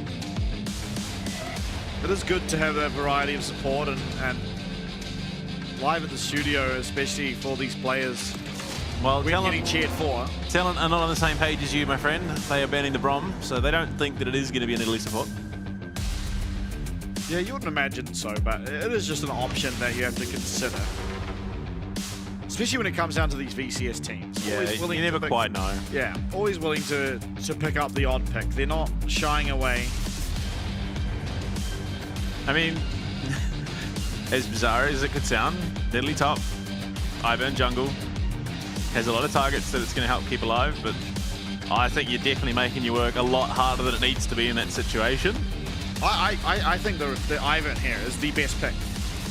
If Nidalee wasn't going jungle, Ivern, an insane champ against Vi. I'd argue the best champ in the game against Vi when it comes to those later stages. Sure, early game it can struggle to match the tempo, although the first clear is much better. Leona picked up here, so they're going to have a pretty solid bot lane. Bit of lockdown for the Israel to be ensuring the landing of those spells, as well as the lockdown for Nidalee to land the spears from distance. And the Corki. There's just lots of long-range poke coming out. And we still need one more pick to absolutely confirm where this Nidalee is going to be going for Team Secret Whales, and it will be that last pick for sure. Talon, they're looking for a top lane. They're looking for a support. For Woody, I mean, Alistar, potentially. Rakan as well. Yeah, Rakan following up on the buy. Yeah. It's just, it just does so much into this comp. I definitely think there is going to be a situation where Talon do struggle to close the gap a little, and by the time they do, there's a lot of damage that's already come out. Yeah, and now one more champ, top lane. the unmovable object up there in the top lane. What's going to be the answer here for the side of Team Secret Wales? Time to reveal your hand. Again, wouldn't hate to see the Ivern and just shift this Nidalee top. Won't get a whole lot done, admittedly. Aatrox. Okay. Yeah, okay. So Aatrox and the Scion, a perfectly okay matchup for both sides of the matchup. Should be able to just pretty freely scale up there. And it's really onus this game onto his toe to find a lot of advantages through this Nidalee. It's a champ that doesn't scale that great in the late stage. Sure, with 280 carries, the attack speed steroid is very helpful. Israel using it less so than the Corki. But I mean, it's a very much so artillery comp, I suppose you'd call it, for Team Secret Wales. You can have Aatrox and Leona in the front line, and then Nidalee, Corki and Israel throwing damage from range, and then of course Esto as the Nidalee is going to transform and then jump into Zakuga and start clawing you. Talon 2-0 puts up the finger to make it 2-1. I mean, look, you improvise, adapt, overcome. That's right. As our Talon are going to have to. I think they've drafted themselves something that we've seen them succeed on before. You've got RJ on a beefy tank that can facilitate his team. Casa with a pretty clear direction. And then BD on just some absolute damage dealing beast of a champ. Much the same as Fofo. Yeah. Yeah, for sure. I mean, look, again, yeah, snowball potential is there for both teams. Not necessarily a comp that I would say allows for the sort of the steamroll snowball that we saw out of the last game for Team Secret Wales. Yeah, look, they've got a lot of poke, but they don't want to be consistently fighting into this. Actually, to be fair, maybe they do. They want to get in. They want to get this done game early before, you know, the rise scales up for the Fofo. Yeah, look, get home in time for supper. So, some cheeky nuggies on the way home. Yeah, dare I suggest it's going to be a bloody affair. Team Secret Wales love their fights.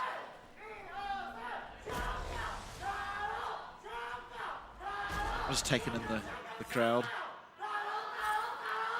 That's the energy you need, especially us here in New Zealand. Yeah. 2:45 in the morning. You love it. I'm here for it. Bring on the hype, bring on the funk, bring on the noise. It's game time. Yeah, map number 2 now. Talon getting much of what they want. Really, quite a few power picks here in the mix. Certainly setting themselves up for success, but on the other side of the rift, I mean, you've just got a bunch of champs that love brawling. Yeah, I mean, the big problem is you've got Scion, who is just going to jive straight into the middle of Team Secret Wales roster. You've then got a Vi who's following that up. You've got a Rakan who's then following it up. And Team Secret Wales comp just does not want that. They want to keep distance. They want to get damage out. Yeah. Classic Rise level 1 trade. Walk up, press W, walk away. Call that a day.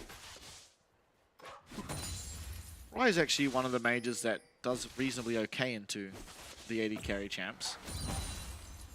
Just navigates his way through those lanes.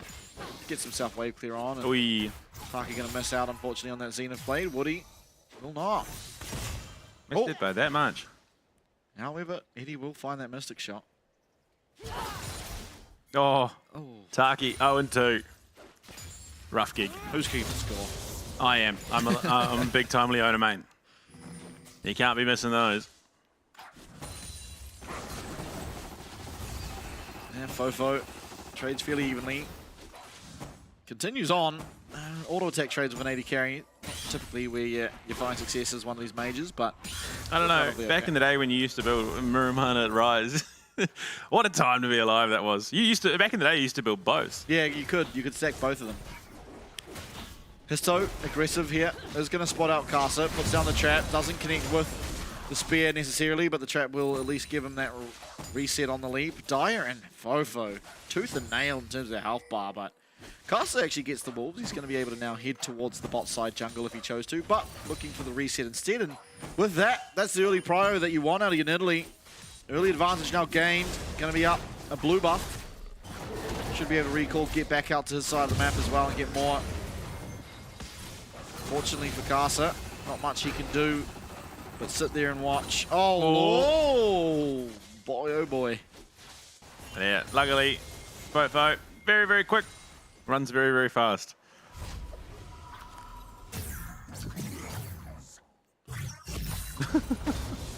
Look, there is something about Aatrox, just watching him flail around with his big old sword. It's a little bit entertaining. It's even better where he's just walking around, backflipping, dashing, and Sion is just walking left to right. Which, you know, just blows my mind that you look at the current state of these two champions. If you remember, their original iterations would have just been them smacking each other really, really hard. Yeah. Or, in Sion's case, sometimes he would just throw a 4,000 damage nuke at you. No, it wasn't even that. Like, it was a 800 damage nuke, and it was a 4,000 damage shield proc. That's what I mean. The shield would.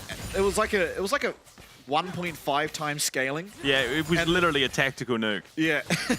And the stun was also a one-time scaling. That was point and click. So Yeah. you just actually one-shot people. And then you just, that or you go the crit build and just rely off his ultimate run up, smack them 3 times. Was the AP build was just better. Yeah. Despite the fact it didn't use 2 of his abilities. Yeah.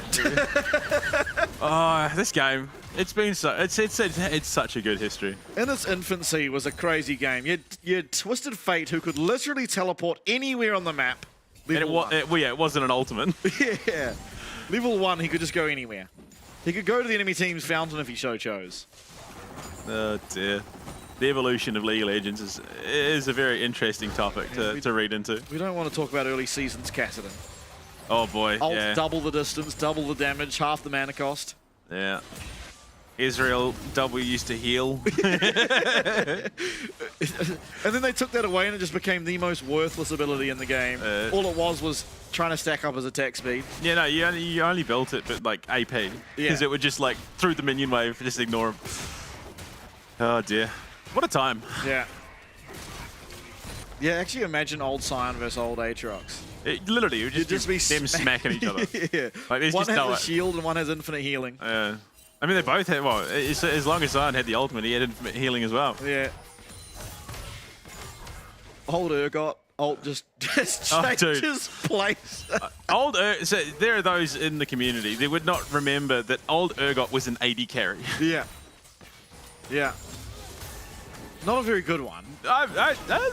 Gosu would beg to differ. Woody getting targeted down here. I see you.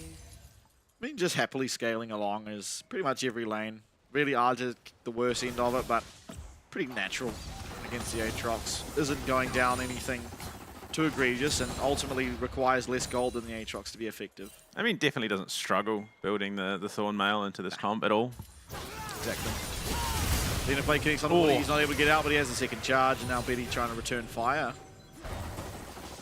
Ignite used by Taki. Yeah, I think that's going to be the play. Look to exploit the fact that Leona is a bit of a lane bully as a support. Imagine if we tried to talk about old Rise. There's just 7. Which one though? Yeah.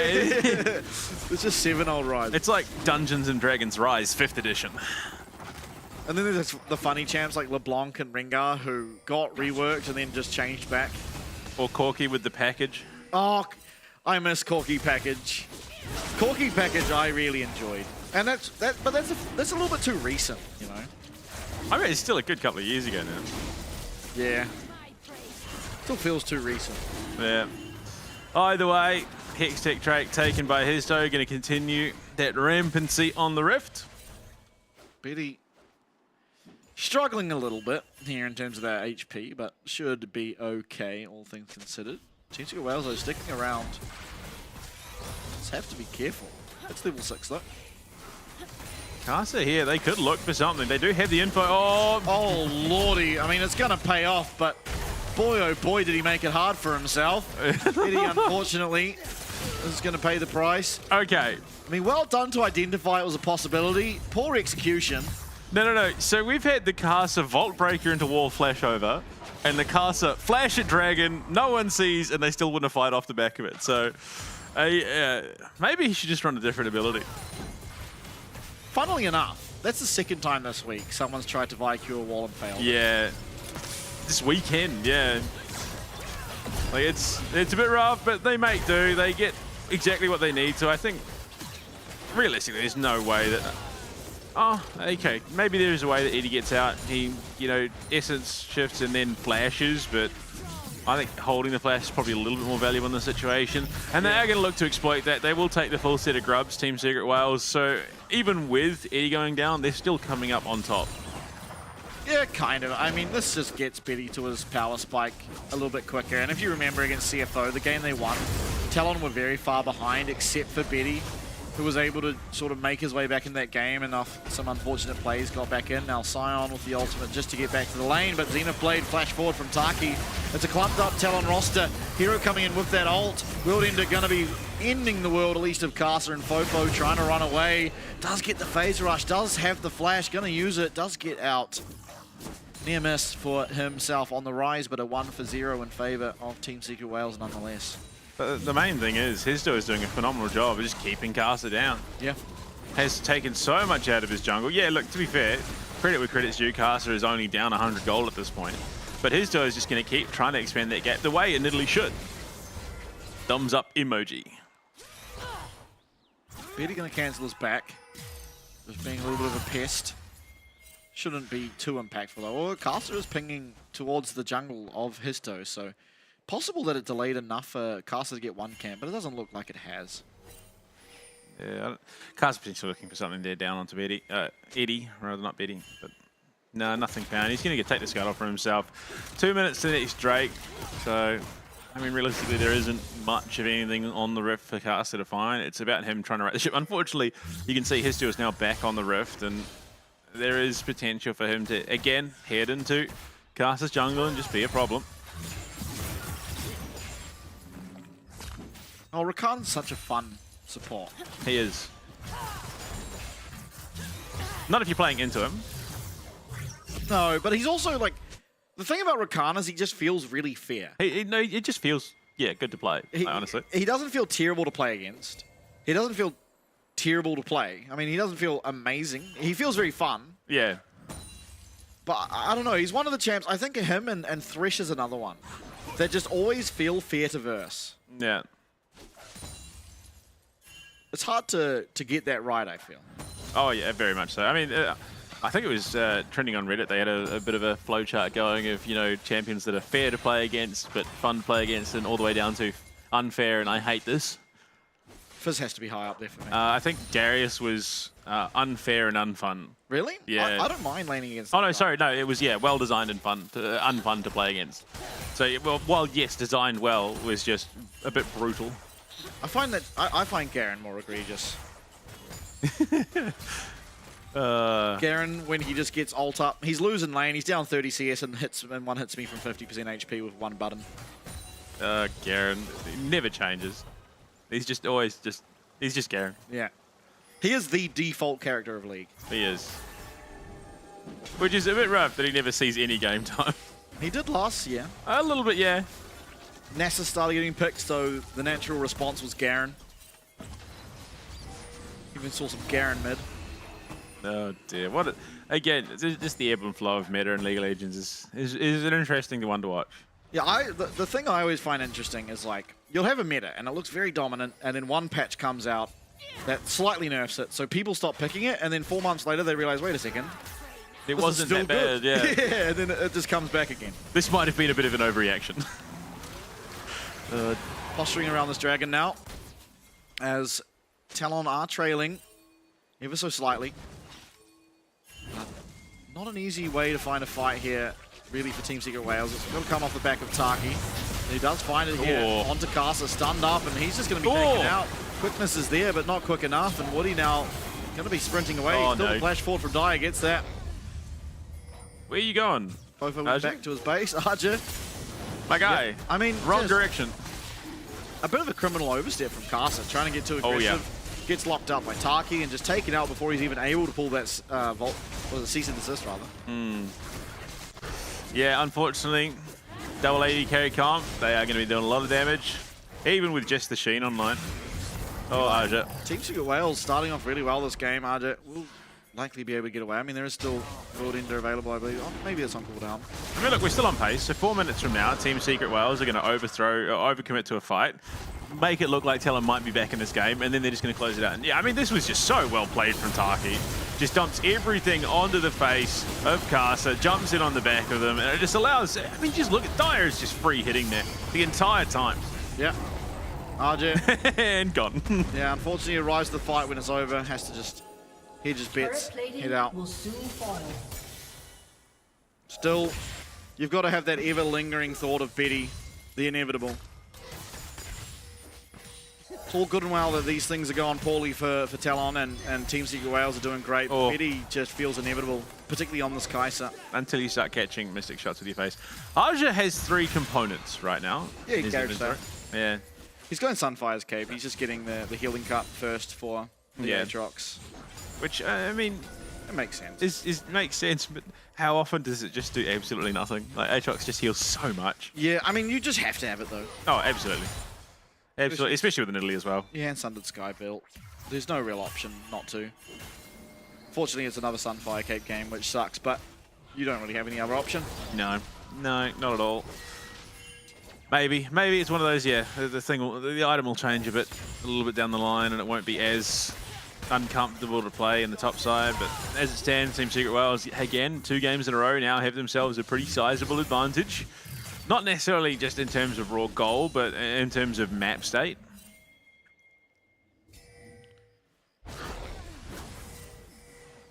Yep. Now, Hero, realizing he's on the weak side of the map, is just gonna head on out, allow Fofo to get some auto attacks here on the tower. Of course, no Void Grubs for Talon, so it's not going to be that punishing. I mean, it might be with the Rift Herald starting up for Team Secret Wales, who will continue to take these monster objectives. Tower going down on the bot side, I don't think is the biggest deal, and the fact that Hero is still hanging around here, they're not going to have the heal cut to deal with Hero. And even still, it's just wasting time. It's drawing attention and not for any significant loss. Well, this is probably not a good dive. Aja clears out the minion wave. Scion's thing. Not going to end up going for the dive. Instead, just drop the hero. They're going to claim that tower. Still, I mean, Talon get the tower down in bot lane. They're now hitting everyone into this mid lane. Betty and Woody already there heading on it. I mean, they won't get it, but still a good chunk of damage, and we'll be able to take it down in the near future if given the opportunity. Yeah, Taki coming in to try and assist his bot laner, but I mean, it's a Leona. Yeah. I think pretty good trade there for Talon, right? You get the Rift Hero for Team Secret Wales, and it's immediately put down to match the tower that was taken. So really, Team Secret Wales, they get the Rift Hero, but they don't actually get anything extra off it. They just match what was taken because of how long it took to take the hero. And that's definitely the better side for the tower to go down for Talon, because Artikan is bot side, so they will have that long lane to work with. Yeah. Whereas, I mean, yeah, look, you've got Baron come up, but that's 8.5 minutes away. Oh my God. We got a sleeper. We got a sleeper in the crowd. But too comfy. The seats. Yeah, too comfy, and the new flow of the game. There is, again, like I said last night, these lull periods where there's just not a heck of a lot happening, and then all of a sudden it happens, and everything's kicking off and craziness ensues. Yeah. Fofo with that Rod of Ages stacking up 3 stacks so far, so another 7 more minutes until he hits that power spike. But Dyer is on a ward here. Unfortunately, Vault Breaker will miss. Cease and Desist can't. And Dyer, as fed as he is, gives over 300 gold to the worst person on the Rift that could possibly receive it in Betty. Yeah, for sure. And yeah, now he's up 1,000 gold on Edie as well. Yeah, look, it's always an inevitability. It's just how consistently Betty can be behind, his team can be behind, and he alone on Kai'Sa. Yeah. And I mean, the fact that there's not that vision down on the bot side, Dyer just walks in, dies for free. They don't even have to commit all that much to it. At least they're going to have some ultimates still available. I mean, the fact that you got the Scion and Rakan that can run rampant. Oh, okay. Dodged away from. I'm calling it now. I'm thinking we're going to a 3rd game. Quite possibly. And it's only 3 o'clock in the morning. Surely we just wait it out. Breakfast menu opens up. Not a bad way to end the week. Okay. Unfortunately, won't connect quite on that Leona roll, but does force a lot of HP away from Fofo. Betty on the top side as well, losing a lot. It's going to be 3rd dragon of the game. That's Soul Point now going over to Team Secret Wales, almost certainly. Just chunking out some of those HP bars. Fofo getting a little bit too big for his boots, although Taki might be doing much the same. Decimating Smash connects. He has no support coming. A little bit of poke over the wall. Woody finds his way in. Grand Entrance connects onto him as they're wielding. Trying to find the kill onto Castle. Won't be able to do so. Still, Dragon is being taken. Fofo over to teleport back, however. And still, Talon not really able to find a way in. Castle's just too low. And, I mean, of all the Dragons that you could get as Team Secret Wales, I think the Ocean probably is going to do the most for you because it means you can just keep sort of ducking in, ducking out, throwing those shots down, and Talon can't match that because they won't have the healing. For sure. I mean, I think it's always Air Dragon, but yeah, but in terms of, it suits their comp very well. Still, with Casa and being on the Vi, there is the negative about Ocean Soul is it doesn't do a whole hell of a lot to stop you from getting one shot. It does a little bit, don't get me wrong, but you know, if Vi ults, someone that's out of position, dies out of position, gets ulted by Vi, he will just get one shot there. Ocean Soul not going to do a whole lot to dissuade that. But if you can avoid that, yeah, it becomes a bit brutal. Guinsu's now finished for Betty. Huge power spike for him. Yeah. You imagine that after this recall, Eddie will have the Mirror Mana as well to match that sort of power. Arguably a stronger 2. And Dire's got his as well. Yeah.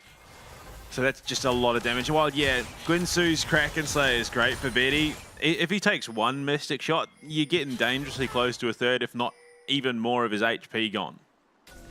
Yeah, for sure. And it really is all eggs in the Betty basket. I mean, look, Fofo's still ramping up. He's got his tier fully stacked. His rod is stacking up as well. So we are going to get to a point where he is also going to be a pretty significant threat. And you look at that damage that Taki's taken, even through the W.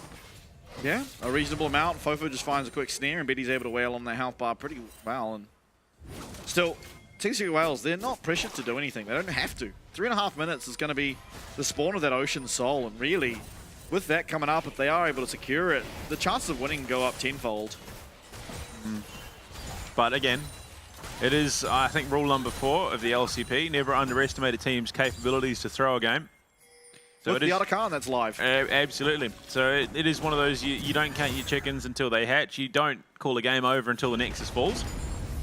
Yeah, and speaking of Talon, they're trying to fight back. Hero's going to pop that world into. Is he going to be able to find a way out? I mean, Betty is just dancing around. He's on a ward, so Hero's aware of everything that Betty's doing in terms of his movements. All that needs to really happen if RJ finds any CC. No, Betty's heading down bot side. He knows that he needs to be there. Yeah, Otacon being started up. Team Secret Wales utilizing the trough of the fact that Betty's up there to come join. Arza has teleport to now match. He's going to be able to come into that Otacon pit. Hero joins the fight. No world into for him, but of course, no ultimate for the Scion either. It's Talon now that are looking to take this objective. Keep in mind, you don't have to stick around and take the flowers no more. It is just an immediate buff. Down 4.5 KHP. Talon, they're not willing to risk the 50-50. Last game, it was Histo winning the vast majority, if not all of them. Down to 2 KHP, Histo's in, and Carson will get it. The Grand Engine's fantastic. Benny's in the back line, but he's stunned up. Taki finds the Kaiser. Talon, they're running away. Carson might just have to try and give his life. Archer may be the same. Eddie's going to get knocked up though. Eddie, can he deal with the Scion? He's got reinforcements coming. The Flash Xenoblade connects Taki. So pinpoint accurate with that ability. And it will be Archer going down eventually, but still the Otacon, the power that comes with it, picked up by Casa. Yeah, I mean, a 1-for-1 trade ultimately, plus the Otacon Talon. I mean, it's not a huge comeback, but it's definitely something. And in a situation, you need that. And unfortunately for Team Secret Wales, there is just too much of a threat coming out of Fofo. Casa, unfortunately, as well, forced to drop the cease and desist onto Histo. Not the ideal target in the situation whatsoever, but because he's there trying to threaten onto the Otacon, it's the best target available. Yeah, and Betty kind of loses his mind at the back end of the fight. Goes melee range of the Leona and just gets immediately stunned up. You see it here. Great CC. Woody starts us off about as well as you could possibly hope. But Taki lands the Zenith Blade, gets the stun down onto Betty. And with that, the damage from this Talon composition runs out pretty quick. Fofo dealing with enough damage down the bottom side there, coming out of Dire. Arja, unfortunately, left really to just give his life. He does get a flash for his troubles, and really it is a big win for Talon. The Team Secret Wales still getting the most out of it that they can. Yeah, absolutely. And Hero getting that gold means that he is going to keep scaling up and becoming a bigger and bigger problem for Fofo and Betty, because they will need something to answer him. And you look at it, yeah, Dire's just doing so much damage this game. Israel Corky combo, we've seen it time and time again. They hit those same power spikes. They're coming online at a very, very similar time on the Rift, and it is such an overwhelming power spike too. Drake 4 on the Rift. Ocean Soul up for grabs here for Team Secret Wales. Casa in the backside. Casa trying to get creative with it. He's going to be spotted out by that ward, so position now is no on Betty, nowhere near his team, looking for something to help him get in there. But this is a fight without your AD carry, and not a good fight at all. Fofo, though, is doing so much damage. Betty now able to get in there, able to kite out Dyer, but Fofo gets stunned up. Fofo gets knocked up. He has flash. Is he able to get his way out? Yes, he is. Betty comes in. Betty's onto Dyer with a flash there for him as well. And Casa goes down first. Betty the next target. He's going to flash away. Fofo, Archer in the front lines, but Eddie capitalizes, takes out Betty on that Kaiser, and with it, the Soul sure to follow. Fofo and Woody left just watching. Ooh. Grand entrance never coming out, neither was the quickness. Such a bad fight for TLN, and Team Secret Wales now in a position to 2-0 TLN in game 2. The Team Secret Wales PCS Spain, it would seem. Take down CFO in Split 1. The only team to do so. And here in Split 2, they're looking to take down TLN as well. They are playing out of their minds. The VCS representatives might just be top of the heap come the end of week 3. And you just look at it, it's just chaos incarnate. Dyer just survives, and you said, the Ocean Soul is great and all, but if someone gets one shot, it doesn't matter. Well, if they survive, the problems get worse and worse, and they just have not been able to find those targets to blow up immediately, and the chaos just ensues, and Team Secret, understandably elated, given the position they're in. I don't know how Woody never found an angle to get in there with the ultimate. Yeah. He finishes the fight with ult still up. I mean, it was such a near fight. Oh, no. One bit of CC coming through. Oh, does the capitalize damage. on Dyer, but yeah, Casa just gonna have to quickly get away from that, and the hope that comes down. I mean, Baron being looked at, and Casa at half HP, really gonna struggle to get in here. Voidseeker connects here onto his toe, and he's gonna have to get off that Baron, let it reset. Raja does have the ult here, and they are well open in that river. Coming rather to join the rest of the team is, looks like Baron being started once again. You've got double AD carry. Eddie admittedly not on it, so not getting the full brunt of that DPS, but certainly it's going down as you see Hero Dyer and Histo working towards it, half HP. RJ leading the charge though is going to be a pretty tough task to take him down. Solar Flare connects, but unfortunately it's going to be dodged away from that Scion ult. Still, Team Secret Wales now off the Baron. Woody's going to get locked up. He does have the ability to get back. He gets back to Casa. Fofo and a choke. Rise and a choke is a lot of damage, but they've got that Ocean Soul. They're healing back up. Archie's going to go down first. Woody trying to find his way in, but misses the mark with the grand entrance. Double kill for Eddie. Down will go Casa. It's a 2v5. Fofo tries, he might. Not going to be able to have the damage there. Histo lives. Histo changes form, and Fofo is going to get taken out. The knock-up lands. The realm warp ineffective. And Team Secret Wales put their mark here in game 2. Oh boy.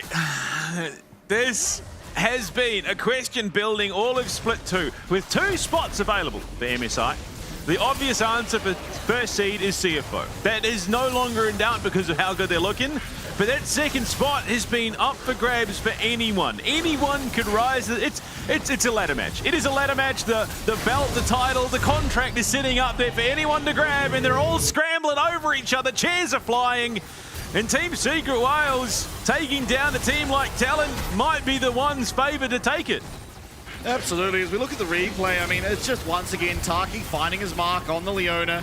The segment of team fight rather is Arja's just, he's tanky, but there's no damage helping him as he's just taking the brunt of these 280 carries from Team Secret Wales. Eddie's able to just continue to E4 at nauseum, and Fofo really no way out now. Tries to get that realm warp, but unfortunately Hero too damn accurate on those Qs. Knocks him up, disallows any chance of it. And it's just going to be the 4-for-0 in favor of them, with the Baron, with the Ocean Soul, but with Woody cooking up a dastardly plan. Oh my lord, you look at it. I think this might be the rapid fire cannon from Dyer, which makes him that much harder to lock down too. I don't see the clear line of sight to get them back into this game. Woody has been unnoticed. They find Dyer! They find Dyer! Shut down onto Benny!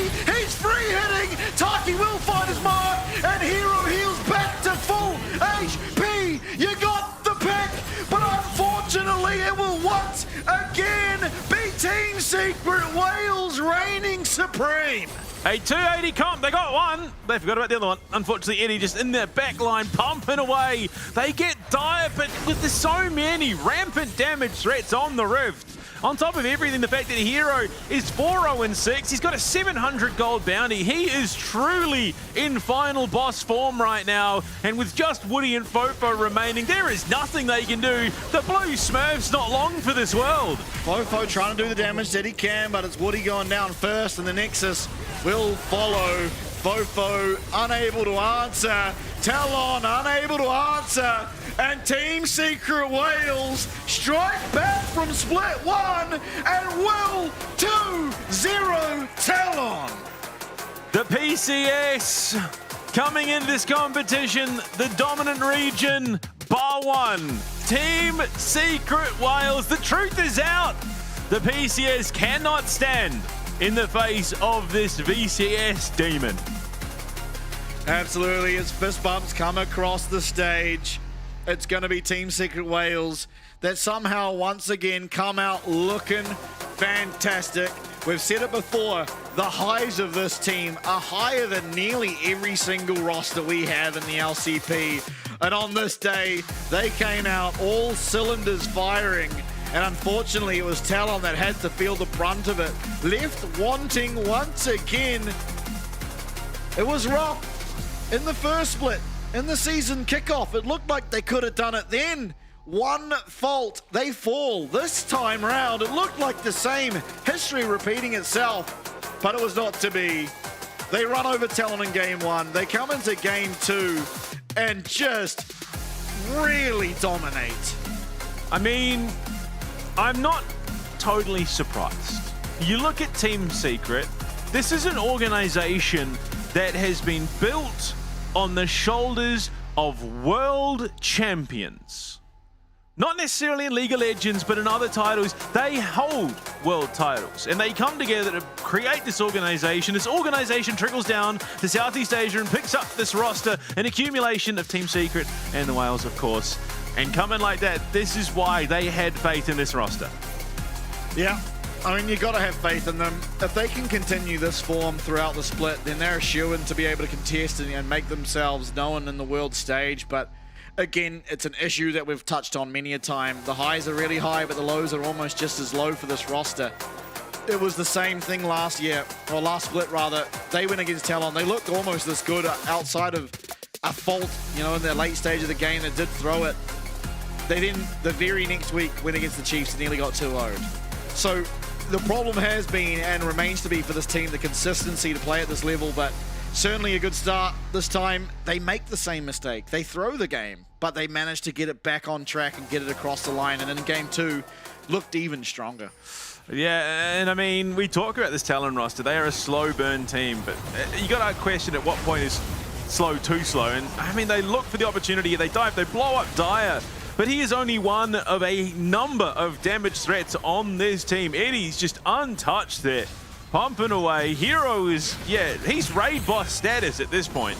It is just in the thick of it. Happy as Larry, and Dire, yeah, a magnificent showing on the Ari. He was just an absolute unstoppable force. Yeah, both games, fantastic out of this player, but realistically, you could have chosen any of them to give the MVP to, and I think it would be justified. I think Taki had the split, or had the series of, so far, his LCP career. I think it was such an amazing Leona performance, finding every single Zenith Blade when it mattered. He started off, he got the misses out early on in lane. 2 early misses, level 1. As soon as you came into those team fights, he was landing them onto Betty time and time again, finding his mark. I mean, Dire alongside, you know, it's not possible for Dire to be that effective on the Ari without the effectiveness of his toe on the Nocturne. Absolutely. It really was a full team effort, and you could have absolutely chosen any one of these players to give the player of the match to, and it would be justified. You see Team Secret Wales there getting the team photo. You want to remember moments like that. So, I mean, you can justify the celebrations tonight, but the work is far from done. They've got a lot more to go in the remainder of the split, but if they can pull out games like this, they can honestly give CFO a definite run for their money. Absolutely, and they still have that matchups yet to come. I mean, This is how the game started. Casa failing his Q over the wall. They do secure the kill eventually onto Eddie, but possibly costing them a little bit more than you'd like. And it was like, okay, at this point, it's a pretty good start. Then Casa loses his mind, Q's over the wall, misses, and then just gets one shot. And I think really a problem that Talon are facing is too consistently is Casa just finding himself off the mark. A player that everyone knows is a true world-class talent when he's playing at his peak is yet to find that form that we know he can. So yeah, you're worried. You're really worried at this point as Talon. When you're the most winningest organization in the PCS history, you come into the LCP, you expect to be able to follow up on that, but unfortunately just falling short in the grand finals of Split 1, now in the regular season here of the mid-season split rather, you got to be worried. Yeah. You are the team that should be the ones that are guaranteed to be going to Worlds, to be guaranteed to be going to MSI, and you're just not. Well, I mean, if CFO are the best team in the region, which there is no argument at this point that they are, Talon should really be the gatekeeping team in this competition. They should be the one punching down, keeping down every other sub-region in this competition and making sure that it is just a PCS affair going international. But unfortunately, they are failing that check right now. And you got to wonder if it's a case of they are failing to evolve with the competition because they stagnated a little bit, it feels. It does feel that way, and it's important to keep in mind, of course, after we've said this about Talon, is that it is still early on into the split. It is still only week 3. They are all but secured into the playoffs already, being that they have won at least the one game, and you'd have to suspect they're a shoo-in to win some more, despite what is a pretty clear underperformance out of the majority of the roster. And once you get to playoffs, sort of all bets are off. It's basically a clean slate, and you can find form there, you can make it there, but still, you want to be showing those signs of life early on to then build on the slight weaknesses you have rather than trying to find out how to get the win in the first place. Yeah, I mean, well, the truth is, it is important to show up when it matters. It is also important to show that actually, you know what, you can show up when it doesn't. Just because it is a less important match, you still want to come out and put it up to showing that you know that you're capable of. Because yeah, look, they could still come into playoffs and absolutely dominate, but you want it to be an easier run getting there. Absolutely, and today's results, Chiefs, they take game number 1 up against Vikings. They dominate game number 1 against the Vikings, but then Vikings strike back and dominate them 2 times as hard. Gets it done in 3.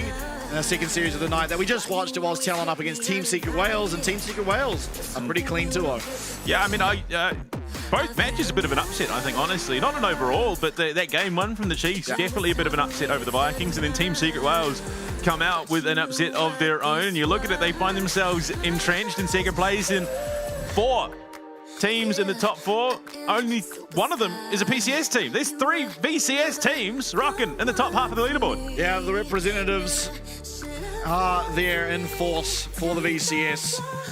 Of course, week number 3, approaching halfway through the regular season, but certainly making an argument to be sort of that top region, excluding the large outlier in CFO. And next week, as we approach, it's going to be Saturday next week, it's GARM going up against Chiefs and Talon up against SHG kicking off the weekend. Yeah, I mean, look, going into next week off of the back of what we saw from Chiefs today, I think there is a possibility where GARM potentially get thrown for a bit of a loop. But in saying that, GARM, again, have stepped up their play. They have. For the second match, Talon are probably looking for a bit of a punch down after what happened tonight. They are probably going to bully SHG a little bit. Yeah, I think ultimately their match tomorrow, or next week rather, for them as an organization is they got to come in and show that they can be dominant against the teams that are worse than them. Of course, there's no real way to know until we see it, especially at this stage of the season. But going historically, you'd have to hope to see that. But ladies and gentlemen, for this week, week number 3 is all done and dusted. It's been an absolute pleasure to bring these games to you. There's been some crazy games this weekend, some crazy series, but that does do us. We will be back the same time next Saturday, so we will see you there, and I cannot wait.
Something that you got, babe.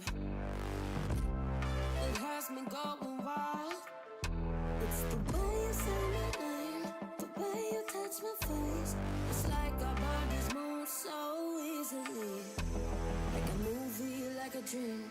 A dose of dopamine, more than ecstasy.